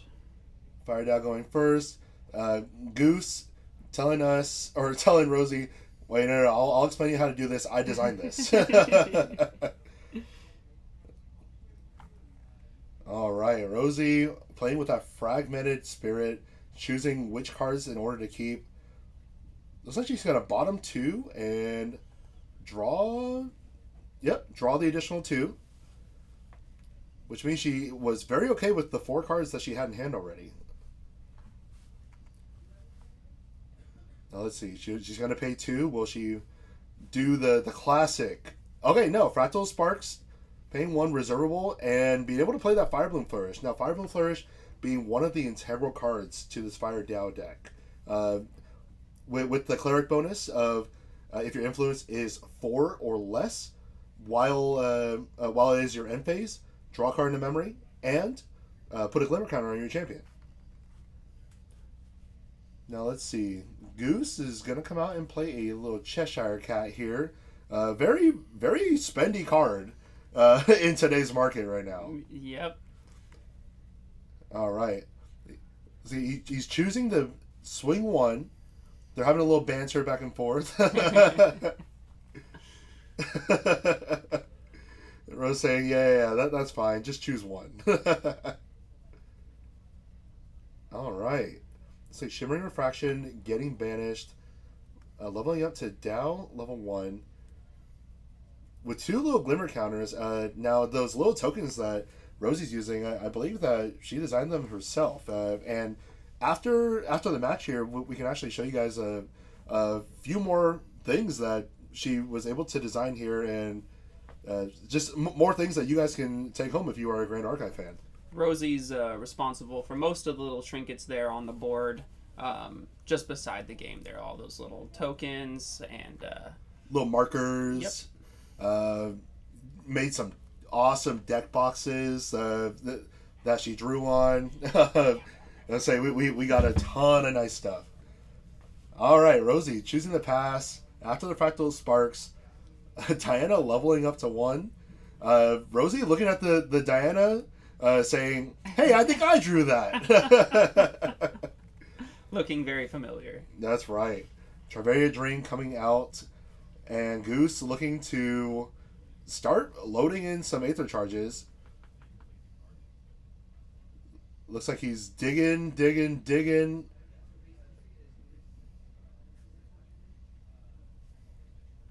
So he's able to look at 6 and wow, put 2 Aether charges into banishment, and for the rest of the turn he may activate them. So it looks like a Mana Flare Barrage and Etheric Calibration was banished. Rose saying, what the heck are those? Yeah, assessing the threats here a little bit. All right, looks like Goose is going to recollect and draw. Now, Keenan, you may see one of the fabled, maybe fabled turn 2 kills, but we'll find out here. Unfortunately, he was not able to load any Aether charges pre-rec. But that being said, Rosie's playing a deck that only stays on level 1. Yeah, the stars do have to align. Her being on 1, we can't get the 15 kills, so... That's right. He's still got to put up 18 damage on... Yeah, that's what it appears to be. Are you telling me he could do 18 damage in 1 turn right now? Goose is definitely able to do that. Now, that being said, it doesn't seem like he drew the cards in order to do that fabled combo. Revealing a Aether charge off of that Etheric Calibration. Goose kind of explaining... We're doing sign language. Yeah. Goose saying, I've told you this way too many times. Ashron shot looks like he's going to be played for 0 cost, just making it so that Rose cannot play or cannot recover. And paying 3 to play that Mana Flare Barrage from Banishment. Okay, Rose paying the 2 Glimmer counters in order to play the Searing Rebuke. Ooh, and on the stack, pinging herself 1 and 1 with the fractals to do 9 damage back to Goose very, very quickly. Oh man. Rosie on the clap back, but is that enough damage to give Goose the... I don't know what they're deliberating about here. Goose saying, all right, I'll just mark the damage for you. This is how much damage it does. All right, and so in that turn, Goose doing quite a bit of damage, doing a nice little 11, maybe 12 damage there. She said, get that token out of here. We're no longer distant. All right. Rosie choosing to materialize a GCR. That means we're just looking for a Shining Star, getting out just 11 more damage. She actually only needs 8 more damage. 8 more. Yeah, Okay. Our life counter is counting down. Got it.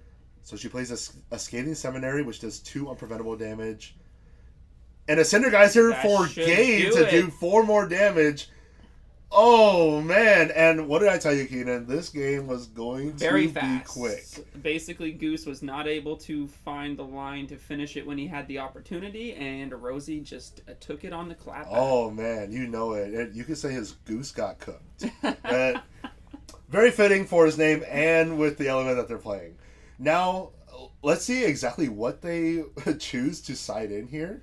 Do we just go faster, or do we put in defensive measures? Like, what do we? Oh looks no! like, okay. I think it's all gas, no break. I think they're going more damage, more.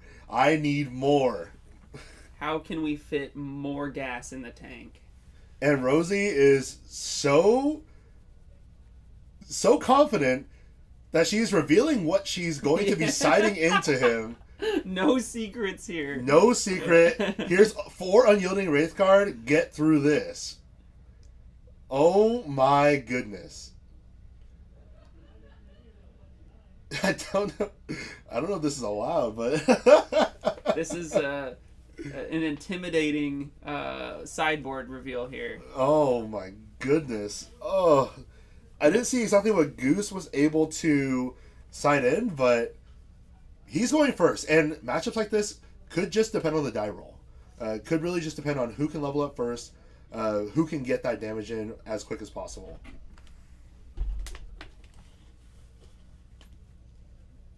Okay, looks like Rose is done siding. Goose is shuffling.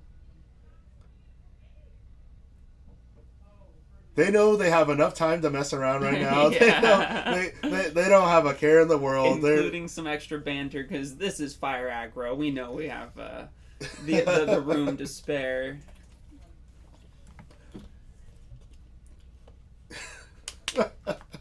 I don't know what's being said, but they're... I think Rosie's re-explaining the line at which she won. Just saying, I won, you lost. we're going next, and you're gonna lose again after I draw this Unyielding Wraith card. Yeah, these Unyielding Wraith cards are going to be your downfall.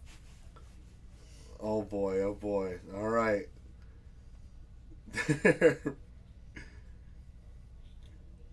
They're taking a little bit of time to deliberate on the shuffles and cutting each other's decks. But like I said, that game took all of 5 minutes? Yeah, the very, very fast first match. That was a man. I could have walked down the street, got a sandwich, and came back in the time that match took. You would have missed it. Yeah.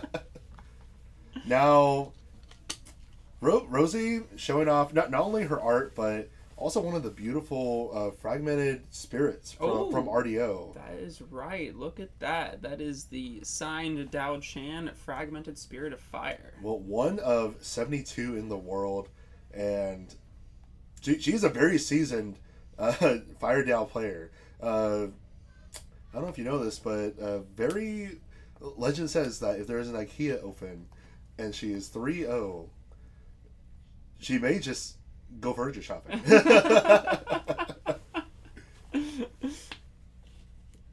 Okay, she's just showing him, I have these cards. Yeah. You're dead. The BM right now. Absolutely BM. Oops, did I drop those? This may be... I don't know if there's a judge call coming or something for this, but... What matters? She matters? She knows he can take it. This is a home match here. Yes, it is. Showing off a little bit. Rosie is on the Wraith card. The sideboard coming in hand one. That's what we play Fragmented for. All right, Goose in the end step, playing the back step. He's going to go distant, draw a card, and level up. There's a level up. Trivariate Dreams. He still has to banish a card.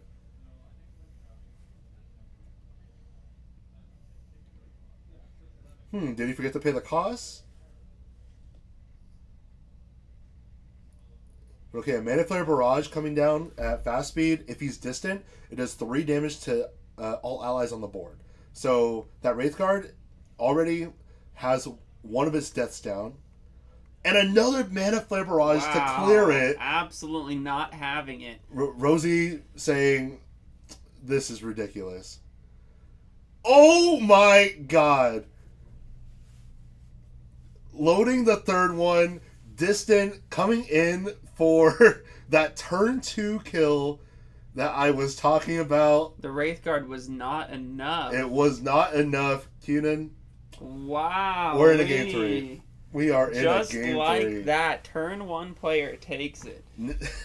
Now, after watching those 2 games, what do you think about this matchup? This is a first round knockout, regardless who starts, is what it seems. Yeah,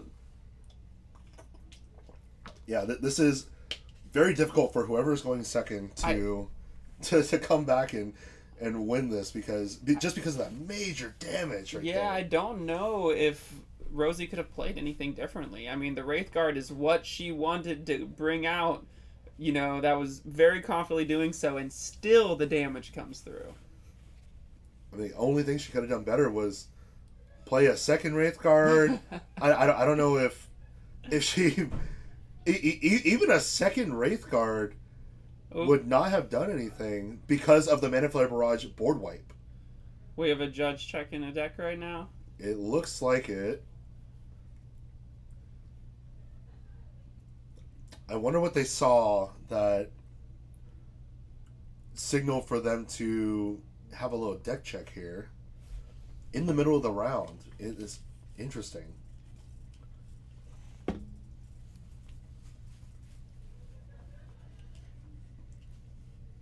mean, it sounds like there's some laughter, so nothing serious, no serious offense there. Hopefully so. Yeah, looks like our judge is still checking the deck here.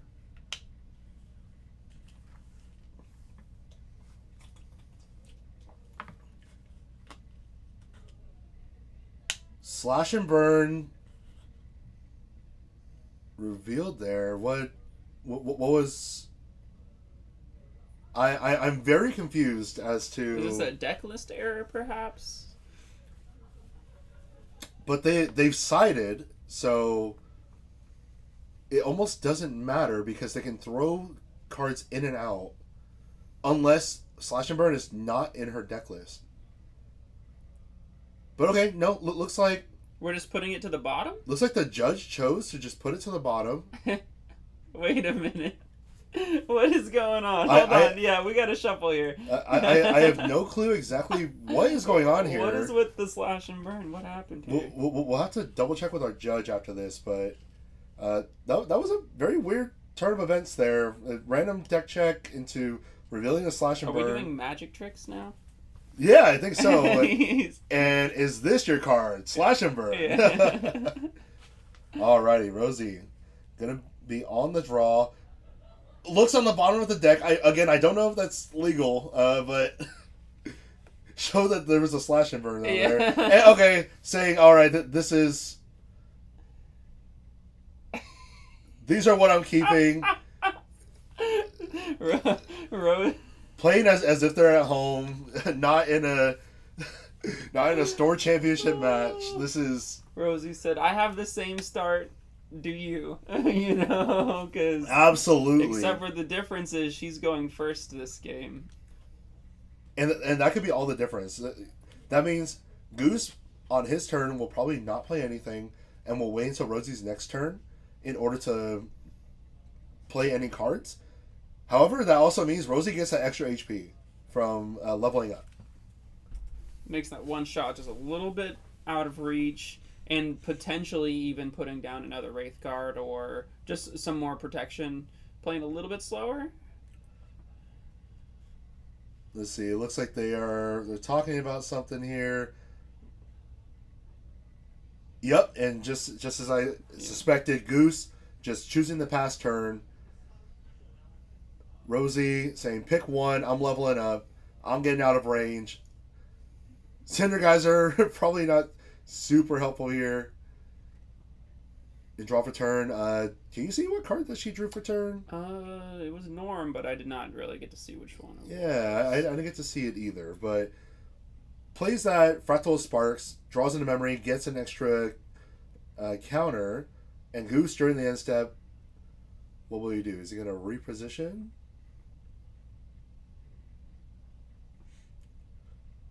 I do see a reposition at the front of his hand.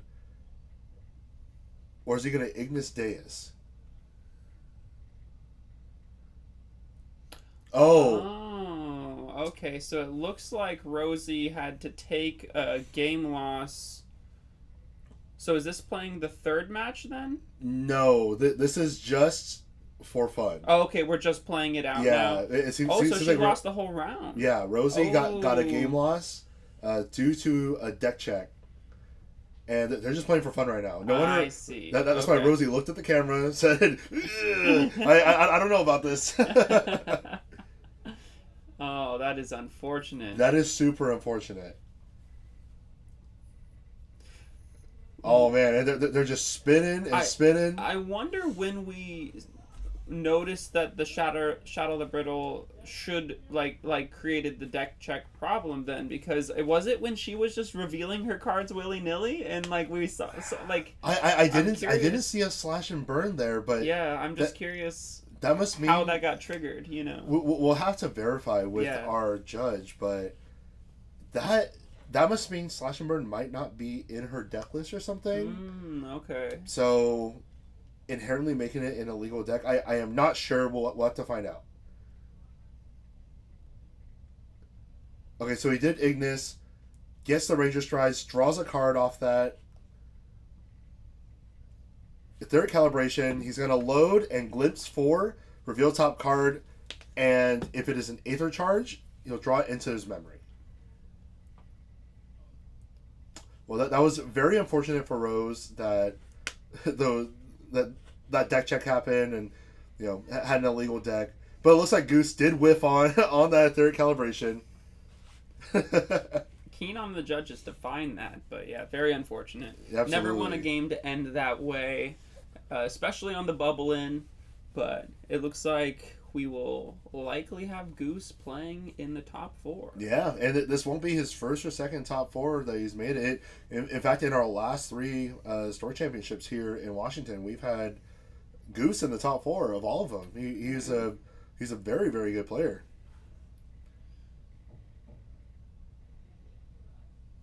All right, Cheshire Cat.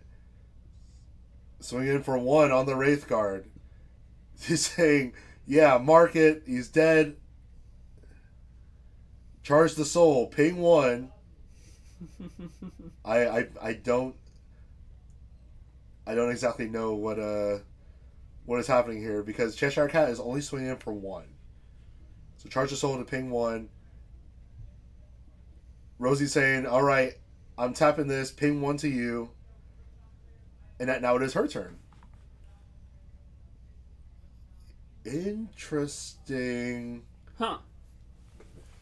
I mean, interesting that we're still playing this match, even though she technically lost. But yeah, it looks like we probably don't have a backup stream game, so this one's probably not going to last very long.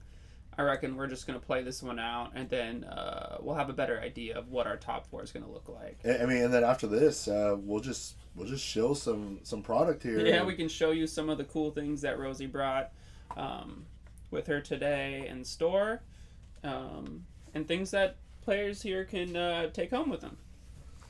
Absolutely. Now, let's see.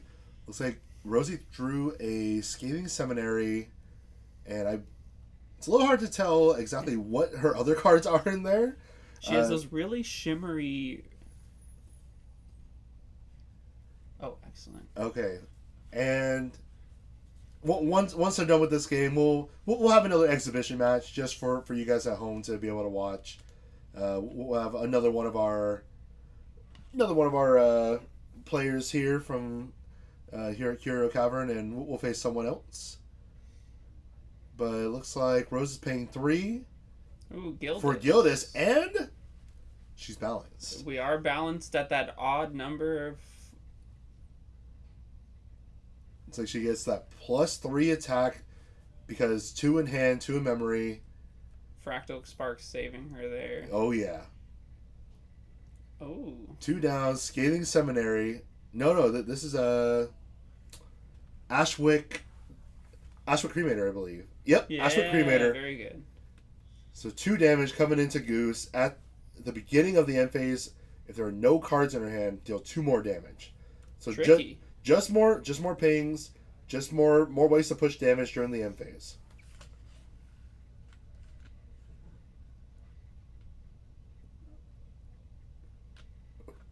Rose tried to explain to him what the heck is going on. Now she got a little smile there. Well,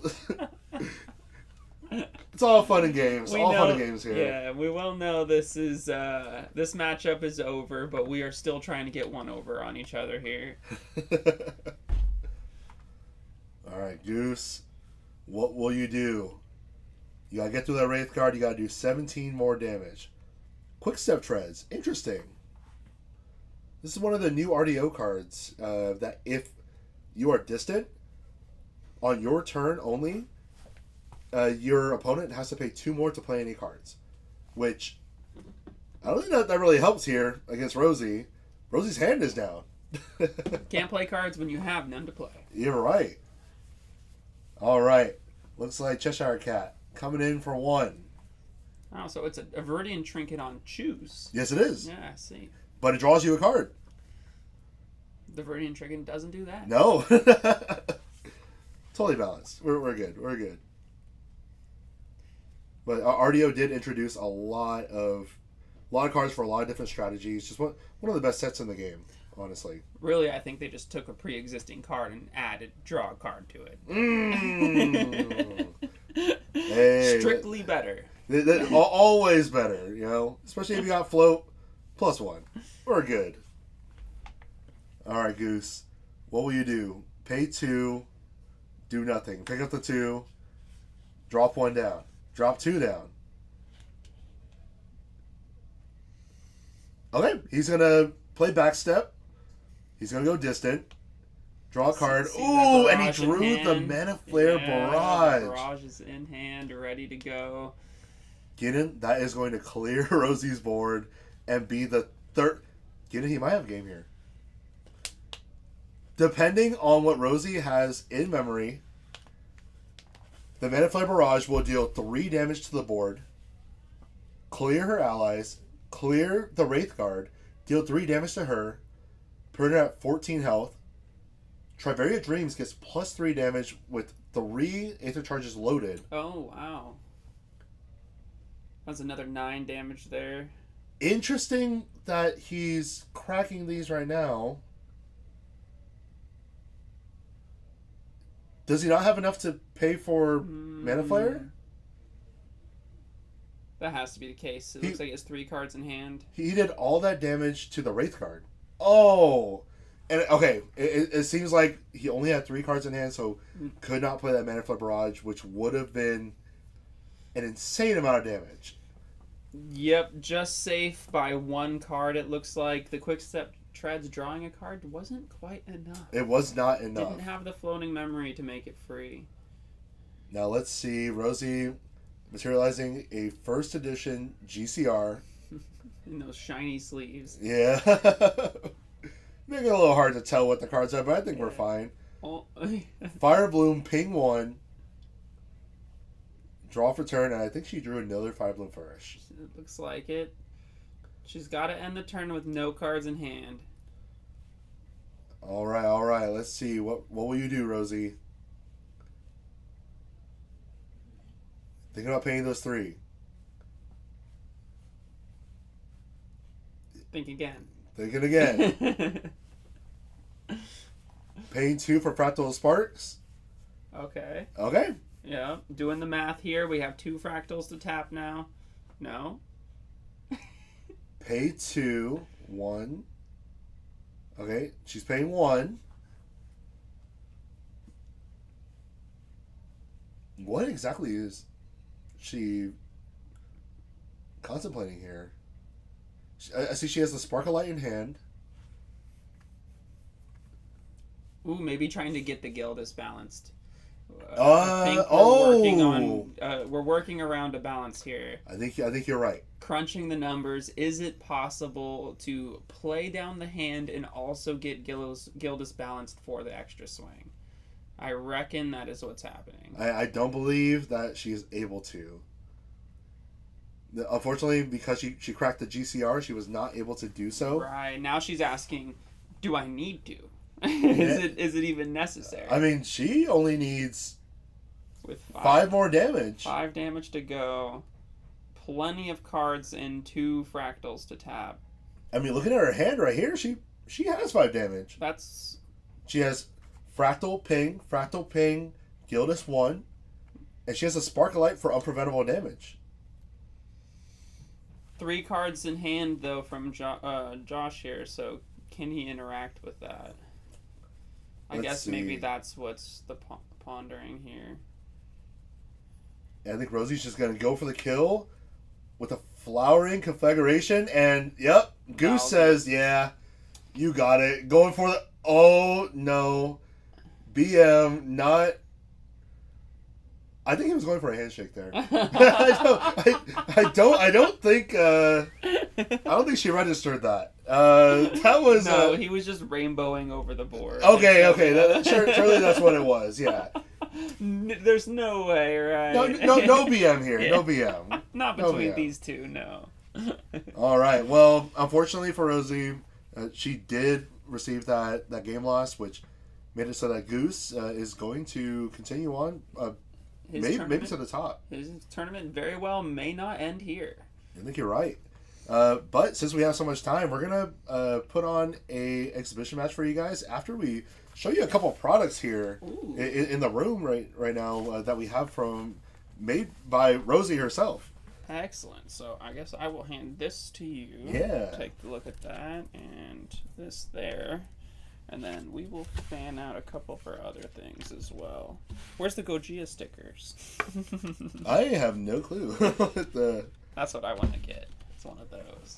All right. Well, we all right. Looks like we're back in the room here, Keenan. That was with all our lovely little Grand Archive stuff. We are Grand Archived out. Keenan supports this game wholeheartedly. So if you guys are ever in the Mountlake Terrace area, Seattle area, come on through. Come buy your singles. Come trade your singles. Come and meet us. Washington Grand Archive group. We got lots of experts of Grand Archive on staff. We got lots of Grand Archive product all the way back from Dawn of Ashes. Lots of starter decks, recollection decks, Pantheon. We have it all. We have singles available here, CSRs. We even have a Spirit. Come by, check out the store. This is where Grand Archive is happening in the Pacific Northwest. But we'll show you a couple of items here made by Rosie. So first thing I want to show off right now is this cool deck box that she painted on. For you Arasana players, you have, let's see if we can get it in focus here. You have Arasana painted on the front with some herbs, but then you have your little window here, right? But then on the top of the deck box, you have more Ari. You have level 3 Ari here. This is beautiful. It is crazy. Very well done. And then on the side, more Ari. You have even more Arasana. And she even left a space in the back so that you can add some of her Ari stickers. So we got more Arasana stickers. They glow in the dark. Oh, glow in the dark? They do. We also have a bunch of fun. She made some power cell tokens. Let's see. The focus. Here, hold on, we could do this. The focus is a little tough on this right now. Okay, you guys get the idea. Yeah. Some beautiful signed power cell tokens. And fractured power cell. Oh, I see. Because power cells get fracturized all the time. Very good. You have a little spirit fragment here with that nice little embossed signature. And even, I think this is one of the ones I'm going to have to get, a Pantheon barrier. Beautiful. All with little stamped signatures on there from very high your quality. favorite artist. Yeah, very high quality. Okay, well, we do have an exhibition match to put up on stream here. So we might not be done yet. We have Windcrux versus Fire Assassin Merlin. Now, we did see Windcrux from last round. However, versus Fire Assassin Merlin, that deck list, we have more fire aggro. If there's one thing about our area, is that we have a lot of fire aggro running around here. Can fire aggro stop the Windcrux from going to level 3? That's really the question. That is really the question. Now, Windcrux gets to 3, it is a hard game to dig back for fire aggro. I mean, if you saw in our round 4, Windcrux just lots of protection pieces, lots of ways to answer anything that you're trying to throw at them.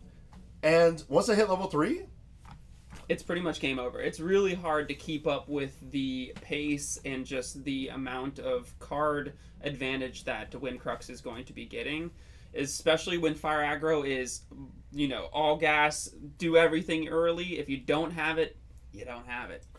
Oh man. Well, we'll see here. We have Zero here playing the Windcrux, and Ma playing the Fire Assassin Merlin. Alright, looks like the Lorraine will be going first. And we have a commissioned Wind Spirit right there. Once again, from our very talented artist, Rosie. Seeing a lot of the local art here from Rosie. Featured on stream. Very supportive of our local artists here. Alright, we see a lot of wind cards in Zero's hand.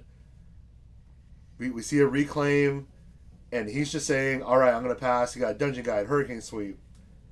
He's got Fairy Whispers. So, my guess is that during the end of Ma's turn, he's going to Fairy Whispers and level up. Absolutely. When it looks like he's got the interaction, the Wind deck will win based on interaction. So as long as he can hold that up and know he can play based off of his opponent, Wind should be in a pretty good spot. Absolutely. All right, looks like Xiao Chao, Cinderkeeper was played. One of those unique allies has stealth. There's the Fairy Whispers we expected. I seen Ayla, another Fairy Whispers. And the Spiritblade Ascension. All extremely powerful cards. You want to keep that Ascension, but having another Fairy Whispers or the Aeolas, it's tempting. It's tempting. Those are early plays. All right, and just a second while we get our life tracker figured out here. For our live trackers, we are using browser-based tracker, and it is unfortunately we have to have a new phone on there every single time. All right, looks like we are back to where we need to be. Zero really contemplating on whether he wants to keep these cards now. He would prefer to see them a little later. Yeah, Fairy Whispers is a fine pick right now if you're just wanting to dig some more. But honestly, getting that Ascension out of the way is pretty tempting. But there it comes. The Fairy Whispers makes sense. It's the easy one. Adding that Fairy Whispers to hand, he's going to have a neutral level up here if he chooses to level up.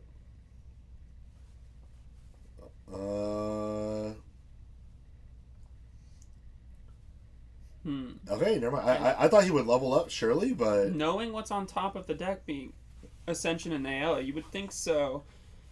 But maybe the GCR is so that we can just pull another one of those off of the top and then do another Fairy Whispers dig. What I'm thinking is that he's going to use the Ascension to imbue Benediction Angel, draw into memory, and we saw he has a Reclaim in hand. That's fair. He would like to plus on this, and be able to wait. Oh wait, did he just pass? Once again, holding up interaction, knowing he has a Fairy Whispers in hand, he can set up the top of his deck, draw 2 cards with that GCR. I'm sure he doesn't want that Aela to disappear. Yeah, Ayla being one of the cards that were introduced in RDO that really pumps the power on this deck. Just giving it some versatility, an ally and interaction all in one is just very useful card. All right, Ma deciding to level up on the Merlin level up, play Molten Echo, ping for 1, but that does give his Memorite Blade +1. Now let's see exactly what he chooses to do here. His Fractured Memory has 1 Sheen counter on it. Alright, and it looks like we're playing Tweedledum. Oh. So one of the Tweedles, little 3/2 ally, now has Stealth. One of the problems is that when you declare an attack, your opponent gets to choose the defender. So, interesting. So if you have an ally on the board, your opponent can say, no, you're attacking this, not me. Windcrux does have some solid allies to divert to. However, the last thing he wants is to have that Aela killed, and there it is. So revealing the Aela, that is absolutely right. All right, here comes the damage. 3, 1. They are both also unique allies, so they both do turn on red hair. Oh, very true. Zero choosing to just banish the Reclaim to get the level up.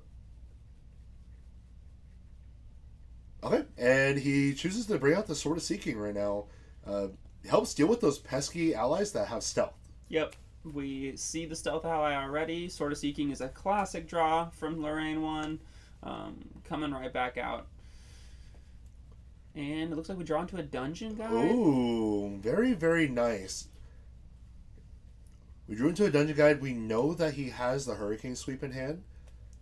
Ooh, a tempting level 2 sweep for draw 2. Could potentially be drawing 2 here. Now, does he have enough influence to play that? That is a lot of cards. He did pop that GCR pretty confidently. Now that shows he may have calculated having exactly enough to do both. Hey, there's the card. Looks like he's contemplating what could be banished for a Dungeon Guide if he chooses to go that route. We see that Hurricane Sweep in the front of his hand there. primed and ready to go. We know he wants to play it. Yes, it's prime opportunity when you see 2 tapped allies and Lorraine just wanting to. Oh, a Fluffy coming down Fluffy instead. Shopkeep. So Wow. he may not have had enough to do it this turn. So we're buying ourselves just a little bit of time. Let him pump that damage into Fluffy next turn, and then do the Hurricane Sweep. Is what it's looking like. All right. Looks like he banished the Viridian Protector Trinket and the Majestic Spirit. Oh. Very interesting. I was told this is Wind Crux. Is this not Lorraine? I mean, maybe the Majestic Spirit is just in there to throw us off. Maybe that's just a decoy for Fluffies. Or is this Merlin? It could be a Merlin deck. We'll see. All right, Ma, choosing to materialize that Wind Bauble. Pay 2 pre-recollection to ephemerate the Molten Echo, dealing 1 to the Fluffy.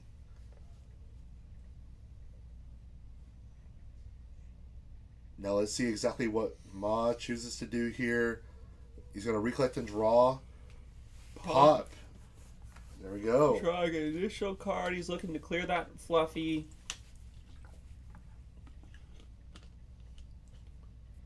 Maybe dealing with the sword. 3 down. No. Looks like Korhazi Courier. Very nice little ally. Ping 1. An on-hit, draw a card, then discard a card. If it's a fire element card was discarded, choose a unit and deal 1 damage to it. He's trying to kill the Fluffy without having to actually swing into it. Absolutely. He drew a March Hare and was able to pitch it, dealing 1. Now, Zero is trying to escape the wreckage. Run away, Fluffy Shopkeep. Live another day. Very interesting. I don't believe that he should have had an opportunity on the on-hit, but maybe he did that before the hit happened. Now Ma putting in major damage here. Zero already down 14 health. Okay, he looks like he materialized. What is that? I'm not familiar with what that card is. It's definitely a new art. Is that a new Safeguard Amulet, or? Maybe. I'm not familiar, but we'll John, pull it up. say let's get this pulled up, please. But anyways, here comes the dungeon guide. And this is where the Hurricane Sweep can come in. Yep. And now instead of drawing 2, he could draw 4. Cool, and he prepped it by escaping that Fluffy and being able to draw an extra card into memory. Oh, it is the Terror Frame. Ah, I see. Okay. And there is no Lorraine. Nope. This is Merlin. Yep, this is a Merlin deck. Wow. Okay. This is this is interesting. I was thrown off by the Majestic Spirit. I truly thought that this was a Lorraine deck. I was told it was Wind Crux.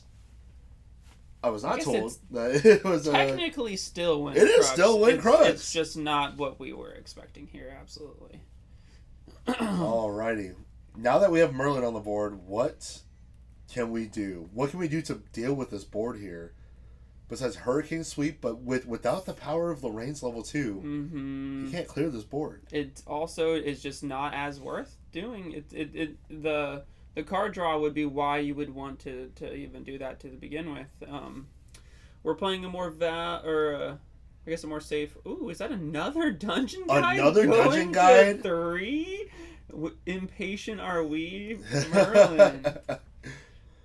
Now, I think this is more out of urgency. Yeah, because we need HP. We need that health. Look at all of those very large allies on the board. They're all presenting lots of damage. Man, this is when having that additional Merlin 2 or the Lorraine 2 innervating back down to 1 to go to Merlin is helpful, because that sweep was tempting. Having the Hurricane Sweep and not being able to use it, unfortunate. Yeah, absolutely.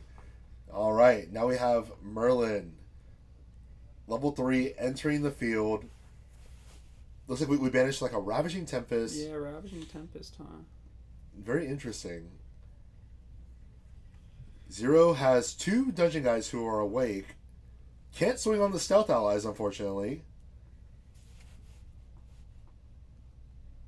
Which means he's just going to face. Might as well, because he's just going to end up making him change the targets anyway.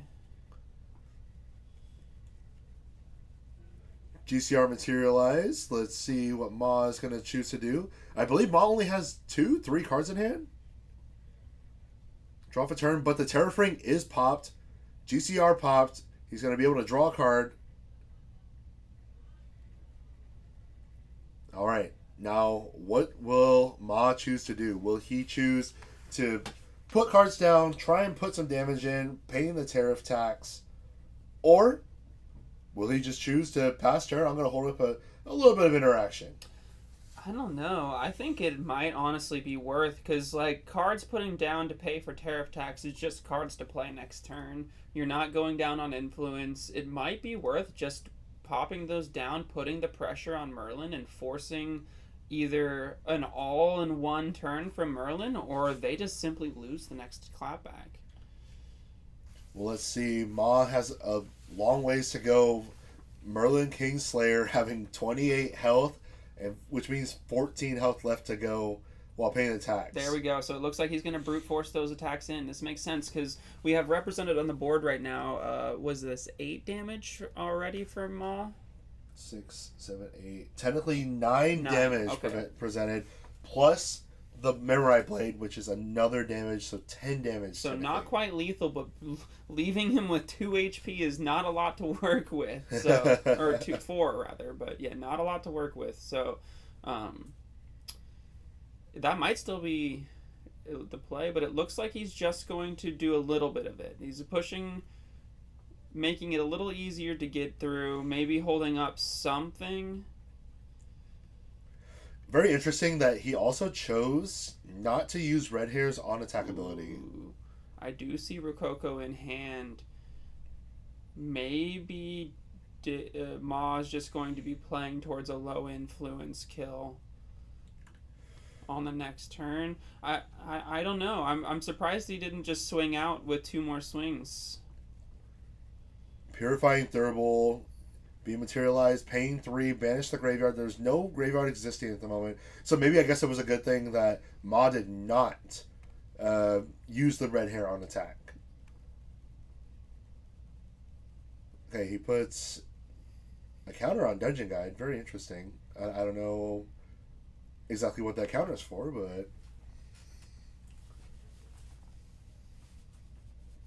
but this is an even turn for Merlin.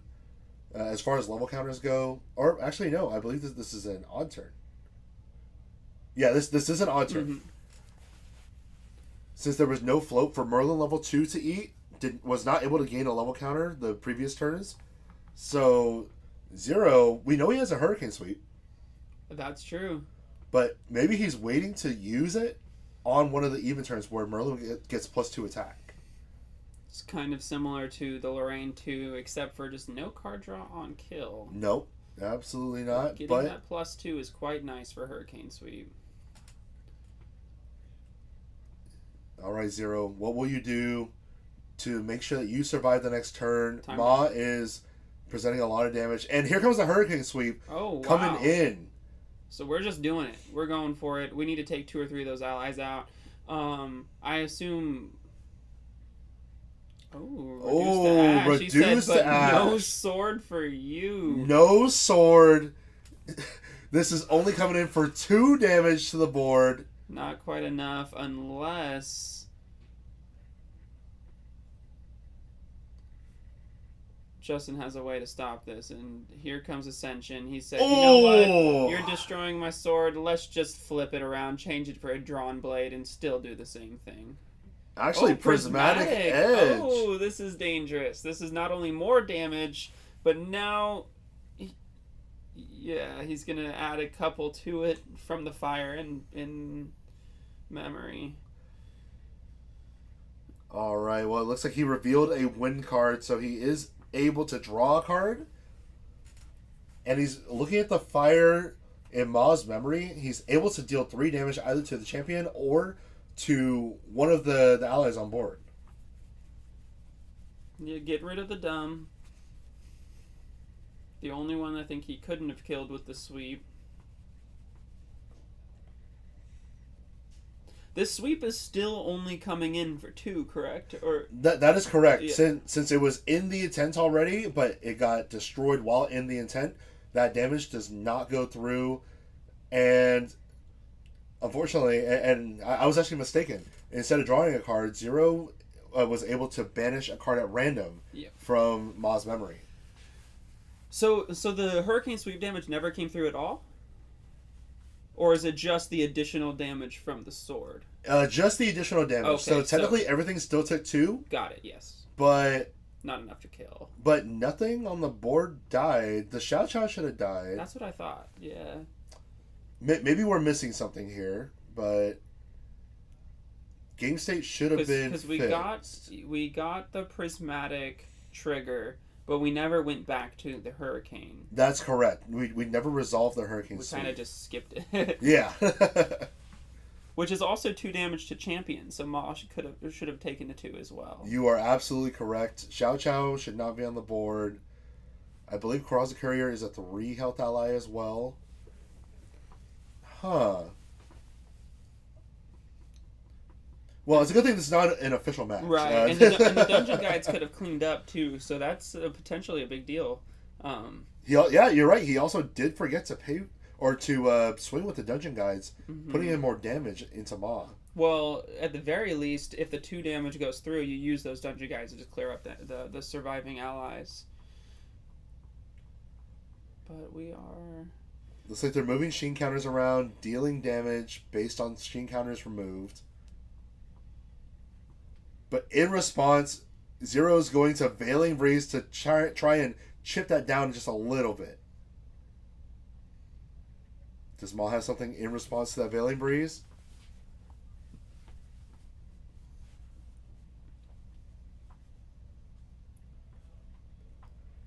Oh, hold on. This is interesting. I don't know what that card is, but I believe that is one of Merlin's Fire Sheen cards. It would put Sheen counters on the Fractured Memory, but while also doing damage. Revealing 2, so blocking 2 for the rest of the turn. Yeah, those should not go. Yeah. Those should not go into the graveyard. We're just revealing. We're getting ahead of ourselves here. Oh, and the Blazing Throw comes in for the game. So very nice. Interesting. I wonder if it was just non-consequential then, because the allies never ended up swinging. I mean, you're probably right. A lot of that damage was spell damage. Yeah, and I don't think Zero could have pushed any extra advantage. The hurricane sweep not being accounted for really didn't affect the game, I don't think. Yeah, I think you're absolutely right. Yeah. But that was fun to watch. We see the power of excuse me, level 1 aggro Merlin, and Merlin Kingslayer, tried and true, been here since FTC. Classic deck. Still don't like it, but Fire aggro played patient game.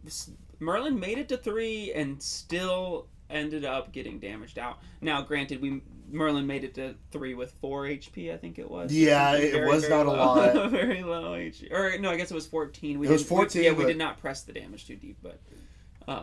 yeah, not taking full advantage of that 28 that Merlin has. Now, this is interesting. On our overlay here, we have Zero who took the win. Am I missing something? I think we're correcting things. There we go. There we go. We're correcting things now.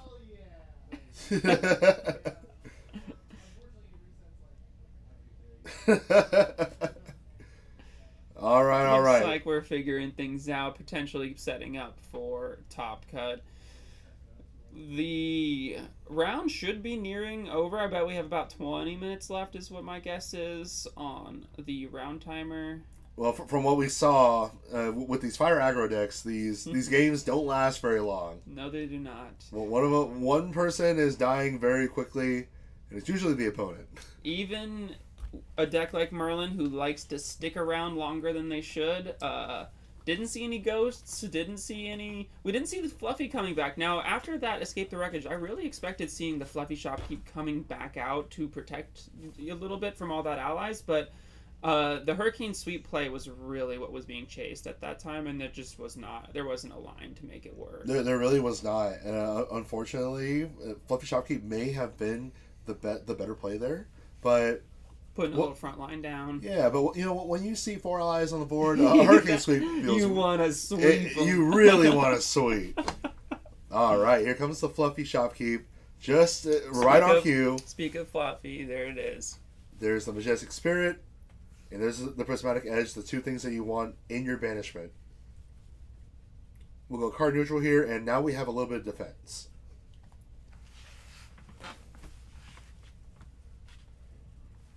All right, Ma contemplating. The reduced Ash play was very, very nice.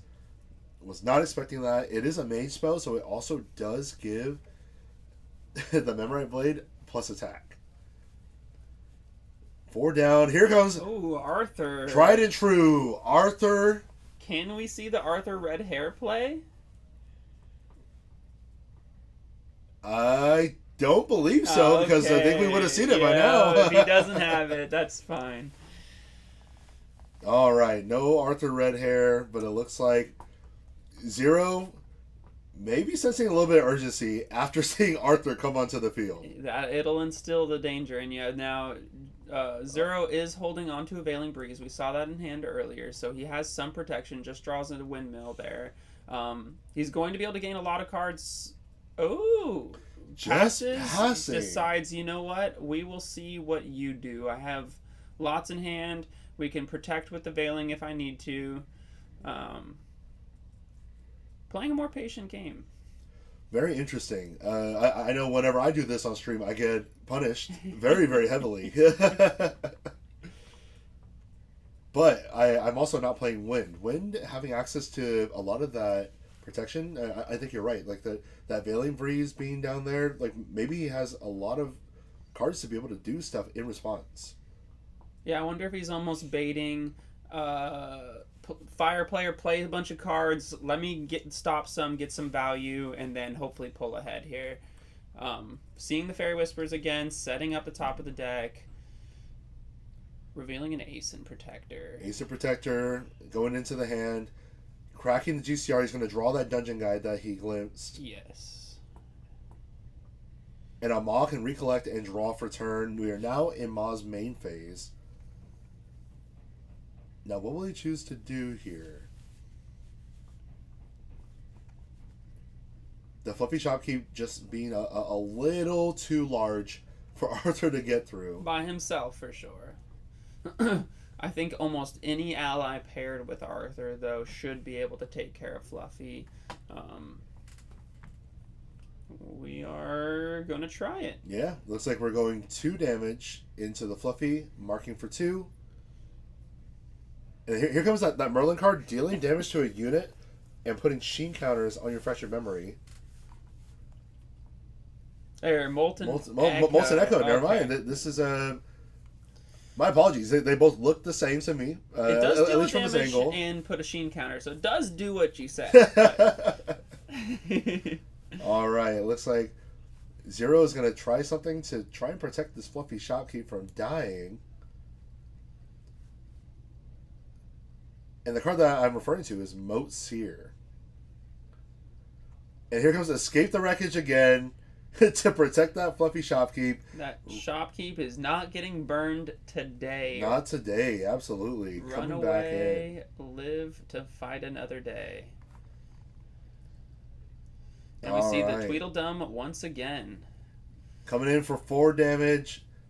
Quite a significant amount of damage coming in, and I think Zero is going to be happy that he's going to have that fluffy shopkeep back Yes. again. Not to mention, Ma has set himself up for an easy red hair if he draws it. Yeah. He's got 2 unique allies on board. All right. Looks like we're recollecting, drawing for turn. What? Another Fairy Whispers, it looks like. No. 2 down. If we see 3 down, we could potentially be seeing that fluffy shopkeep coming back out.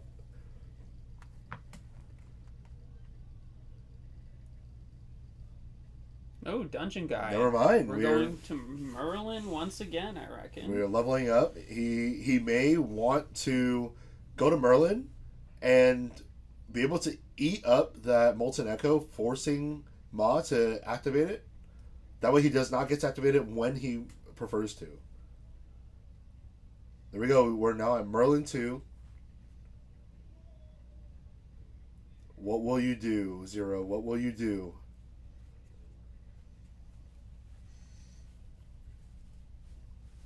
Contemplating a bit. Surely he wants to get rid of that Arthur, but it's just very committal to do so. So he's just going to go in, chip a little damage, may not have enough to clear the Arthur.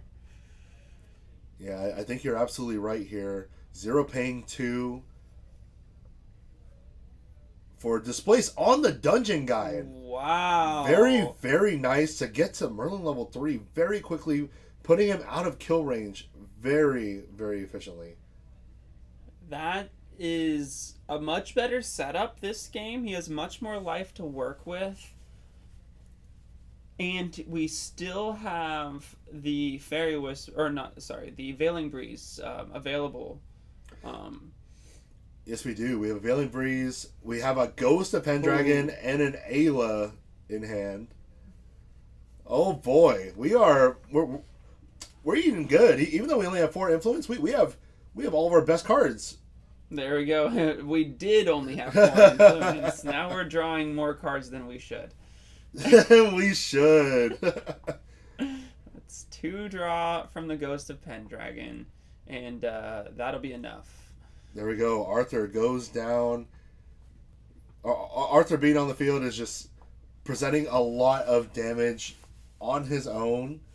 Arthur dying to Pendragon is a little ironic, is it not? I think you are so right. Very, when we're talking about the lore here, his ghost killed himself. This is interesting, to say the least.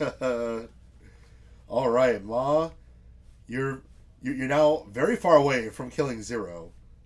What exactly are we trying to do here without like a poison dagger play?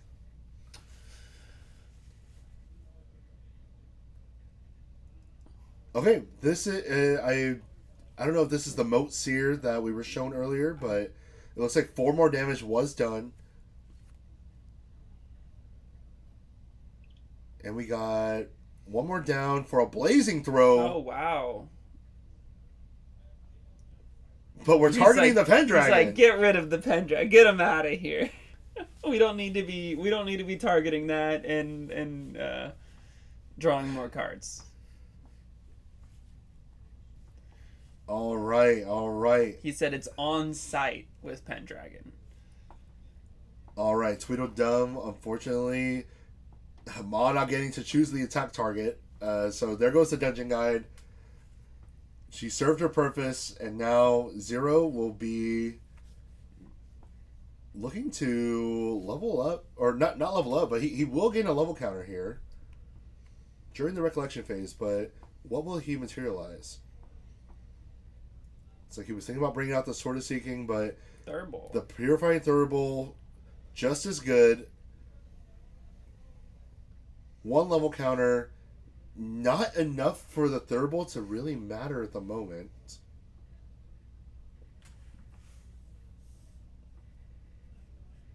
So now we're recollect the drawing, and unfortunately, because he does not have a sword out, he cannot play that Ascension that he just drew. Very, very unfortunate.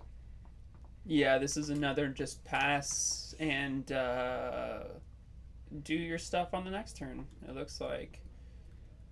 He has a Calming Breeze, he has a Fairy Whispers, there's plenty of protection on Merlin's side, no threat of dying this turn. It looks like the Poison Dagger was materialized, so Ma setting up for a kill turn here. Zero deciding to pop that Thurble in Recollection to force Ma to get rid of his graveyard.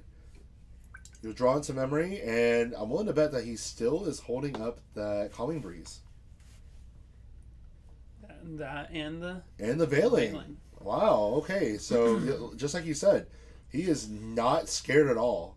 Nope. He has the protection. He knows one of two ways he can at least give himself a little bit more time. It's like he's still deciding if he wants to play that Calming Breeze or not.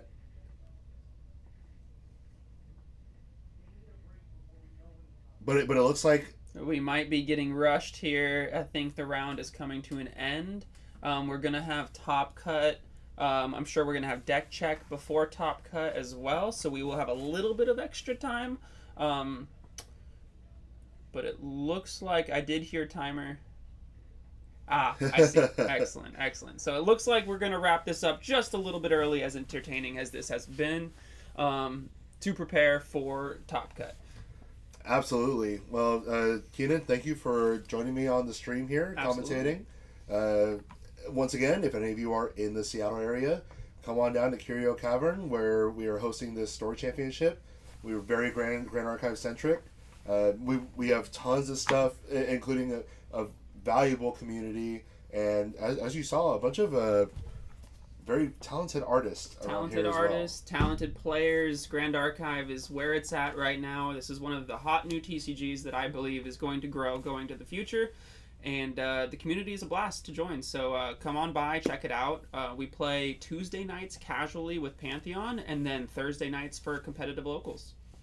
Awesome. Well, once again, Keenan, thank you very much. We are going to prepare for Top Cut, guys, and we will be back after a little break. So appreciate it. Excellent. Thanks for joining us. All right.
Hello everyone, welcome back. This is Top Cut of today's Grand Archive Store Championship here at Curio Cavern.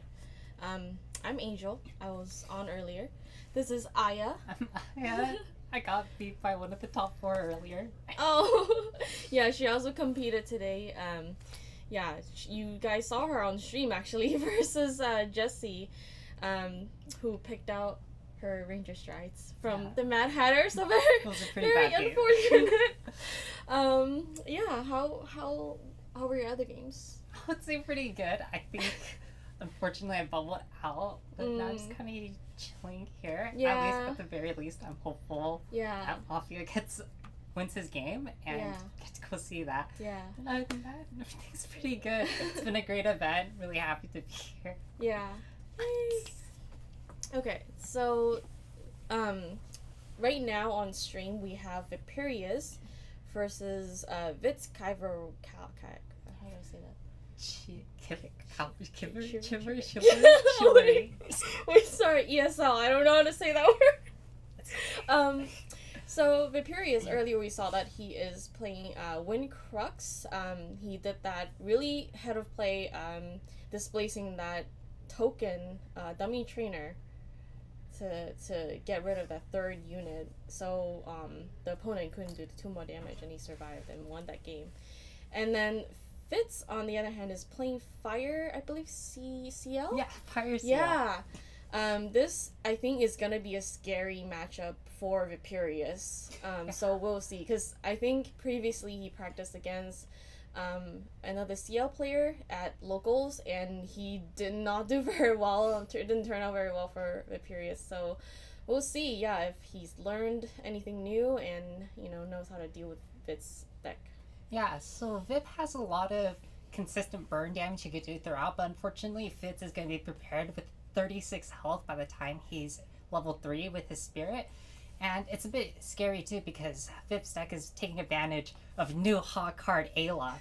But the only real good target for it is Fitz's weapon, and unfortunately he's still going to take 2 attacks from his coup, really just chunking him out. And then eventually this could be an Omen, letting him repeat these high damage swings, while Vip is going to be maybe slightly behind, but just not enough, especially between his health pool and just how much Pendragons do compared to a coup. And so we'll see what's happening. Yeah, and Viperius doesn't really have any healing, only defensive, like Veiling Breeze and Aeson and whatnot, but Fitz, on the other hand, has healing, and he's also running Serene, so that's a lot of damage to get through. So we'll see if he can do that, or if he's just gonna get sliced by CL in one go. Yeah, so Veiling Breeze, especially with the big influence Fit might be able to generate, will help a lot, but at the end there's still the Omen pings he has to worry about, which will slowly burn him down. That's true. Yeah, we'll see, because I've seen Vip get some crazy boards with 3 Pendragons, and that does add up a lot over time. Yes. So turn 1 looks like we saw Fitz imbue a Angel Attendant, which now has Intercept, and then going to Viperius' turn, he's playing a Fluffy Shopkeeper. Just both sides putting up a little defensive ally here. And looks like Viperius banished a sword along with Thurible instead of 2 swords. Why would he do that? Yeah, it's an interesting choice, especially as we see both of them, and it's with how Thurible could be used to eat some float. So I wonder what kind of intentions he has going into. Yeah, because usually, on Lorraine, you really want to get those swords in banishment. So this is new, seeing him do this. I've never seen him do this. Yeah, so here we see backup charger out of Fitz. He must be feeling real safe and comfortable, just trying to get very good influence and set up his turns with angelings or channelings, good creatives. So let's see what he ends up doing here on this turn. Yeah, it seems both players feel kind of comfortable trying to draw cards, especially for Fitz. I think he knows that there's not going to be a lot of early game pressure. He can just kind of relax and go for the influence slop instead. So It is. it looks he's just imbued another Angel Attendant. How is Vaporeus gonna get through this wall of interceptors? Yeah, and at the very least, it can kind of just keep him on a lower influence, but he will eventually have to deal with those. Yeah, looks like Vaporeus also did a backup charger. Both Love it. players are just, we're chilling, we're drawing, we're having an even level, playground here. Yeah, it's like a peace treaty between level 3 decks. They both just go, yeah, we'll back up. Yeah. No worries. And he just played a turbocharge. Yeah, probably why he used backup charger to use a turbocharge and draw more cards. Yeah.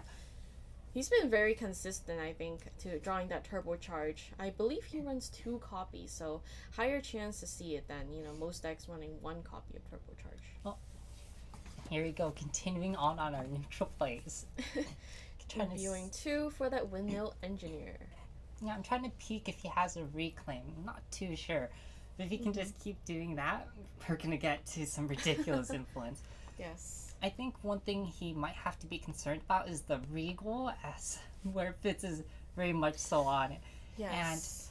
Yeah, it's not the worst, but it's not good either. Mm-hmm. But we'll see. So here we are, finally at CL. Gonna start stacking up those omens. Rictus, and it is Angelic Channeling and another Rictus. So let's see. So altogether that's 4. Yeah. So what will he keep? Yeah. Yeah, going to level 1 looks like he banished a heavy swing out of the memory there. We'll see. He is going with Angelic Channeling. Let's see. Interesting. Yeah. Wonder if he has a lot of advanced elements in his hands for him to be keeping that.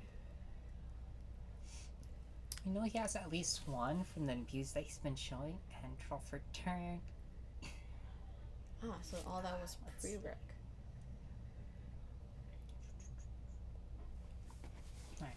Thinking.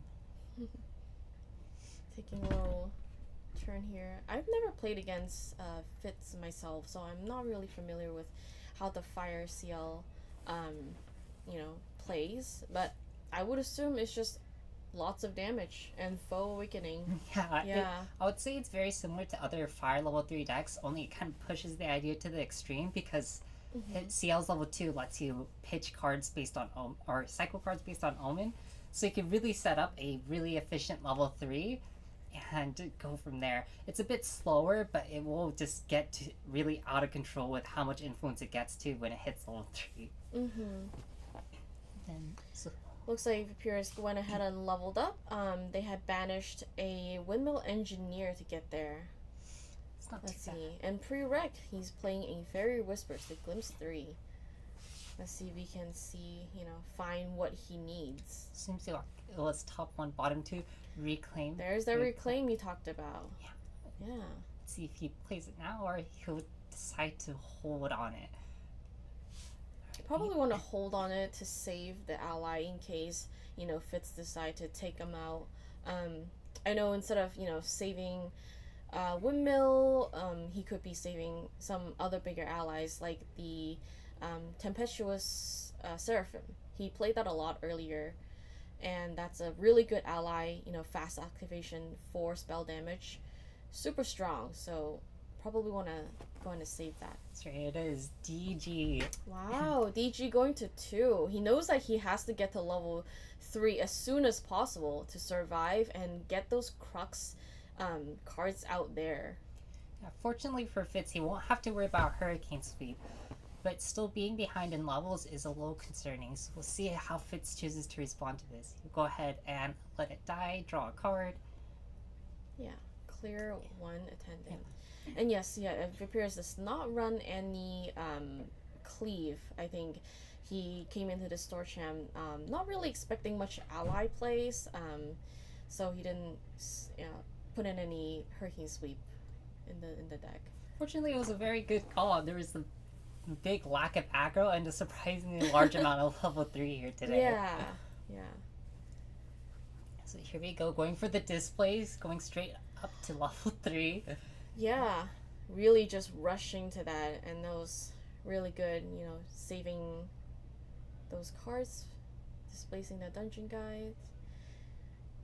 Let's see, banish the reclaim. And we'll get back our sword.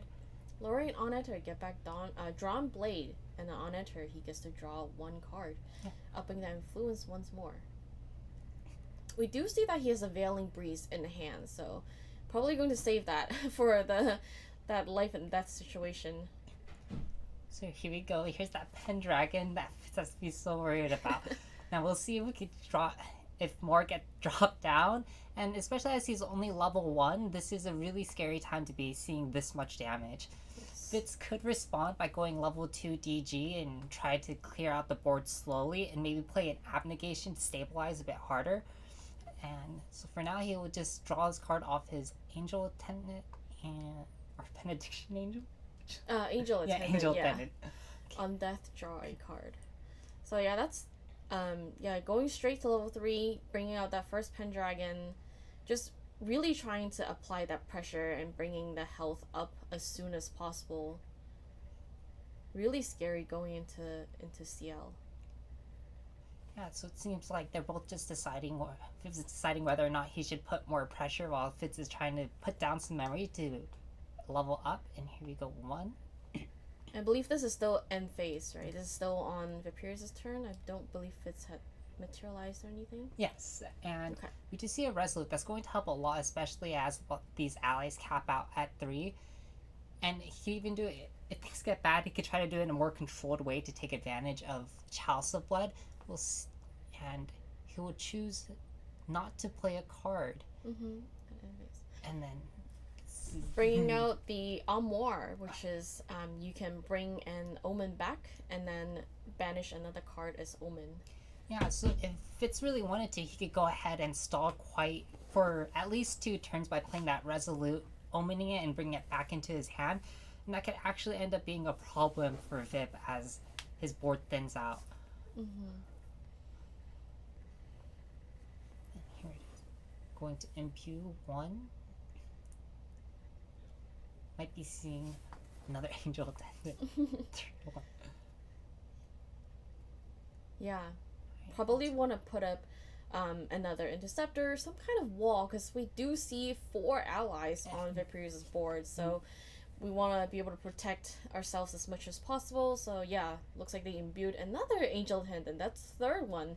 So very, very nice draw for Fitz here. And then going to his end phase, he made an Angel Attendant and Omen as well. Hopefully he can get it back later and put up more Interceptors. Yeah. Seems like Fitz is just trying to take his time, generate his omens, and really try to have a big influence going into his 3rd turn and really strike back towards 5th. And we'll see how... And then here comes the Clarent. Yes. And By banishing the Prismatic Edge and the other Clarent as well. unfortunately, Clarent can't block the unpreventable damage. Yeah. So I do see 2 Spirit Blade Ascension in Viperius' hand. Is he going to play pre-rec? Let's see.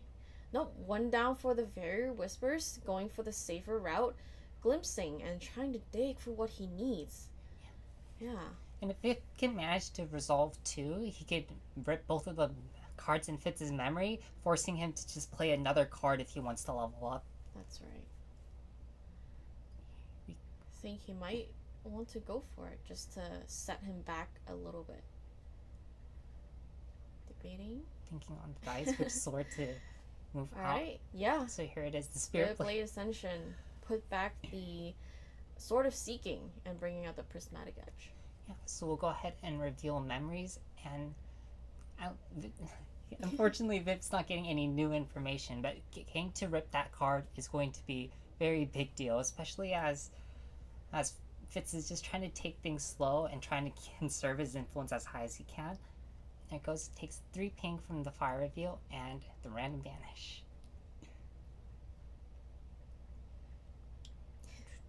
One Here we go. card, random. It's interesting that Fitz still hasn't resolved his Angelic Channeling. It makes me think that he might not have too many Umbra cards. And so if this is the case, it might be very sketchy going into 3.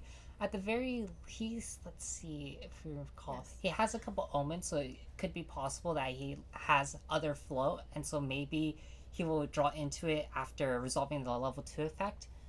And so far, Looks like Fitz banished that one card that Seal used. I forgot what it's called, but when you use the activate the attack, you can swap an omen back. Yeah. Beguiling Coup. That's right. Yeah. You know, you can swap in a heavy swing to up the damage on that. So very nice for, you know, Viperius for to be able to banish that card. I mean, it's at random, but lucky for him, that's out of the way.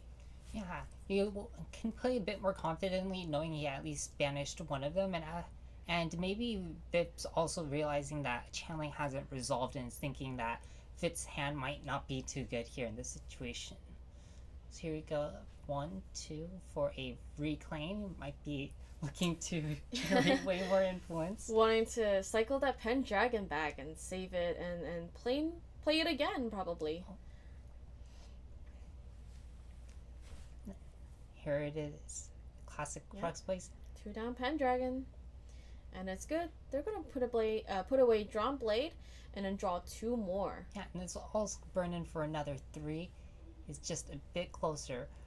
Yes. At least Fitz can feel good knowing that there isn't burst damage he has to worry about. Yes, it's gonna be just a bunch of chip damage, and if Fitz can put up, you know, more interceptors, it's nothing really to worry about. However, we are past CL's, you know, halfway mark right now.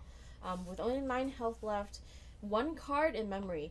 What can Fitz play at end phase to hopefully get another card in memory and level up? So he's choosing to get that Rictus back and swap it in with... Let's see. Oh, a heavy swing. Heavy swing. That is a good swap, having heavy swing as an omen. And now he can fast play that Rictus Tiding to put cards in memory and level up. That's a good play from Fitz, just to get cards in memory. So we get a 2 and a 3. Yeah, so Angel Attendant and a Cremation Ritual. Yeah, it's funny to see that you find the 4th Angel Yes. Attendant here. I wonder if he'll take it. And Wow, he's there's taking the Cremation Ritual instead. Yeah, interesting Yeah. choice. Maybe he'll look to bring out a Liminal, and it could be ridiculous if he finds Liminal Cremation DG. We'll see what he ends up planning here, and there's the Angelic Channeling. Finally get to see what Umbra cards he has. Looking over, there is the 1 Exalted Fire card. Let's see. Can't quite recall what that card is. Can't either. Oh, fire beams coming off from the sky. Here it is. Lava Storm. Oh, destroy. Oh, Interesting. oh, it's crazy. Oh, gotta Yeah. save those Pendragons. Yeah, and so it seems like if Fitz can get to level 3, he can just clear the board and stabilize from there. Maybe play an abnegation, make it an omen, just keep on healing on up. And he's still, Resolute Stand gone. Yes. A little unfortunate, but at the very least, he still has his spirit to lineage to release, and he's going to level 2, pitching the Liminal, pitching... Is that flow? I can't I think see that's the- Gentle Respite. Yeah, Yeah. Gentle Respite. Mm-hmm. And then so now he's completely set up for his level 3 turn. And he will draw. Yes. And he should be able to bring... Oh, no, he can't bring that Liminal Guide out just yet, because that was after level 2. So going into level 3, he will be able to bring that Liminal Guide back as an ephemeral ally. Yeah, and Fitz, this might be looking a bit bad for Vip, as he still has to look for 20 HP to burn for the lethal. That's right. Yeah. With the Serene Fire release, Fitz can heal 6 health. So Yeah, and the then Curious is gonna have to do so much little chip damage.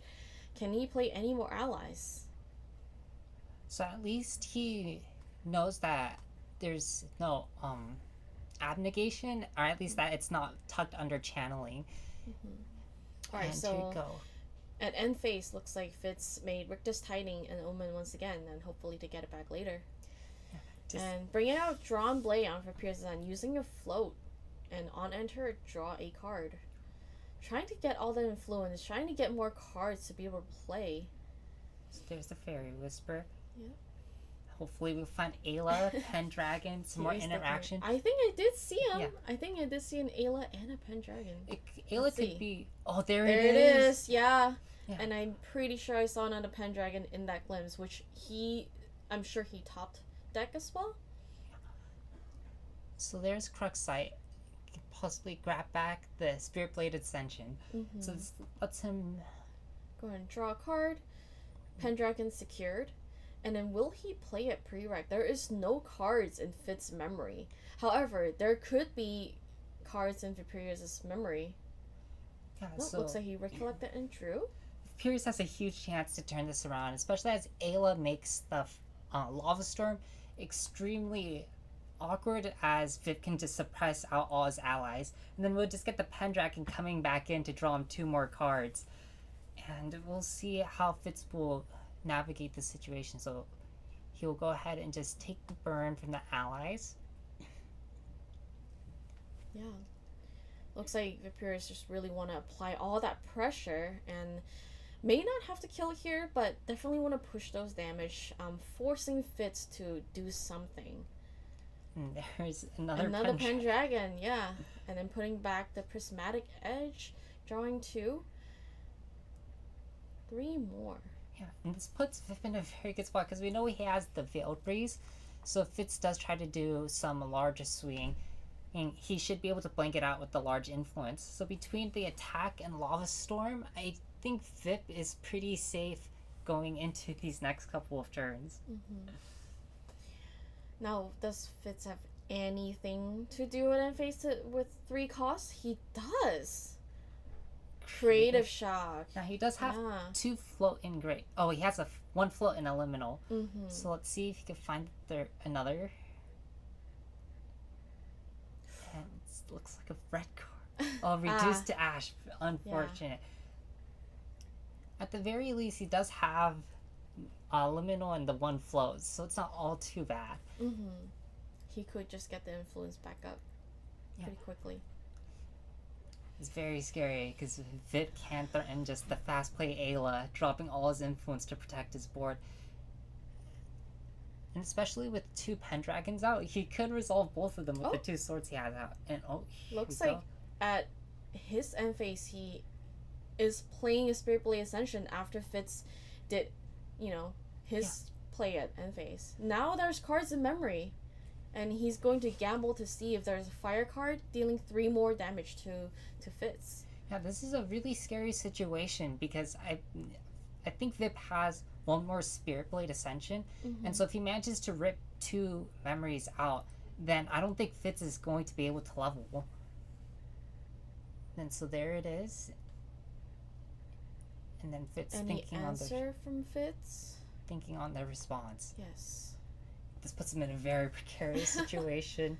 Yeah, if he has another Spirit Blade Ascension, that's lethal and he's forced to release, which, he just did. Just to release, heal that 6. Now he can no longer play any more fire cards. That means Foe Awakening is out of the question. Which he put all 3 down.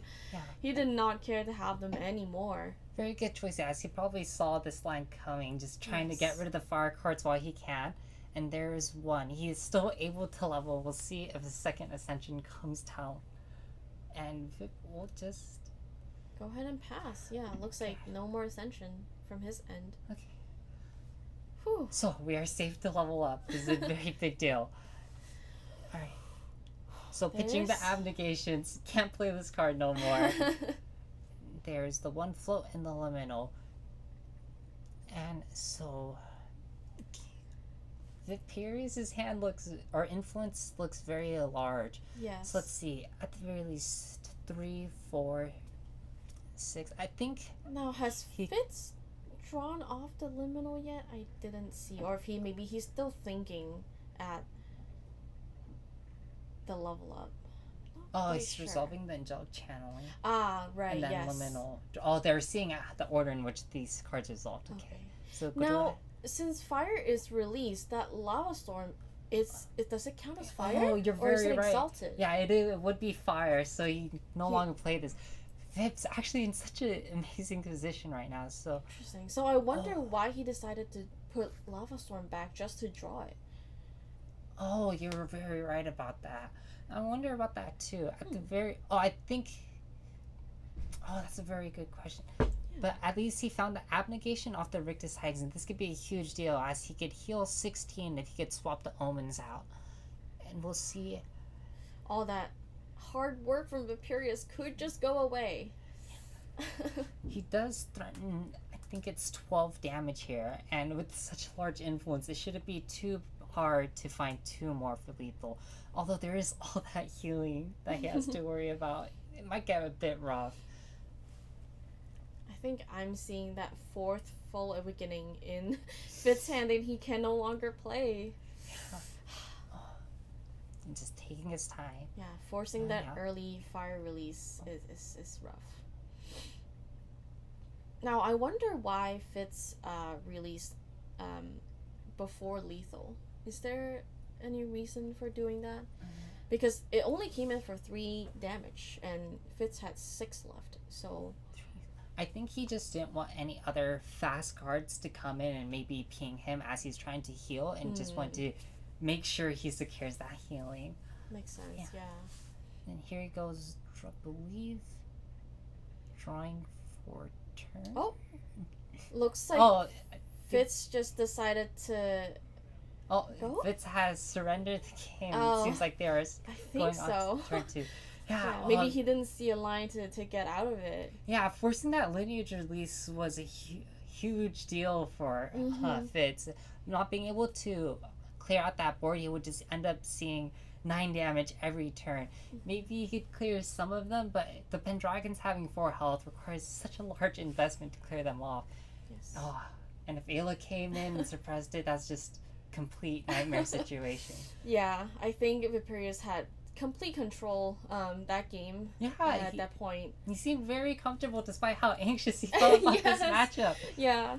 He told me, just before the match started, he said, I'm playing against CL, it's doomed, it's over for me. And, I mean, it's looking up for him right now, but we shall see. Maybe Fitz now, is more comfortable, with the knowledge of the Wind Crux. Maybe he'll have some response, holding some cards back.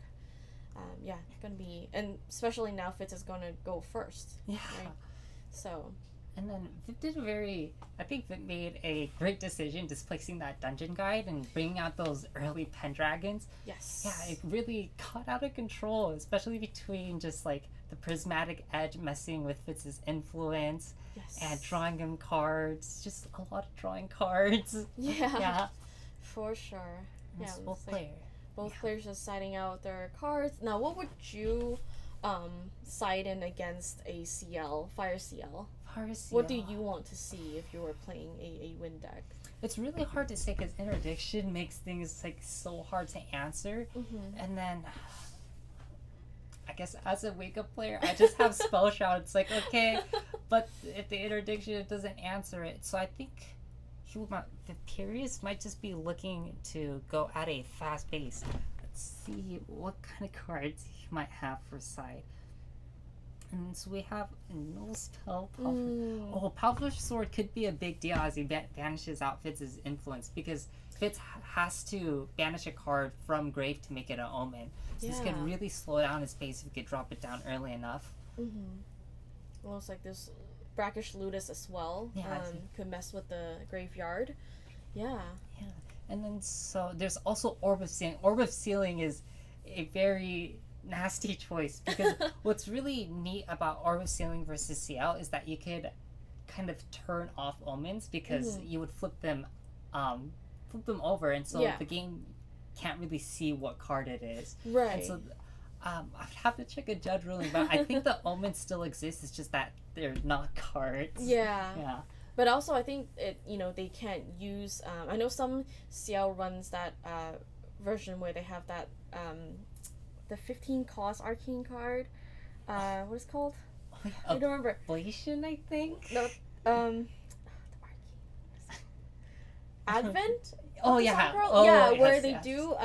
They put just Advent in the omen, and then they have that one combo where they do 15 damage, because based on the reservation cost of the omen you have.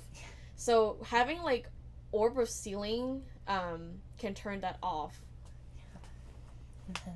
Let's see, looking over at her Fitz's side, it seems he has Nullifying Mirror in the side, so Viperius is gonna have to draw a Mustang if Nullifying Mirror is out. That is one very strong card against Windcrux. It turns off, Veiling Breeze, turns off all the Spirit Blade Ascension. So if Viperius doesn't draw a Mustang, it's gonna be really hard for him. Yeah, and it could be possible that Vip could just or at least in the previous game, Vip was in such a comfortable position with that high influence, just sitting on that Veil Breeze. Mm-hmm. But now we'll see, because Fitz, I was talking with Fitz earlier about how his deck works, how it operates, and he pretty much explained, yeah, if I have it, I can do 30 burst damage, and without that Veil Breeze, that would just explode Vip. So here we are, Ciel choosing to go first, glimpsing our first 6, bottoming 1. Oh, dang, that must be quite the good hand. Yeah, good start for Fitz, looking like. And then maybe we're going to do the classic pass Creative Shock.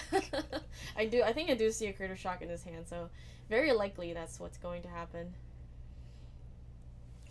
Let's see. I do see Dungeon Guide on Viperius in his hand, so good start for him as well. Yeah, so last game we saw that he dropped down Angel Attendant, and maybe he might not, or hold off on that, as it does make his influence quite low until Vip decides that he wants to give that card to him. And here's Vip with his own Angel.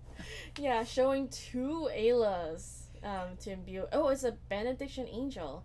Just to draw a card into memory, since, he didn't take any damage, there's no recover going on. But yeah, trying to just, get that influence up as much as possible. Yeah, and I feel like Windcrux is remarkably consistent in there. Oh, Aeson, that is huge. Bouncing back the Benediction Angel. Yeah. Wow, great start. Yeah. Really putting the early pressure. And passing on turn, Fitz is going to respond with the classic Creative Shock. Drawing 2, and let's see if he has a float or liminal to pitch. Oh, there we go. Liminal Guide, yeah. Very good start. Good cards you want to see with Creative Shock. We'll see how he chooses to answer the Aeson. Oh, and there's the Ninja Channeling. So it seems like Fitz is setting up a very good level 1. Yes. And we'll see what he pitches off. And then, that is, I believe that's Regal? Regal and a Carter. Check. Yeah, so Carter is both of those cards are going to be very big deals depending on the state of the game, and it's nice that he's going to have the option to see how he stacks it. There he is going into the CL level 1. Seeing Carter is very scary for Viperius. Yeah. All those Pendragons could just go. Yeah, and whenever Carter kills or whenever an ally dies and Carter's on the field, Fitz will end up recovering 1, and that can end up giving him a very sizable amount. So just going in for the 1 damage, getting a small amount burn. And 1, 2. Looks like he has a cremation ritual, which I think he's about to play on the Liminal Guide. Yeah. And it's just very good neutral play, just trying to dig in for more cards, sets up his memory in case he wants to level. And we know he has a Dungeon Guide earlier, but that's one of the weaknesses of CL in that he wants to at least try to wait for omens and try to be as efficient as possible getting up to that level 3. Yeah. And so go ahead. It seems we are... I think he's going to level up. Yeah. Gonna roll for, random banish. Got a 1 Ayla. There's another one. That's don't okay. Don't have to worry. You always feel good about That's that. Okay. Yeah, bring out the Sword of Seeking with the Lorien on enter. And then you could just go ahead and recollect and draw for turn. And there it is, 3 more burn damage. That's basically a Pendragon right there. Yeah. And it's really crazy that Vip has access to essentially 8 copies of Windmill Engineer to go ahead and do these play lines with. And there it is in view, and gonna replay the Angel Attendant. I think this is Benediction Angel. I don't think get mixed up. Yeah. No worries. Yeah, I think Viperius actually doesn't run any Angel Attendant in his deck, since he relies on Aeson and Fluffy Shopkeep as his wall, which we do see them pretty often. So it seems like Vip has went ahead and passed turn, and there's the backup charter. It's just trying to take his time, trying to be efficient, And we'll see if Vip has any other things he would like to do, like the potential reclaim. Reclaim is always very scary to threaten. And so there Fitz is huge influence, recollecting. Yeah. Looks like Fitz might be a little more comfortable this turn. Not going to level 2. You know, maybe not really afraid of getting hit again. Yeah, it might be possible that he has the resolute stand, but if Furious happens to do the TG displace line again, it could be very scary for him. Yeah. I do see another creative shock in Fitz's hand. Not able to see other cards, but And just taking his lots of thinking, honestly. It's so much math, so much plotting. And when you're not timed, it's best to just take all the time that you can. And so there's 2 reveals for a. So it looks like that's a Angel's Tendon. spiral, and then I'm not sure what the second card is. Abnegation. Abnegation. Okay. So Scary card to see. Yeah, very big healing can be used repeatedly, and this Angel Tendon at the very least is going to block 3 damage, and it's going to be a big deal because we saw in last game that Fitz was forced to lineage release early, really shutting down the answer he had to Vip's board. At the very least, he has Carter as an advanced element answer to it. Yes. Alright, looks like he did a little Ferris burst at Fitz's end face. Yeah. Oh, and there's the reclaim. There's the reclaim, yeah. I did see he glimpsed a Mustang, but he bottomed it, so I wonder if he's just not worried about that mirror coming out. And he's also doing a backup charger to draw and gain more influence. So I was surprised to see he did not go to level 2 to try to kill the Benediction Angel, but it might be possible that we see the DG displace line that we saw last game. So here he goes, deciding upon He how almost he wants to commit. wanted to attack with the Aeson, then he saw the Angel Attendant still on the board. He said, wait, never mind. Let me take my attack back. And I do see that Fluffy right there that he could play and banish some swords. And there's the There's DG. the DG. Yeah. Yeah. And being on fire, I don't think there's really much answer to DG, really, right? There's just, I think there's like very specific ones, like the Cleric has one, but then they could just the Tether choose. and Flames. Yeah, But it's not really much, yeah. Yeah, and then so as bursting fire, Vip just can toss out those DGs. Mm-hmm. And there's 3 drawing the card, and then there's 3 more burn damage. Bring Fitz down to half his health. Yeah. Does he have a displace to do it again? 8, Not quite yet. 7. Alright. Pushing Oh, he's that checking his damage. material deck. That is a very scary thing to see. Might be checking what swords. Yeah. It could be Possibly bringing it at Fluffy. Yeah. We might be seeing a ascension line to rip memory, forcing Fitz to put even more cards down. Yeah. We're kind of seeing a similar situation to the last game where, yeah, Viperius is actually pushing quite a bit of damage. It's 1, 2. Don't. I think that's 3. He has another dungeon guide in hand, but opted for the Fluffy. Yep, banishing the 2 swords, getting them in the banishment early.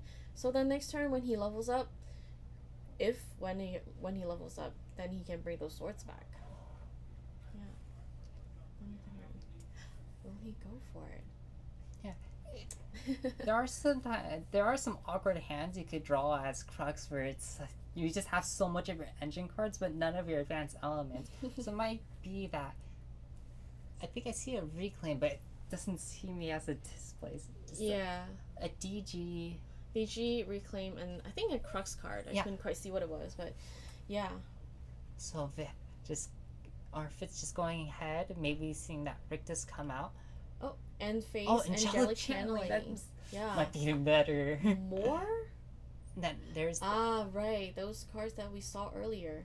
so now Fitz has a lot of options going into his level 3. Go ahead and just heal, and then Carter way later. And then we also see the Lava Plume. Lava Storm? Yeah, Lava Storm. Yeah, I was supposed to say the Lava Storm, so... But he is quite low on health, and we'll see if he chooses to level here. He does have 2 Omens, which is like a very comfortable amount. Okay, come on. Looks like he wants to play another card at end phase. Is it going to be a Creative Shock? Yes. Creative Shock. Do see a Liminal in hand, so it's going to be very similar to his previous level up. There we go. Yeah, and then going to use that channeling along with another card to level up, bring that Limmy back. Yeah, Limmy is so good just being a nice one attack body, clearing out these Windmill Engineers and Angel Tendons. Mm-hmm. And then here Fitz goes, going ahead, banishing for level. Yep. Rictus Tiding. Banished. And then now he needs to resolve the CL on enter where he cycles an Omen out. It's going to go. Cards out actually based on amount of Omen he has. So we'll see if he can pitch 2 floats similarly to last game. It's a little awkward though, because like using float you can't go ahead and DG up to it. Yeah. Alright, looks like he got rid of One one heavy swing and then an Angel Attendant. Those are all good cards to put under your Omen. Yeah. And it doesn't matter too much if it's not full, if he just has that DG. See if he goes to play it. Did you see a DG in his hand? I don't know. Yeah. Couldn't quite see it, but... Always pray for it. Yeah. Has to think really carefully. 'Cause currently there is 1, 2, 5, 6 damage. 6 damage on board, yeah. threatening. It puts us into that double Ascension scenario again. And then along with Lorraine. Yeah, we sword? could just swing the swords. It's a lot of damage to Yeah. threaten. At least Carter can heal us back up, but we'll see how we're going to get up to level 3. Yeah, he really wants to get those cards, you know, from the Angelic Channeling Banishing back into his hands, because those are really good cards to be playing to clear that board right now. Go ahead and place 3. 3 down. That could be DG. Could be so many cards. 3 is the magic number in this game. You never know, you never know. He's thinking really hard.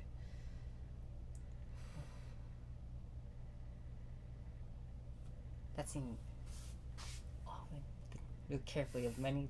Oh, and there's the It DG! is the DG! Yep, It's no all good, the stifling. thumbs up. This could be a huge deal as we stack on the Yeah. top of the deck. Fitz And could then- turn this game around so fast, going to level 3. Fitz does run an Umbra Sight, so he could immediately draw that Carter and clear up that board. Here it is. And then there it is. Get Alright. up to level 3. Yeah, I almost forgot to bring up the level 3 and then, you know, call that out real quick. Yeah. Brought out the Lost Providence. Or maybe it's just Oh yeah, it's the Lost resolving Providence. Yeah. and also resolving the channel. Yes, now it's the channeling stacks. And so it seems like he is going to choose to go for that. Oh, he actually He's put the Carter bottoming to the Carter bottom. and Regal. Did he draw that Lava Storm? Or is it in the... I think it's in the channeling Yeah, I think stack, he right? did put it Yeah, at the top. so I think maybe he will be using that instead of Carter. Down 3. And go ahead and Ooh. it's Yeah, there's no answer from Viperius on his end. He's forced to show his memory and hand to Fitz. Fitz can freely choose whatever he wants. yeah, and then he will know exactly what he needs to play around for these next couple of turns. Hopefully, Viperius doesn't have any ascensions in there that looks like it's a turbocharged DG and reclaim, and then memory we have Ayla, windmill. Oh, that is That's the ultimate Spirit Blade Retribution. Whew. Yeah, I think he only wants 2 copies, so there's 1 gone. And also that Dream Fairy. I don't think it's too strong in this matchup to have Dream Fairy, but can be useful. yeah, and so it seems Yep, looks like he's getting rid of the Retribution and the Ayla. Strong cards in this game. showing a Veiling Breeze and a Fairy Whispers. Oh, Those are now in his hand, so he could just use those in glimpse. Yeah, at the very least, the Null Mirror hasn't come out yet, and so he could try to look for his Crux cards, or try to. And he did just lose his DG, but there is plenty of other options like Displace that he could try to look for. There you go. Vip. Alright, going. Fitz playing. And what is Fitz playing right now? Is that that's Umbra Sight? Believes Yeah, Umbra Umbra Sight, and it goes under his lineage. Yeah, so he went ahead and draw the Lava Storm. We'll see if he decides to drop it down. He is aware of what cards that it has, so this is quite. Oh, it's not enough influence. Did I forget?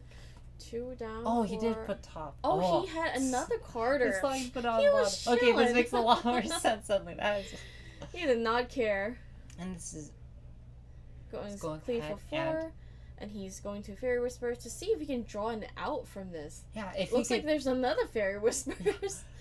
if he could find a Displace, he could completely prevent the cleave. Yes. And then another Fairy Whisper. Yep. Just gotta keep digging hard. Yeah, keep digging. He would Let's still see have if the he do influence it. to be able to do it. I do see Yeah. a Reclaim as well. So he could at least save one thing. Maybe an Aeson? Yeah, saving that Aeson. Very important to keep. Yeah. Everything else dies, and that's 3 allies dead, letting Fitz heal 3 on his end. Yeah, and then just like that, Fitz managed to turn around the game. Yeah, and Fitz will only. Oh, Looks like he brought the Regal from the graveyard to make it an Omen, dealing the 2 unpreventable damage to Imperius. yeah, and it's very scary as he could just do a similar thing as last turn of just making sure he knows everything that he's playing into, and just swinging for his big damage.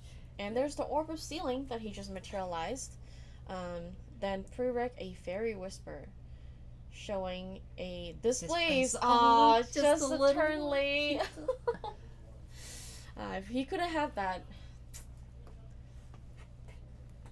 At least he won't have to worry about Fitz replaying cards. Mm-hmm. And we'll see how he chooses to go about this one. Fitz's hand is a little awkward because of the Regal. Yes. I think he will be forced to DG here. Yeah. Yeah, there we go. Banishing, keeping the middle, banishing a Dream Fairy, and I couldn't see the other one, but no matter. It's gone in the banishment now. Yeah. Bringing back the Drawn Blade. We'll go ahead and try digging more. That's right. Don't have. We can always try to find the Pendragon. We haven't seen one yet. And Yeah, not very good hand for Imperius this turn, not seeing the cards he wants to see.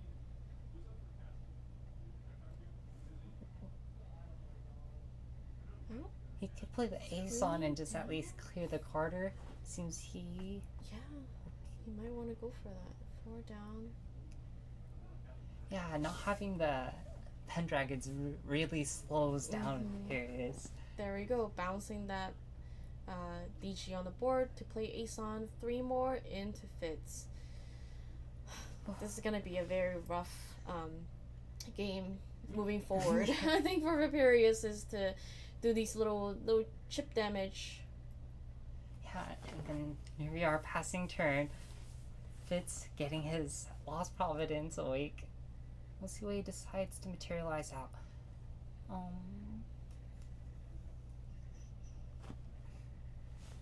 More. Once more. Looks like no mirror still. So just checking, probably seeing the interaction. Most important thing, does it target? Because if it does, then the Pierce can go ahead and respond with his Orb of Sealing and prevent him from taking the card. I think. I hope. Okay. And Armor is also just a good end phase as well. Damage that little 2 unpreventable. Yeah. Using the Armor is also. It will add up, way. especially as it doesn't have healing. Yeah, exactly. Yeah. Exactly.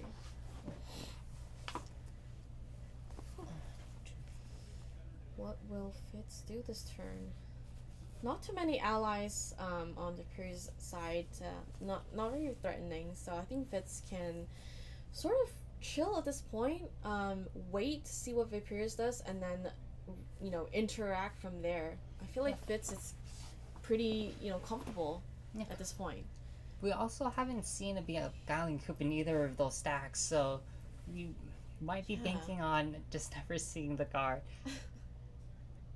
Looks like he has another Carter in his hand that I see. Yeah, and he by now he has drawn the angelic channeling cards that he stacked on top, which is Spiral and Abnegation, right? Yeah. Yeah. And then just Looks like playing down the for turbo charge, drawing more cards. Yeah. digging for those umbras. Yeah, he's just not very scared at this point. Popping Lost Providence, drawing in yet another card.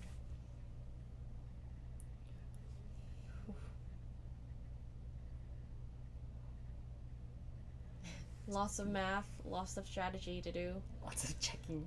Yeah. What we're turning into. Looks Just like there's poking 3 one. omens at this point, so 2, yeah.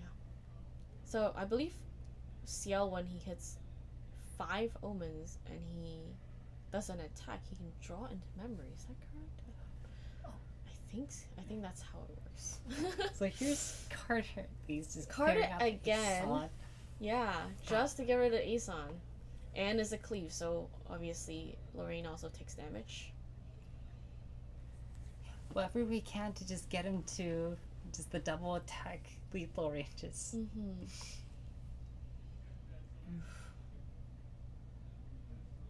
Lots of pressure for Viperius.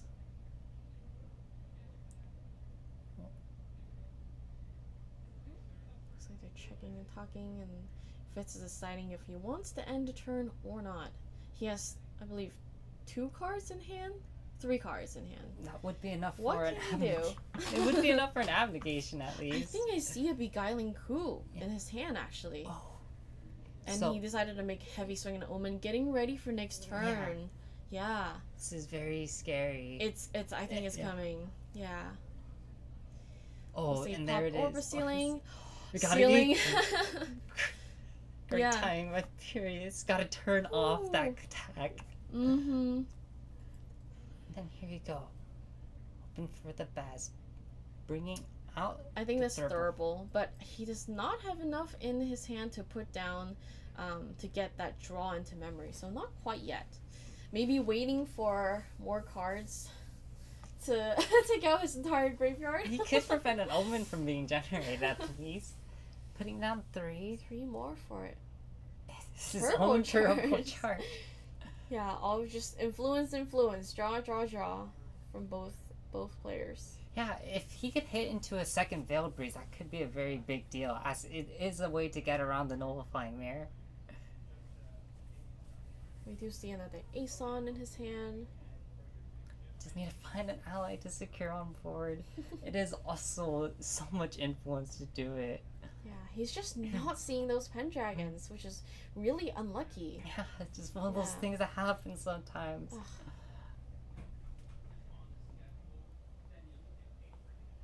Just thinking very carefully. Does at least have an Ayla just swinging 1? Just swinging the 1. Getting the damage he can.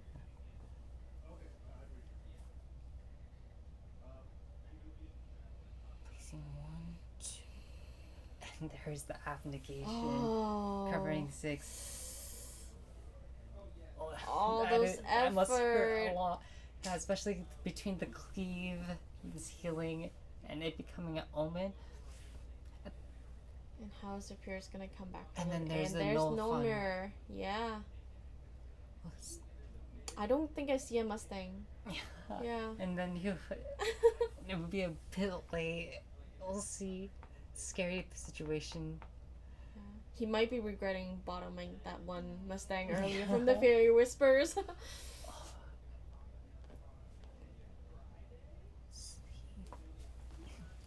If Fitz could reduce to ash that orb of ceiling, he could turn on his coup. That's right. So just getting in the a little Save, damage as yeah. much as possible. Just yeah. the free stuff and Yeah. see if there's a resolute. I feel like at this point, Fitz has the game secured, but obviously, don't want to say anything because we saw Viperius turn the game around earlier, so he could very well do that once interesting. again. There's Spirel, and what would he be banishing? We wonder. Oh, couldn't see what it was, so it's a secret to everyone. yeah, even we don't know. Yeah. Whew, very scary. At the very least, he's not getting swung at, but he is at quite a low amount. What would So- you put under Spirel? For you? I Two tried cost? I try to One play dragon? this card. Oh, that's a very good idea. You see, this is why I don't play the card. And there's the Beguiling Crew. Yeah, but Is he it does just not with you? have. I wonder if he would pop on more. I think he has another heavy swing. Oh yeah, that would be I very wonder. sneaky. I wonder. Just thinking about these targets. How? Just Oh, swing it. just a basic cool. Yeah. Yeah. Probably turn it into Omen. Hope for Yeah. the best. Four more Rip damage. as low as we can. Alright, Omen coming in 2 more. If he uses Two the thing- armor, that's it. That's Oh game. yeah, that might be just it. I think that's game. But will Fitz see it? Oh yeah, Yeah, there it is. it is. Yeah. Oh, Then man, Dragon next Oh, turn. no. Oh, that's always the worst to see. So hard. I never want to see my next cards because then it makes me regret. Makes me. Oh no, like... I have to do it. I have to know. That way I can blame that instead of myself. Oh. That's the best case scenario. At least Vip is gonna go first this James. Yes. So he might be able to just turbo on up. Hopefully have some better luck of finding those Pendragons. Mm-hmm. And we'll see. Shuffling up. A lot of pressure here. Yeah. There's some good shuffling this time. Shuffling is unfortunately skill just like Yeah, it's so hard. I feel like whenever I shuffle, I always bottom the cards I want. So then they tell me you should just cut your own deck first and then let your opponent cut it. Then your bad luck will go back on top or whatever. And I'm like, alright, I will try. That sounds like pretty good logic to me. I think I need to try it too. Literally just placeboing myself into like, yep, I draw these cards. I think I need to stop cutting people's deck. I think I'll feel better. It's not, that way if they drew a good hand, it wasn't my fault. Maybe that's the deck. Like, oh, you put the cards on top. Oh, shoot. Oh man.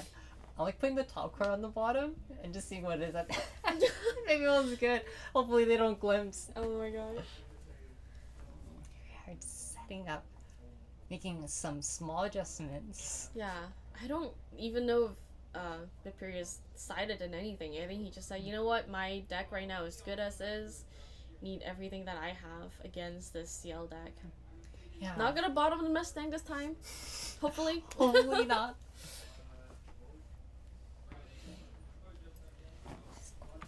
So scary. How many ripples do you think is a good amount? Like how? Well, they said statistically 7, Yeah. right? But it doesn't feel like enough for me. But also, it is true that if you shuffle too many times, eventually the cards go back to where they were. So, Oh, that might be bad because like for me, I just keep going until my opponent stops. yep. Yeah, that- it's like might as well. I'm just gonna just keep shoveling this more. You're telling me I might be getting it back in order. Yeah. That's very frightening. yeah. As a combo deck, I need to see one of, just like one of everything. That's best case scenario. So there's the cut. Going ahead and going first. Turbo, DG displace. Do our best Umbra Diana impression. Whoa, very strong glimpse from Fitz right there. Ooh. I saw a Rigo, I saw a Foe. Wow. And then on Viperius end, we have a displace. Yes. Yes. Hold on to that.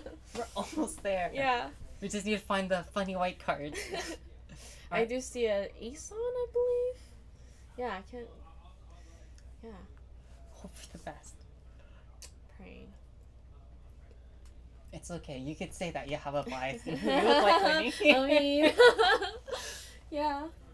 Alright, 3 down for that Fluffy. Banishing a Drawn Blade and Prismatic Edge. Yeah, set up our swords, set up our options. Mm-hmm. Go go ahead and draw into memory. And then just passing the turn, looks like DG, Calming Breeze, and is it Scout the Land? I think it's Scout the Land. It might be. Oh, Abnegation and Beguiling. Oh, scary. Scary. Very scary. Yeah. Imbuing and Angel Attendant. Yeah, both sides now have intercepts. Once again, it's kind of They're just like, sure, we expected Diana's, and we'll just verse level 3. It's a little awkward. Alright, backup charger. Yeah, getting that influence up. Yeah, probably just taking it easy. Maybe look for that float, knowing that he could just DG displace his way through. He does have both of those cards in hand, so maybe secure that and don't let that go and do what he did in game 1. Swing the fluffy. Surely. Yeah, what's it matter? At most, maybe we'll block the 1 damage from Elemental. Things happen. Alright, 4 down. Looks like the Aeson is coming out to bounce that fluffy. Yeah, you might as well sleep. Right? There it is. Pushing Go those ahead. damages in. Getting rid of that Angel Attendant. Fitz was able to draw a card off of the death. Looks like passing the turn, and at end phase, Angelic Channeling. Getting those Umber cards in the banishment, securing those cards for later. Oh, And a Spiral as well. Ooh, very scary. he's got to stick through quite a lot of cards. Yeah. At least fits with a lot of options when he gets to level 3. Very scary to see that he has those waiting for him. Hopefully, Vapiris can just finish out the game early. The peace treaty's over. Fitz has decided not to back up here. We swing. Alright, Fitz going to level 1. Getting the mastery out. Yeah. Oops, And just pass turn. Yeah, just passing, getting the omen. Yeah, because it's so awkward. Even if Fitz does have the DG, the CL level 2 would essentially do nothing. And so it's really That's true. awkward. Yeah, nothing to cycle. We'll see if Vip might be going for a hard level here. Yeah. No cards in Fitz graveyard either for Thurible. Nothing really to do. Except, going for the level up. Banishing a Calming Breeze, which is okay since, but CL swings for a lot. So Calming Breeze doesn't really do much at this point. And the little thing's just unpreventable. It's a sad fate. Yeah. But Vip ain't so sad. He might be able to get to it. He does have an Ayla. If he has the Pendragon, he can really start printing. Yeah. Looks like he drew an Ayla and then he has two Aylas. 2 Ayla. So Thinking very carefully. Game 3. DG displays? DG displays? Please? Are we doing it? But Fitz with full hands up, though probably no answer to DG and displays, even if he does that. It's very unfortunate. You can at least do your own thing pretty well, but you just kind of watch your opponent do their own thing too. Yes.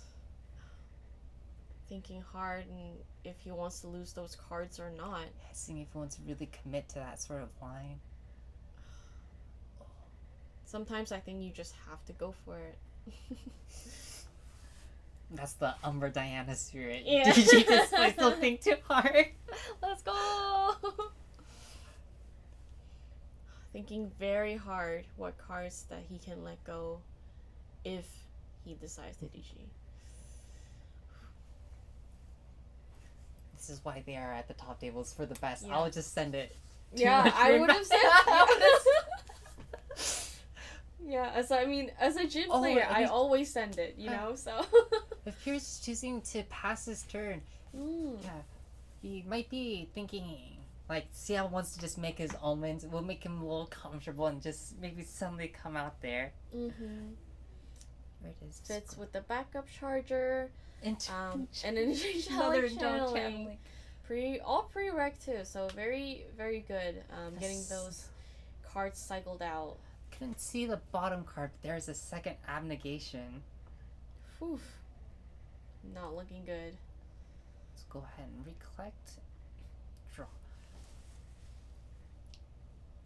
Then We'll see. I wonder if Fitz will bravely go into level 2 with one Omen. I think I see a turbo charge. Yeah, so he could at least get that power cell banish and then draw 2 more cards. Yeah, I just kind of agreed for a bit because at least from the board state, Vip isn't threatening too much. It's just kind of chilling, taking his time. Exactly. Yeah. And there it is, 3 down, turbo charge. Draw more cards. The peace treaty is back. Let's hang out for a little bit, yeah? Oh. Yeah, not very, nothing very threatening on either side, so just kind of chilling, digging. Just playing it cool. Mm-hmm. Totally not gonna try to rip your memory going to Displace Ascension. I see another Angel Attendant in Fitz's hand. Ugh. Oh, How is he doing this? Yeah. It's very scary because the Lorraine level 2 then has a target. Yes. It's like, yeah. but you want to defend yourself. It's bad predicament.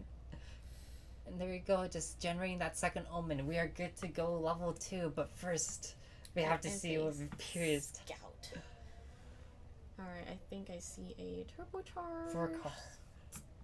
Yeah, the little scout the land to see how he stacked those. Pray for Ghost. Pendragon. Pendragon, spooky Pendragon. It's so funny. It makes you upset that you don't have to reveal it. It makes you anxious. It's like, because like when they're just glimpsing, it's not even a glimpse. It's like, I want to know. Yeah. Oh, it looks like he just hard leveled to 2. Not doing that DG displays play, but he could be saving the displays for the Carter. Since he saw that last game, he said, I might want to save this. Yeah. So won't swing into face. Yeah. Interesting. He just wants to get damage in. Yeah, I mean, there's no interceptors. He has to, now's the time. Yeah, and then gotta worry about those 2 abdications in there. Exactly. Get him before he gets to level 3. That's really all he can do. And there it is. Dungeon Guide. Going to 3. It's really crazy how Lorraine level 2 draws a card, and then they bring out a Drawn Blade for level 3 and just draw another card. Yeah. Makes me sad. Alright, banished and Ayla, and I didn't see what the other card banished was, but yeah, Drawn Blaze back on enter, draw a card. It's like DG replaced itself. Oh, crazy. Is that an Ascension? Yeah, Oh, that is an Ascension. And I see a Ghost. I do see a Pendragon, so let's see. Ghost Ayla Ascension, it might be, if he can just kind of keep this board state, we could be looking at. There it is. Oh, very good. This is a very good situation for Bip. Yeah, get those damages in. Ooh, very scary, very scary. Yeah, pushing, just keep pushing. And he was going ahead and passing, since Spirit Blade Ascension, is fast speed, so he can just try to catch that at a good time. Fitz going to level 2. Yeah, seeing that board, it's just, I gotta go. Gotta level up. We'll see how he chooses to deal with this board. But Vip, if they're holding on to that display, it's really scary. Go ahead. Alright, and pitch the Lemmy. Yep, with the CL level 2 on enter effect. Pitching Liminal and a Gentle Respite, so a float for the next turn as well. Very good. He might not have the time. He might just go into 3. Especially Does he just have a seeing Dungeon this Guide? board. Does he have it, or will he hold it? He does still have his spirit. So going one carefully. I do see a foe in his hand as well. 2 of them, I believe. And Angelic. Sorry, Angel Attendant, not imbued. Just standing there. Cremating? Perchance? Yeah. No, Just drawing 3 cards. Yep. Let's get Classic classic library wish tech. Fitz feeling a little safe. Trying to risk it. Yeah, maybe he was digging for that DG. Maybe he didn't have it. And let's see if he drew it this turn. The craziest DG you've ever seen. There Oh it my is! There it is! He's so hesitant. He's like, that's so many cards. I could be losing. Oh boy. I have never DG'd with such a large influence. Yeah. However, Fitz did go hands down now. So, what, can Viperius just push damage next turn and hopefully get through all of that? I don't know. His influence is not very large, so. He just has this chance because we know that he has the double abnegation, maybe even triple. Yeah. It's interesting that he played DG when he had a float in Graveyard. Yeah, it probably just feels very forced, wants to heal, Yeah. get out of here. Maybe play the card. Oh, just one card. Can't play the card, unfortunately. Exactly, yeah. Yeah, So he's just gonna stack those, just the one card in hand. I don't know. Yeah, might be trying to just increase his health pool. Maybe try to play a foe, be able to have that option if he wants to. Foe Awakening doesn't cost any, right? So that could be what he's holding just to negate something. I don't know. Or yeah. It's good to have around. Just Crazy. try to hold on to your spirit as long as you can. Just Yeah. a liminal drawing. The limo draw. Yeah, just So getting 2 us. cards. Can we get that one more? Can we eke it out somewhere? Can the judge pass him a card? Hey, now wait a minute. Just thinking, looking over damage. Yeah.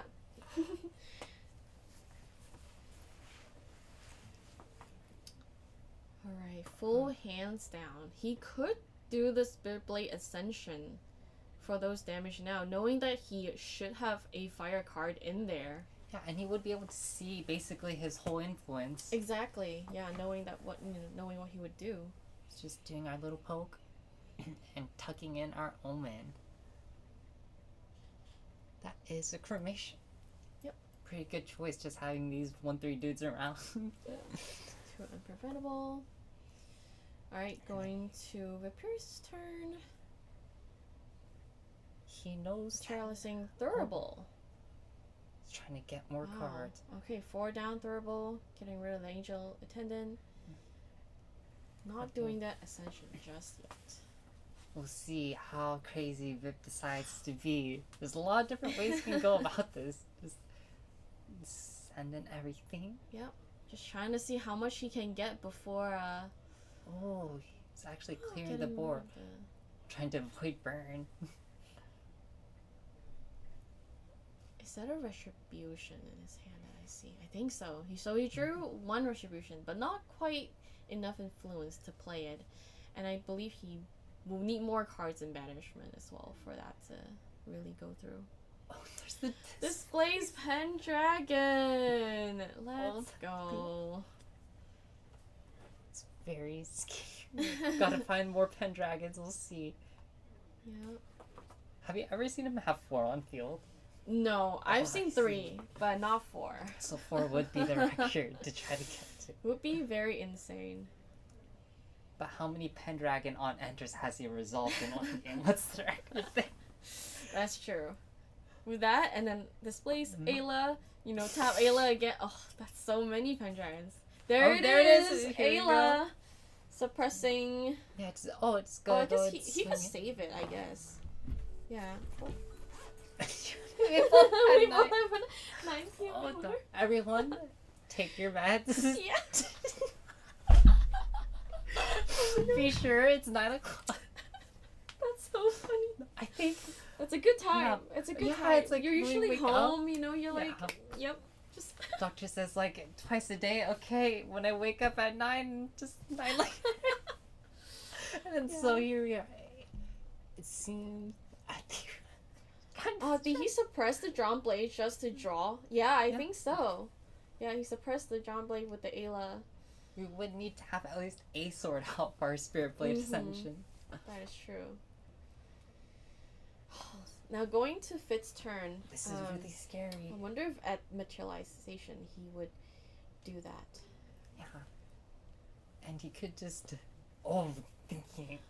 Oh, and he also has the Lost Providence is up now, so he could draw another card. Yeah, and just go ahead and fire off that abnegation.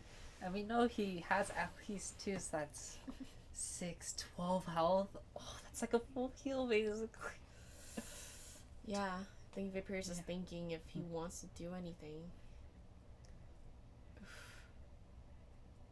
Very tough decision. 5 cards in hand?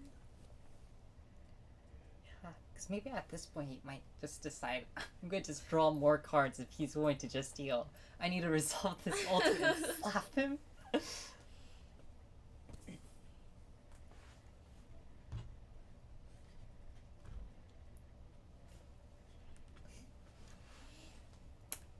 So much thinking to do. Yeah, because it's just a lot. It's just knowing. There's no. I have no idea what they're thinking. Like, I just. That's like. This is the level that I cannot, like, imagine. Yeah, I'll be thinking about how I'm gonna handle the crash out after seeing Recover 12. Yeah. That's after all that hard work. So crazy. I can't believe that, like, CL even has a card that lets him heal that much. It's it hatches any Umbra champion and go ahead, go for it. Insane. I get it for, you know, like Exia because he takes a lot of damage and that's the game plan. But for, you know, Umbra, a Guardian, it feels crazy to me. Just feel pretty healing. Yeah. It just feels crazy to me. How do you even kill CL? Why aren't more people playing CL? And it seems that we are going into Fitz turn. Bring that far. Yeah, Amor out. Hopefully, Imperius is not going to regret this. Not going to fire that abnegation during recollection. Just going to hold on to that lost providence. One. Which is scary. I'm so anxious for them, actually. It's a lot of it's very intense. Knowing what Fitz stacked in the deck with the channeling is so scary. And there's Sprout. Oh, we're gonna maybe we're shutting down the factory. Very sad thought. Yeah, if it was me, definitely putting 2 costs under there. Thinking very carefully. Responding. Oh. 2 down? Is he going to reclaim something?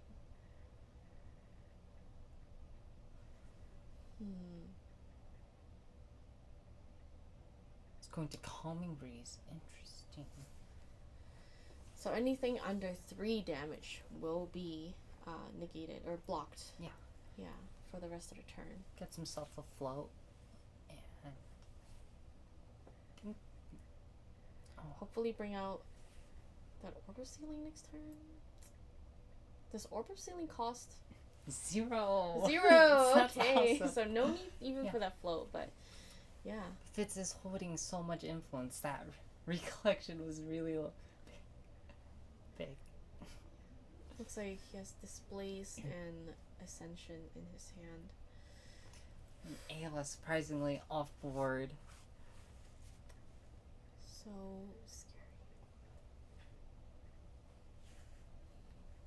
They're thinking very carefully. Fitz deciding, wait, I still see a heavy swing in Fitz's hand. That last card right there. And everything else seems to be purple. Yeah. It seems that Fitz needs to find a way to get that heavy swing engraved, but then committing that hard makes it so that he might just pop suddenly without being able to resolve the abnegation. He could use Armor. I think Armor can take from hand into Omen, but we will see. Go ahead and place down 1. 2 down? Could heal, make it an Omen. How much does Abnegation cost? Just 2. Just 2. Very low cost, we don't want fast. that. Yeah. 2 down? Oh, don't want to see that. Does he want to just hold interaction? Yeah. Oh, yeah, I know that pose. Yeah. Oh yeah, that's pain. Yeah. That's your brain hurting, you feeling anxious while feeling the pressure. don't know what they're gonna do. Just yeah. Do you feel stressed at all when you're on stream, or do you just play normally?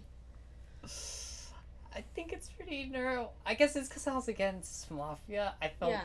pretty normal. Okay, so Kinda- it depends on the opponent, you think? Yeah, I would say Yeah. so. Okay, like if you played against Fitz on stream, would that be very nerve wracking, you think? Probably. Yeah. Go ahead Yeah. and Carter the Spiral out and swing. This is going to recover us a lot. It's also going to kill the Pendragon.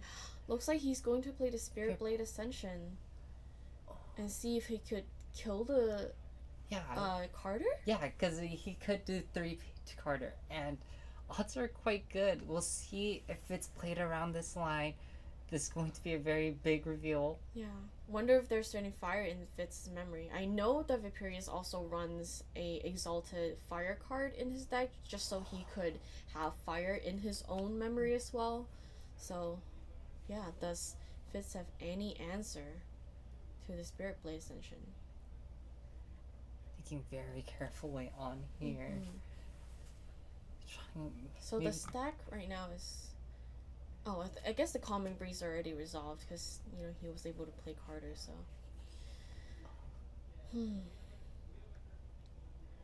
Yeah, this could be a Can very he- big deal. Can he save the Carter? I think that's what he's trying to figure out right now. What cards does he have to save? Resolute? No, that's... Oh, 'cause- Resolute, you can't target a unit. Yeah, that's So right. that would And work. also it's spell damage too, so like Resolute wouldn't do anything, I think, Oh, yeah. right? So Oh, you're 'cause the so prismatic right. Yeah, edge, so so I think does Fitz have anything to save? I think he can only protect himself. This Mm. Carter might be gone here. Oh no! Gotta be very, very sure that he's gonna disappear. Yeah.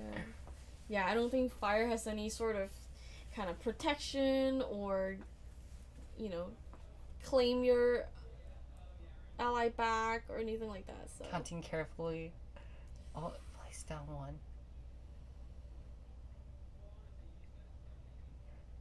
Maybe he has some funny Omen shenanigans to get the card. yeah, he does still have the Lost Yeah. Providence and the Armoire on the board that he can use to cycle of cards. Yeah, but Carter does need the ally to sacrifice to get that +2 attack to clear the board.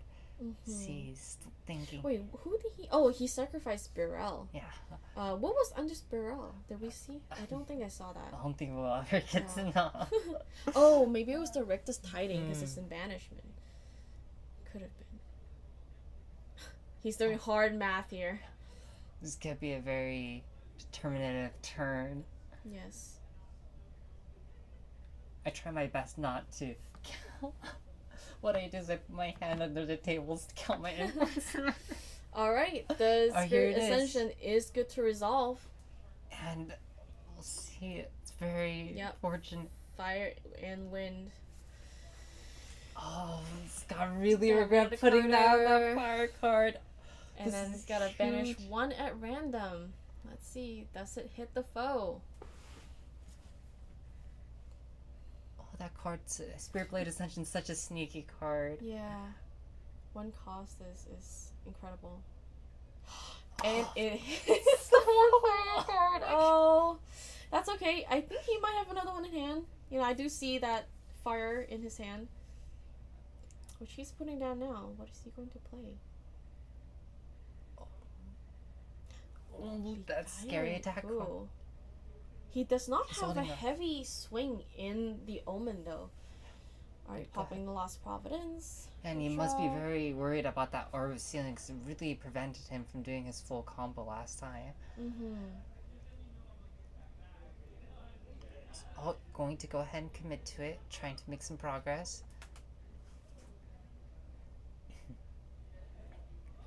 This, and then Vip will go ahead and take it. Yeah. Yeah, He's he like, has- yep, you're not swapping out heavy swing. It's fine. I'll just take that base damage from the coup. Hasn't taken too much earlier either, so just go ahead and take it. We'll see if that Orb of Sealing comes out here.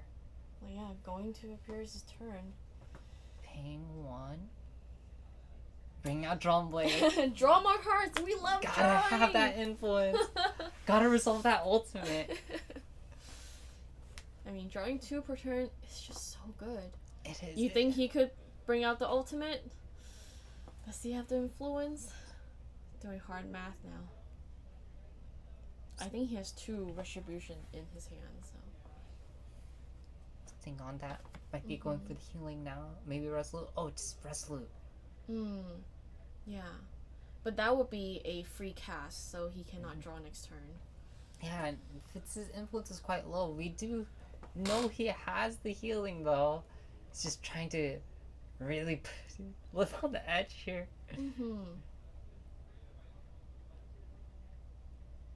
It could Would he do another Spirit Blade Ascension?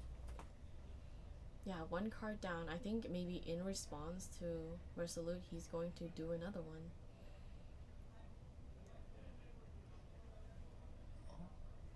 thinking very tense, very still. No fire in the memory this time from Fitz. Let's go ahead and fire it off, it seems. Yeah, there it is. Bring back Prismatic Edge. Yeah, Fitz is smart this time. He's holding on to that 1 fire card that he has. Oh my god, it might rip the abnegation. We have to see what happens. Oh, if this goes away, it could be really big. Because I don't think I saw a second abnegation in that pile. Or maybe it's in hand. No, the one in hand is a foe. Oh, okay. Oh, Beguiling Coup. That's okay. Yeah. He has one in the Omen. Yeah. Turn that one to Omen too. It kind of just. Now does he have another Spirit Blade? Just get rid of another card. No, just a turbo charge. Digging more. We're getting to that magic number to Ascension. Keep do you see displaces? We could just keep trying. Keep flicking. Oh yeah, he could displace. Can he displace Prismatic Edge? Oh, no, only allies. Oh, yeah, okay. Very unfortunate.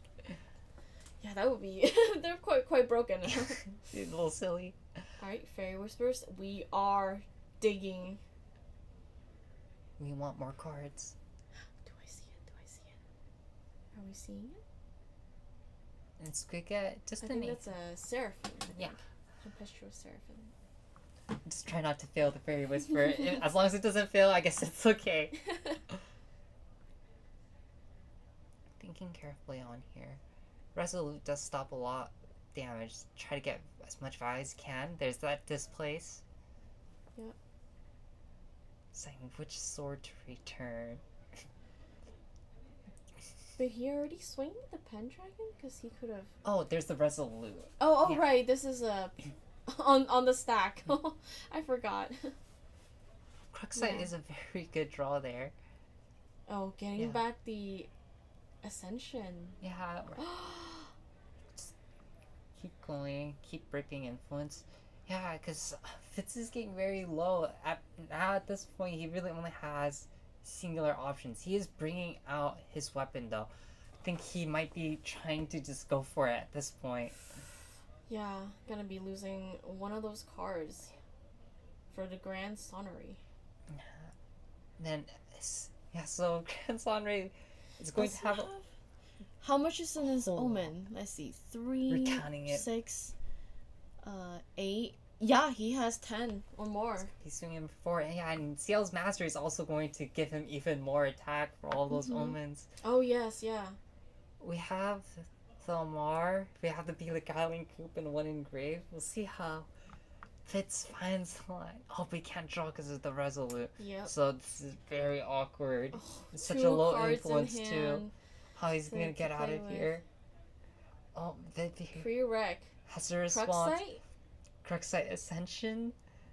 Just keep ripping cards. Yeah. Oh Cruxite, get Spirit Blade back, play it, rip it. Oh, Pip might have it. Go ahead. Fire out that Spirit Blade. Just keep ripping all his keep cards ripping that he cards. can't play. Oh boy. Oh no, it's the Abnegate. It More is the importantly, abnegation, it's like right? his only influence. Yeah. Think carefully. What can we do? He's thinking. He does have that on more. can he swap out Abnegation? Yeah, but just losing the card is really rough. What can he take back? Is he going to play the foe? Oh my god. Just to get rid of it? Yeah. Oh. It's gonna be gone anyways, might as well. Yeah. But then that doesn't negate the Spirit Blade, does it? Oh, it doesn't, but at least it's like probably thinking if he's gonna lose the card anyways from the Spirit Blade, then he might as well get rid of it himself. But now he doesn't have an influence. Yeah, now just wind, and no cards in Fitz' hand at all. Let's see, 1, 2, 3, 4, 5, 6, 7, 8, 9. Influence of 10? Yeah, he needs one more card to play, which is going to be the next turn. So we'll see. So it's just swinging on in. Big damage. Very close. Just need a bit more. More plus. Oh, it's just 1 damage off. Yeah. Oh. With the Armor. Oh, that is so if this scary. can finish him. Oh, he surrenders, concedes. Yeah. Oh, did he release? What does that do? The lineage release? Oh. Wait, CL2? Does it give him another omen? Oh no, I'm not sure what's going on. It's like fist bump at least. Yeah, no, I think Fitz got it because he lineage released. I can't remember what that does. Omen bring it. For each omen you have, discard a card in your hand, draw a memory. You may activate one of your omens. Activate this ability only if you have 6 or more. Oh yeah, so he was able to lineage release, activate probably a coup, then kill. Yeah, and then with the armor, that's game. So that is so scary. Yeah. Yeah, definitely. I think this matchup is definitely in Fitz' favor. But really good gameplay from both players. This match it's so scary to see. I think Viperius had a really good start, and then just Fitz losing all those influence, yet somehow still able to win that game. That's incredible. Yeah, and I could never. Right. I could never. So he did a really good job just trying to control as much as he can, just looking for a very alternative sort of way of win. Just keep ripping influence as much as he can. Yeah, it's very good that he made it scary. Yeah, and he learned from that one, fire card in his memory. Like, he's never gonna put in a fire card down again. I'm not taking that 3 damage. You cannot, ascension me. Yeah, but Pierce also really got to escape a really sketchy situation. Didn't end up seeing that abnegation. Yeah. That was a really, really close game. Yeah. All right. Well, that was the top cut. I think that decided, 3rd place and 4th place, I believe. Yeah, and then so our next game will be between let's see, I don't know their names. Can we just say John. Yeah, I think it's gonna be Andrew which is Fitz versus Fitz versus Goose. There we Goose go. Maru. Yeah, so we'll be having a Fire Diana versus Fire Cielo, 2 opposite ends of the spectrum here. For Umbra. Will Cielo just blow up, or will we just heal everything back? Who knows? And then I guess we'll see. Yeah. Alright, stay tuned guys. For now, that's it from me. Thank you. Thanks for tuning in. We'll be back with our finals. Bye.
Thumbs up. Hey, welcome back. We are in the final round of Top Cut. I'm joined here by our illustrious, very talented local artist, Rosie. And you play Rye. that is Matt. that is a fact. That is a fact. But we are here for the final round, which last round, very back and forth, very long game. This round, we're kind of expecting it to be over somewhat quickly. Yeah. I don't know. I play aggro and I've played against Andrew a lot. Fitz Chivalry. Yeah. But he could stall out games really well. He is a very talented player. He wouldn't be here in the Top Cut if he wasn't. And he would not have been able to claw his way back up from the last game if he was not absolutely amazing at piloting this deck. So it looks like that our players are ready to go. We have Goose over here on your left side. We have Fit Chivalry on your right. This is... You're good at this. What the hell? This is the final round for Curio Cavern Store Championship for RDO season. Let's see who is going to win the die roll here. No, I think he goes first, the CL player, because he's higher seed. I think they're confirming. Oh, he's happy. Oh! Yeah. Yep. It looks like you are so correct. See, you're good at this. Dude, I can read vibes. All right. So it looks like he's going to glimpse the 6. Yeah. Serene Fire. Oh my god. This is... Ah! Oh, I saw a heavy swing. I saw a foe. I saw an angelic. I'm curious to see if he'll keep the heavy swing. He doesn't usually keep heavy swings, this specific player. Yeah, I mean, especially in a matchup like this where going hands down is kind of a death sentence. Yeah. He's probably opting to throw down the bottom. Let's see. He put 3 to the bottom. Yeah, he kept the channeling, and then 2 others I didn't see. Dungeon Guide. Ooh, of course, Dungeon Guide. Of course, Dungeon Guide. Now, it looks like... I mean, just with the speed at which he hand shuffles is so hard to tell exactly what cards are in his hand. Yeah, what the... Oh, he's imbuing. He's gonna put a little guy out. Oh, showing he has the Dungeon Guide. Yup. Just a little guy, just a little angel, using one of those beautiful... Using one of those beautiful tokens, indicating that it is imbued. Oh my god, awesome. Why did they draw Sabrina on there? That just doesn't make sense. Maybe I can ask the artist, hey, Rose, why did you draw Sabrina on there? Sabrina Carpet. Okay. Oh, I also do the raccoon over there. Yeah, I was going to say, if you look above the playmats there, we have so many markers and tokens available. All right, enough about me. You think he's gonna Ignis here? No, I think surely he passes, right? I truly believe he's gonna pass, but he's putting cards down as if he's gonna play something, right? Oh, cat. Oh, okay. Cheshire Cat. That is a good. Yo, he told me earlier cats are bait. Why is he still playing this? Well, because he can't change his deck list in the middle of the round. Oh, you're right. Shit. So you have it, you play it. Oh, the channeling for the Carter. Okay. Honestly, is Carter only good if they have allies, or is it just good in general? Carter's pretty good in general. Okay. Whenever a unit dies, you recover 1. So it's just really good, like just a little incremental healing without committing to like playing a fast speed spell. Okay, that makes sense. Your explanation. That was a good CL level 1. CL level 1 comes out. Yep. The mastery right there in the top left corner. Wow, is that a token by Connie? That looks awesome. Whoa, this game has so many talented artists, and we want to shill for all of them, but we want to shill for the ones here in Wagga the most. So, which we have been doing throughout this whole stream. So, yeah. So we've been showing the deck boxes, we've been showing the tokens. You guys showed the deck boxes? Yes. That's very nice of you. Wow. They are excellent. All right. So, did he pass? Did the CL player pass? I don't believe he passed. Okay, he's thinking. Yeah, I believe he's just thinking. He still has 7 cards in hand now, but it looks like he gave the hand gesture to pass. Now, what will Goose do? What is he gonna do? It's because he wasted... Oh, Inert Sword. Okay, so... he wants to kill the Interceptor. Yeah, that's right. He's going for that... He wants to get rid of the Interceptor without having to use one of his Mana Flare Barrages. Real shit. Alright, draw for turn. And just like that, he drew the Mana Flare Barrage. It didn't matter anyways. Instantly punished. It did not matter. Oh, I'm supposed to stay professional, so Yeah, I'm not gonna laugh at anyone. Gotta stay a little bit unbiased. You know? Uh-huh, And by a little yeah. bit, I mean a lot of it. You know? Nerd Sword. He will swing and he will draw. You know, that's that may be a little telegraph, but I think you're right. Oh shit! Yeah, I think aggro players, we know they'll do everything they can in a single turn. Oh man. There won't be a weapon unswung, a girl unswung. Well, it looks like Goose is kind of... He's really contemplating. He has the Ignis Deus in hand. Yeah. Stop. Oh. Yeah. I was told to be more professional. It's alright. Okay, he swung with the weapon to his face, and then... Oh, okay. So he used the Cheshire Cat, Yeah. and then was able to swing and get through a little bit of chip damage. Mm-hmm. Now, CL level 1 does... I mean, he is still out, but I think Fist is trying to do something at the end of... Oh, of course, it's the Creative Shock during your end step. Classic Grand Archive play. And pitching another Angelic Channeling. Wow. Okay. He's kind of up. So, wait a minute. Oh. And there's a Oh third my Angelic God. Channeling. Can we get a deck check, please? Was that all three in your opening hand? But he looks like he just played it just to get Oh, the float in the grave. Mm-hmm. He's telegraphing that maybe he doesn't have any additional advanced element cards in his hand.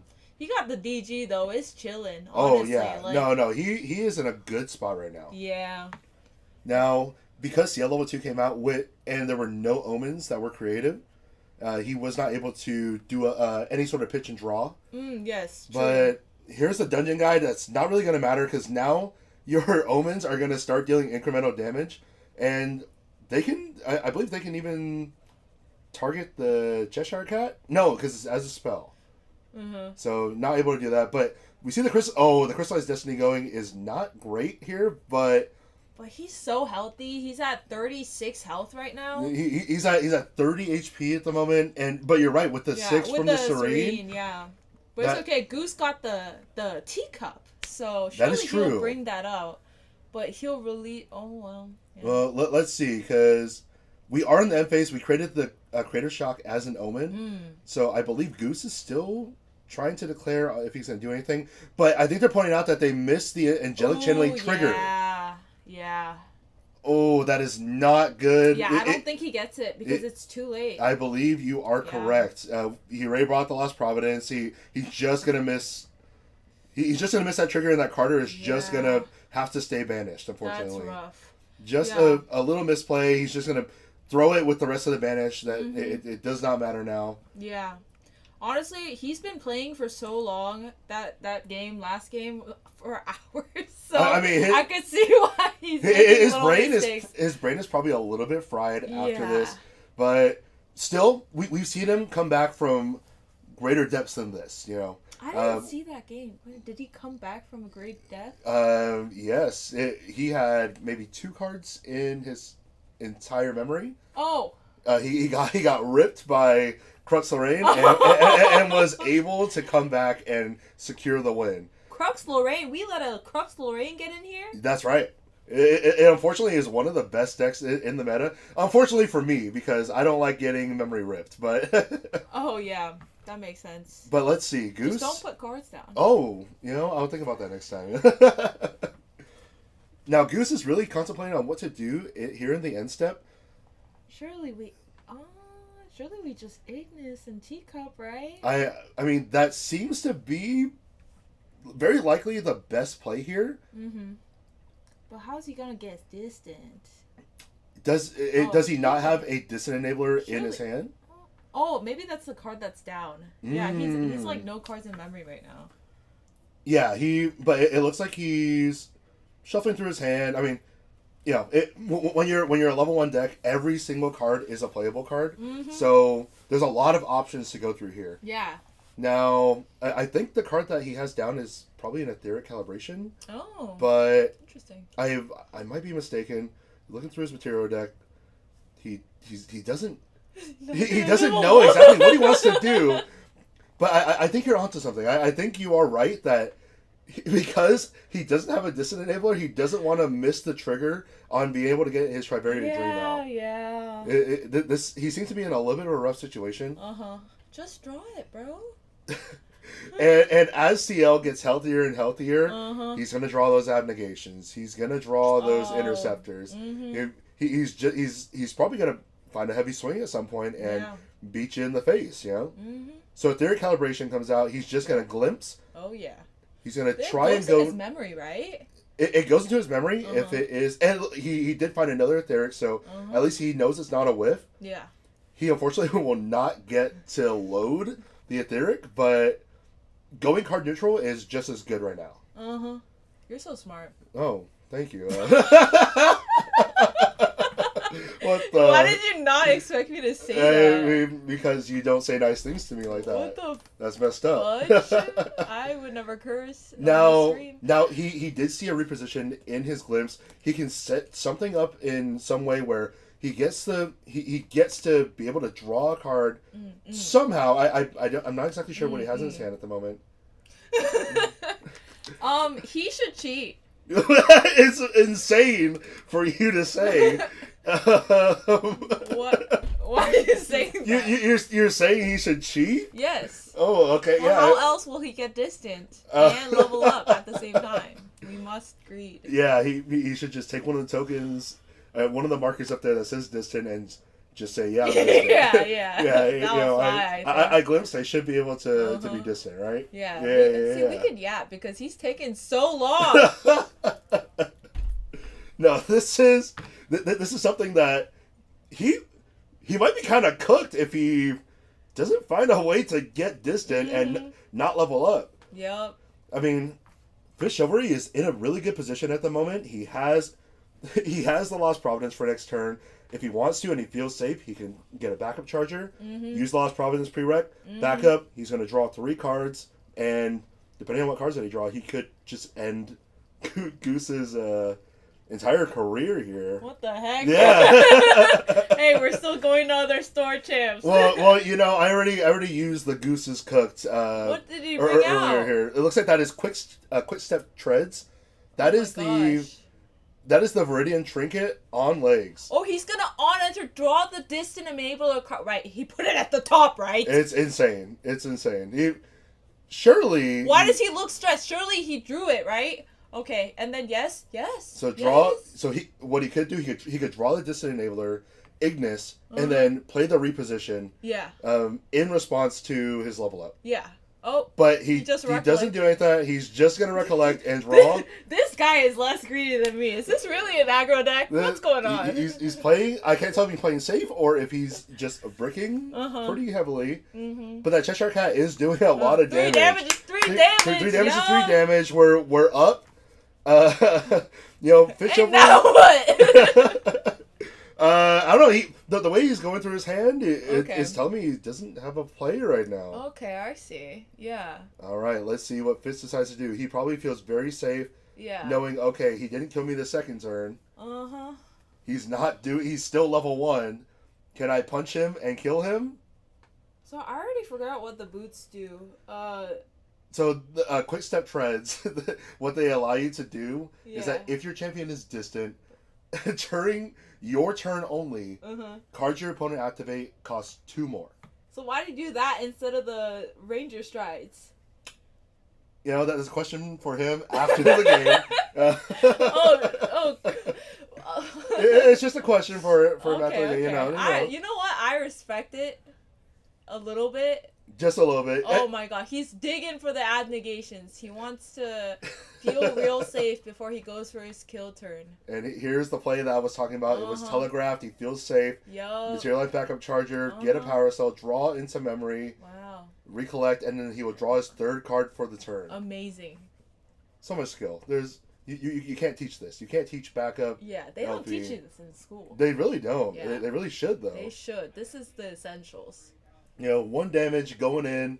Goose is already only 11 HP left. He might be in danger. And here comes the Spirel. Oh no! Not good. Spirel is so good into this matchup. Oh my god! I'm so. Oh, who didn't tell tell him what this card does. Yeah.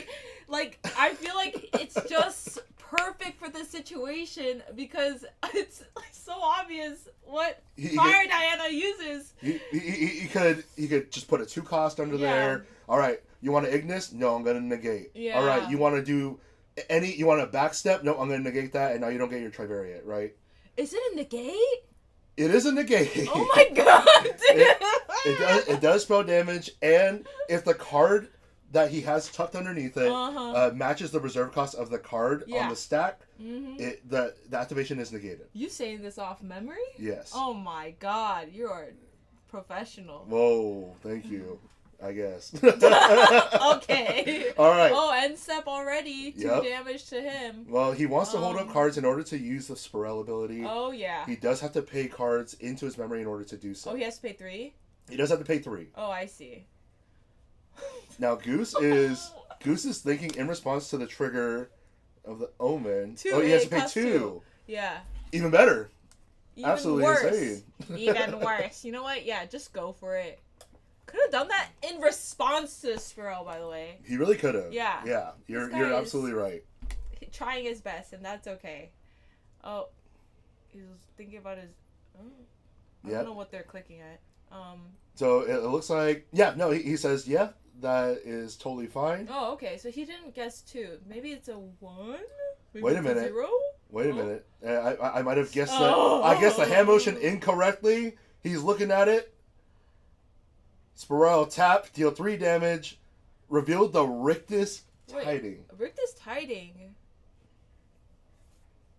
Oh, it's negated? It is a 2-cost, which means it matches the Ignis Deus, and it is negated. And now, Spirel gets to apply her on-enter ability a second time. Oh my gosh. Yo, playing on stream is so embarrassing because all your friends can watch. What the... It's all right. It's been a long day. You know, it's okay. It has definitely been a long day, but I think Goose and Foe Awakening, banishing everything, creating 2 omens, 2 triggers, 4 damage. Goose has 3 health left. Does he have anything to gain Spell Shroud? Nope. They're gonna pack it up. And oh my god! Game 1 goes to Fit Chivalry. Nice try. Nice try. I respect both of you guys. All right, so Rosie, what did you think about that first game? What do I think? I think this Goose guy has no idea what CL does. He He tried his best to learn what it does, but you really can't fucking teach. Thank you. Yeah. Like, you know, like how to play against a deck without reps, you know? And he just hasn't. I'm gonna get kicked. But he just hasn't had enough experience against CL to know everything that they do. But it's very important as an aggro player to not let things resolve. You need to think about everything you can do, you know? You have to, if he ignites there, you know, it would have been perfect. But, absolutely. And he could have done the reposition after. I don't know how much does reposition cost? Reposition is a 1-cost. Oh, okay, yeah. So he would have been kind of chilling. He would have been able to play around it, but now he knows what Spiro does. Yeah, so he should be able to play around it a little bit better this time. It's unfortunate because Fit Chivalry used to be a very local player to us. You used to come very consistently. Oh, yeah. Took a little break from Grand Archive. Decided to come back for the Store Championship just to make it into the top 2. Yeah. You know? He's a very good and consistent player. Like, he doesn't play too much anymore that I see, but every time I play against him, he does very well, especially versus aggro. He is a very, very strong player. He knows how to play against aggro. He's very good at other TCGs. Like from what he told me, he said, "Oh yeah, I face these kinds of strategies all the time in all these other TCGs. I know how to play around them." Yeah. So he has that confidence built into that. He has the reps. It's unfortunate for Goose because our only CL player at our locals is Fitz at the moment. Yep. And Fitz, because he's not coming as often as he used to, Goose is not getting these reps, right? Yeah. Yes, looks like the sideboard is coming through. We just know it's a reduced to ash, so let's see how... I mean, that, like, completely slows down Fire Diana, I think, because you can't take out the weapon that does 3 more for three cards, and you know. Yeah, you're absolutely Yeah. right. The Trivaria Dream Yeah. is an extremely strong card. And Fitz has, I think, 2 reduced to ashes in his side, so it's only gonna get. You want a mint? This guy's. He's you offering think about your mistakes. performance What are you doing? enhancing supplements here. Getting the mint to make sure that his breath is minty fresh when telling his opponent, yeah, you got it. But he could turn 2 kill this game. Yeah, Sometimes these matches are up to the die roll. Yeah, right? honestly, yeah. It is very favored for Fitz because he got to go first. So hopefully it'll be a little different this time. But, you know, if he has the reduced hash in hand, it is kind of rough. And you know that if he did side in any reduced ashes, he's going to be digging. He's going to be digging, using that Serene Spirit, trying to find that. Because with that point of interaction gone, game could be put away pretty quickly. I mean, like, the odds of him having it is pretty high. But, you know, I believe the world is beautiful. So you can't always decide that things are going to happen because anything can happen. You heard it here, chat. Yep. Curio Shock, Richter's Tiding, Carter, you know, moving that way is not going to allow you to see the hand any better. Okay, it helps. I read the cards. Oh, you're so right. Oh man. You know what? 2 to the bottom. 2 to the bottom. Let's see. He's drawing them into memory. No problem. Oh, crazy. Yeah, you didn't see what those cards were, did you? All right. So Goose is opting to go first. Just says pass. Turn 1 pass. Classic Fire Diana move. I can't. Fear the first turn. Okay. Alright. So Fire Diana honestly does not have too much problems versus intercepts if they have the card. You know the card that does 2 to the whole board? Yeah. Like, imagine if he has 2, it just goes poo poo and then it hits them as well. It's a problem if it's a problem because Angel Tenant is a 3 health ally. Yeah, so you have 2. You draw 2 in your opening hand, which is what he did to me. Well, Mana Flare Barrage it does 3 damage to the board if your champion is distant. Oh. So it's Wait, so you even only better. need 1. Wait, what? You only need 1? Pick 1. Okay, so does he have reduced dash or not? I really need to know. I guess we're about to find out here. Oh boy. Fish Chivalry saying, what does this card do? Ooh, he's gonna notice that there's no Spell Shroud on that, or Omni Shroud, or what is It is Spell Shroud, yeah. Okay. Ignition Draw. How does he always have it? This guy is top decking. Dude, this might be his game. Yeah, I hope so. Now let's see. Imagine you clip 6 and you don't see anything. Oh no! There's no way. There's no way. That's weird. He showed me the 6 cards he drew. Maybe it's because I asked. And Is that why? yeah, maybe it is. That's crazy. Okay. So, do you see any in there? Oh, yeah, we see the burning guy. Yep. Yeah. So it looks like we did find 2 Aether Charges in there. One of them being the Mana Flare Barrage, which is exactly what he needed to clear it out. Fudge. And Ashbound Shot to make sure that he cannot release his spirit. Oh my god, we're about to go so aggro. 3 to the whole board. You see that gesture? He's gesturing, saying, He draws a card. He will draw a card. Does he draw into the out? Does he draw into the Resolute? Does he draw into the reduced hash? Let's see it. No, come on, show us. It's red. It's red? Yeah. Could be a Creative Shock. Could be a Creative Shock, yeah. That would be not a shock. No. That was a good one, Rosie. You don't have to lie to me. Relax. That was really good. All right. Oh, another one. Now, what does he have? I think he might have it. I really think he might have it. Yeah, if Fitz Fit Chivalry. Yeah, has nothing. It's a good time. All right. Ashbound Shot for free, making sure he cannot recover through any of this. Oh, he doesn't have it. The last card is Foe, so yeah. Oh, okay, I see. So yeah, Foe Awakening, he can't play that right now. Yeah, He's not CL. Yeah. So, come on. Come on. He's thinking. Go for He's saying, Yeah. oh, okay, another astronaut shot. Oh, pointy. Something's wrong. Maybe he's cheating and top decking as usual. That's insane, but So maybe you're right. I don't know. Distant. Oh, it's going up. Okay, maybe he has a response. He might have a response. Okay.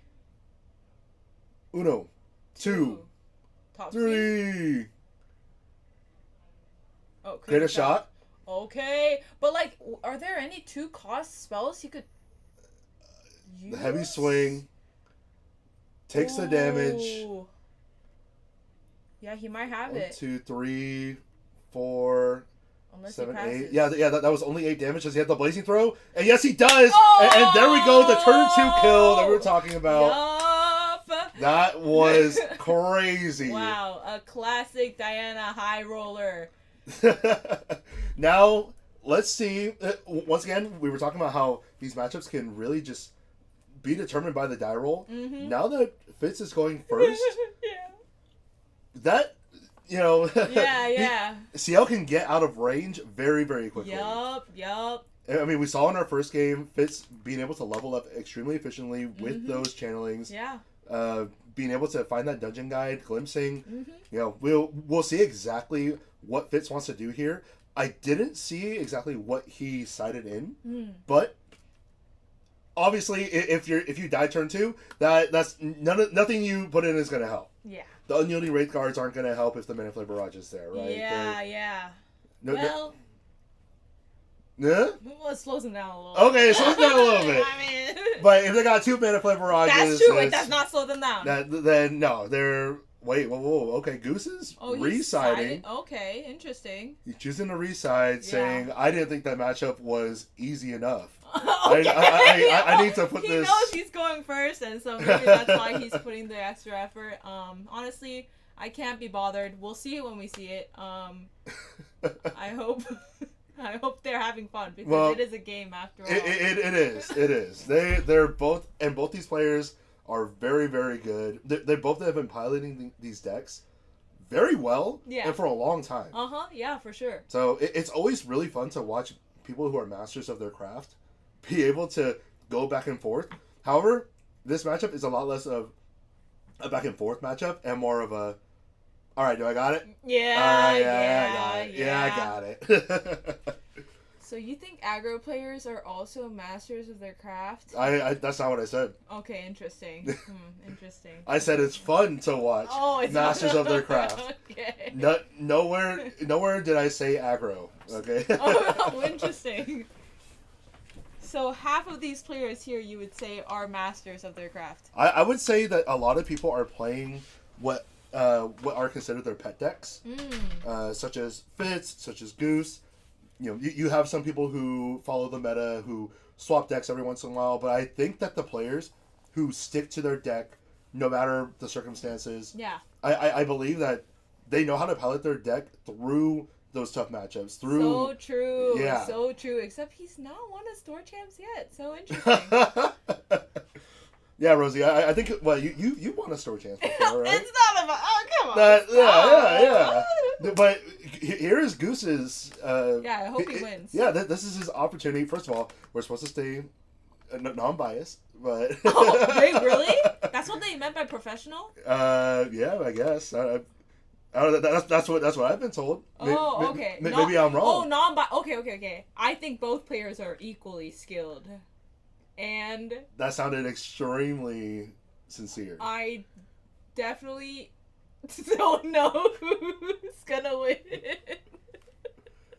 All right, Fitz coming. Looks like he's deciding on if he wants to keep these cards, I believe. Yeah. Well, I thought he already bought them. Did he bought them already? I thought he did, but yeah. Okay, yep. Showing has the abnegation, saying, all right, you ain't killing me right now. He's going for the imbue again. Yup. Use my token. Thank you.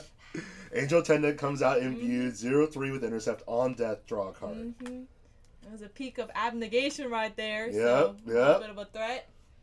Now, in Goose's hand, I see a Charge the Soul.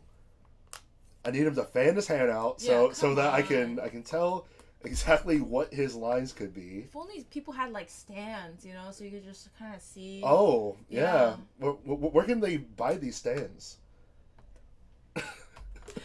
Did he draw for turn? I believe he did. So 1, 2, 3. yeah, he has 5 in hand right now, okay. and he has 2 down. So Wait, so he should have 7.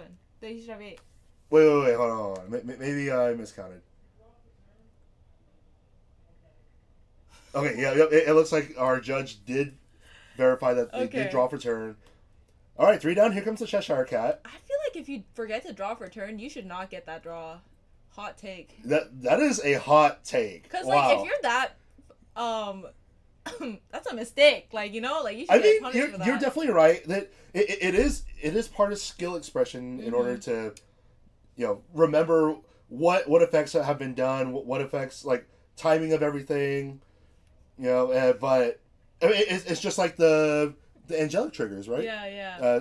Even the best players do forget that, but Mhm. it is whoever can make those mistakes the least Yeah. that really it gives them that little edge that they need. You're really saving this casting booth. Oh wow! I love your No, I love your commentary. It's so you professional. you are.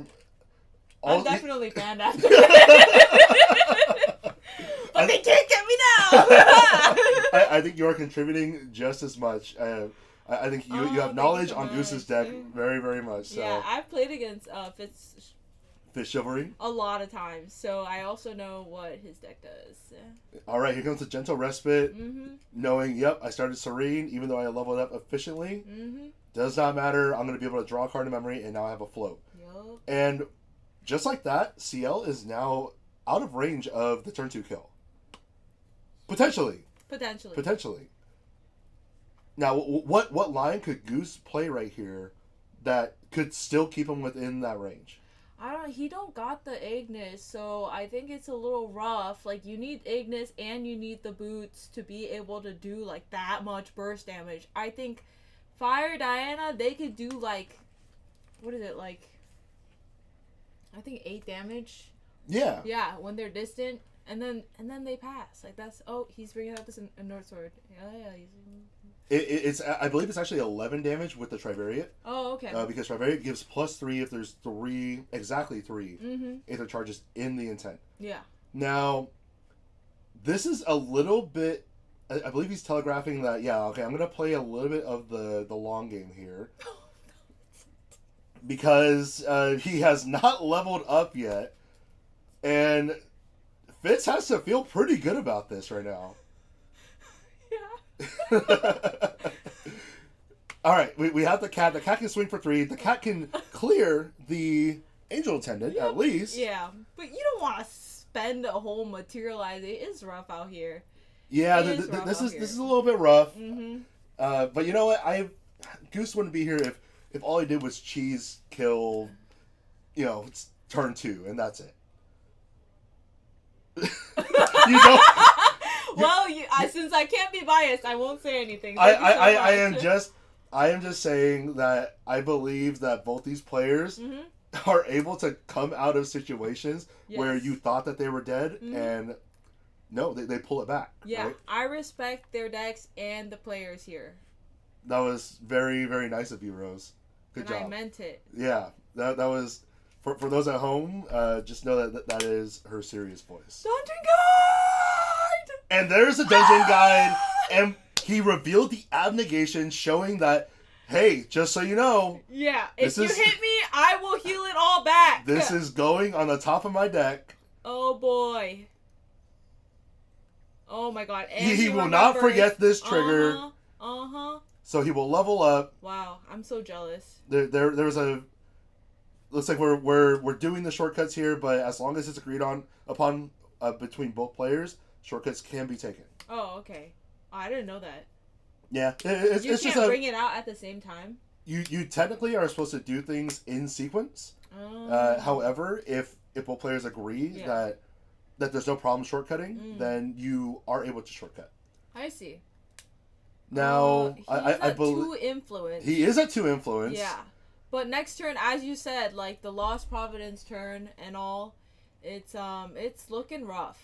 It is looking a little bit rough. It's yes. not like Diana can do like 36 damage in a turn. Yeah, stop tapping your fingers. You can't do it.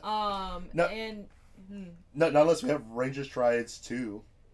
yeah, Ranger Strides 2.0. Yeah, honestly, who's saying ban Ranger Strides? Let's make Ranger Strides 2. We need 2 boots for 2 feet. Now that is a hot take.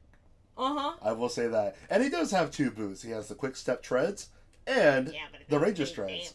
It doesn't do damage, but it does protect you. You're absolutely right. Yeah. Whoa, that is a shiny card. What card I've never is that? seen that card ever. He must be desperate. That is a nice Aurora foil. He's distant. And he's materializing his champion. I wonder what weapon he will bring out. Pick one to banish. Roll this one. Odds evens. And it's the same card. Okay. What the? And this is my weapon. Is this the one with Spell Shroud? No, this is still the Trivaria Dream. Oh! He knows that, okay, Fitz's hand is down. Yeah. He has 1 card in hand. He cannot reduce this at all. Mm-hmm. All right, we get a prudent knock. Dude, a heavy swing would be nice right now from Goose. Like, imagine if he had heavy swing. Whoa, swing heavy with Diana level 1. Yeah. That would be crazy. I should run heavy swing. Wow. You should run heavy swing and you're right. I should run Evertail Squirrel. Alright. So yeah, he did 1 damage with Charge the Soul and recollect and draw and What do you see there, Rose? I don't know. He's not 30 damage, that's for sure. 36 damage by the way. There goes the angel. It is dying. Yep. On death, draw 1 card. He's abnegating next turn. It's coming. He could abnegate next turn. He will have enough influence to do so, for sure. There is your teacup. Also, it says that Goose Masu has 15 health, but he is Diana level 1 right now. If anyone... Oh, there we go. was mistaken. It was never like that because we would never make mistakes. We don't make mistakes around here. Okay, so let's see how much he swings for. 3 damage to you. Yeah, it looks like he did take the damage there. I don't know, dude. I just know these. He just loads 3, and then it does lots of damage. That Mana Flare Barrage is one of the best cards that Goose has in his deck. Oh, you think so? I believe so. Not the cat, the $100 cat. I mean, we worked very hard to pull those. Okay, you know what? I said one of the best. I didn't say the best. Okay, I gave myself a little bit of wiggle room there. You're actually so right and so valid. Now with the Mana Flare Barrage. Oh, it's coming! Aggregation! Oh my god! You sound like someone traumatized. No, by this I card. think it's very respectful and awesome that Safeguard Amulet. Wow. Not a lot of people know that Safeguard Amulet is the way to go versus Fire Diana instead of Terrafring, so that's very smart of... And here comes the Abnegation prereq Ashwound shot saying, nope, you are not healing this turn. Oh my god, that guy's my hero! Now, and it loads? And it loads. Awesome. Ping 1. Okay. Fitz going 2 down for Kata. Kata! At least he doesn't heal.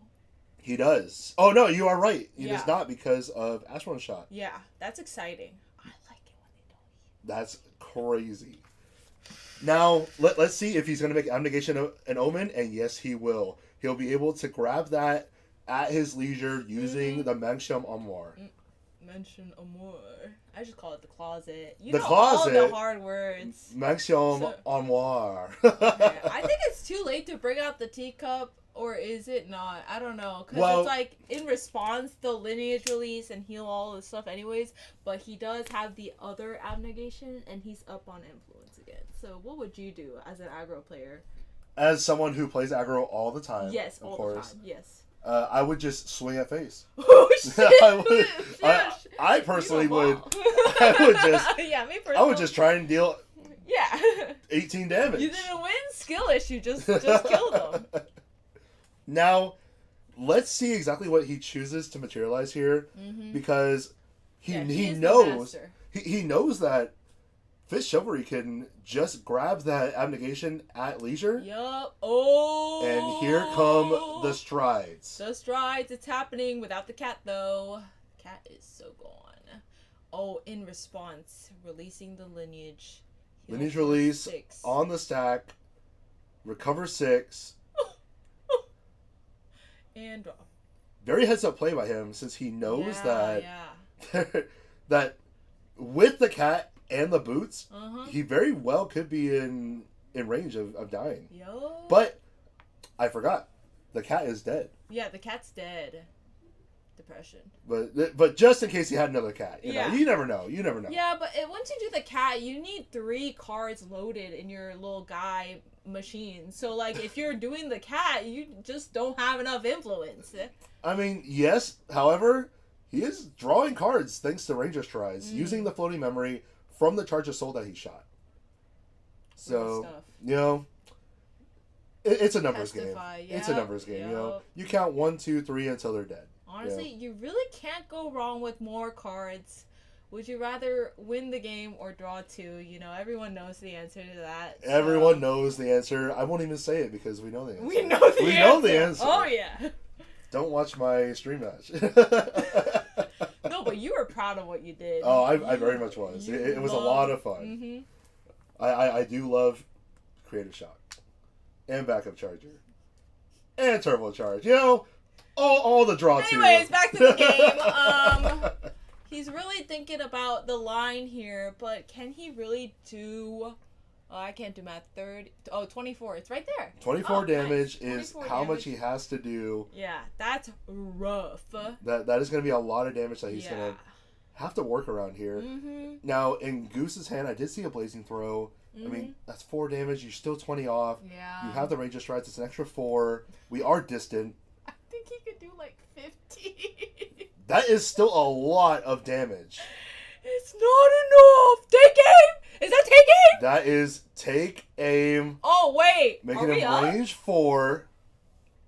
Oh my god. Wait. 4 plus 4 plus 16. Still not enough. Oh. Looks like he's Oh. swinging for Oh. 11 with the inert sword. Oh, we theory crafting. Okay. That was nice. a lot of That was a damage lot of to damage. be. Uh-huh. And then what? We gonna throw it? Are we gonna throw it? No, as long as that Safeguard Amulet is up, being able to just throwing stuff like that is probably not advisable. No, but I like burning the Safeguard Amulet. You know, 4 damage is gonna come another day. On aggro decks, maybe. I don't know. But Goose does not have as many cards to play Oh, that's true. on his opponent's turn as, let's say, like Fire Down, right? Oh, that's a really good example. Wow. And there we go. Creative Shock being banished. He got the Devouring Malice. No! Excellent card. And here we go. Carter, He's not gonna read it? Is Cleaving Goose 2. not gonna read it? Do you think he knows what it does? He probably doesn't care because Oh my here comes the God! Beguiling Coup. Oh my gosh. Is it over? It very well could be. He's creating an Omen, 2 damage, and there's 3 damage from the Devouring Malice, removing the counter. Oh my god. And there it is! Fifth Chivalry comes out on top Uh-huh. and is now our Curio Cavern store champion. Amazing. Rose, what did you think about that game? I think it was a real nail biter. You know, we know that whoever goes first has the advantage, but both players played it real well, if I would be unbiased. Yes, So- yes. You know, what happens outside the cast, you know, you can go ask the players yourself. However, I do believe that both these players did. I think they played it the best that they could have. Yeah. And Fit Chivalry just was able to turn the tables on him, make sure, like, Goose swung for 11, but preemptively spirit releasing, just in case an Ashmon shot came out. Mm-hmm. I mean, that's the mark of an experienced player. Yeah, he knows his deck. He really does. And once again, he's probably played against aggro enough times to know, oh yeah, I'm in range right now. I need to release my spirit at this very moment. So, Fit Chivalry, congratulations. You are now our Curio Cavern store champion. He's going to get some excellent pricing. He's going to get that invite card. He's going to get that invite card. Yeah. Woo! You know, I just want to come out and say, thank you everyone for yeah. watching. Thank you everyone for competing. I thought you were gonna trauma dump or something. Oh, I just want to say, League of Legends is not my game. Yeah. But no. I think everyone who competed today, I think, played extremely well. Mm-hmm. We saw some decks rise to the top that we were not expecting. We saw some players that we thought were gonna, break into the top 4 and not break in.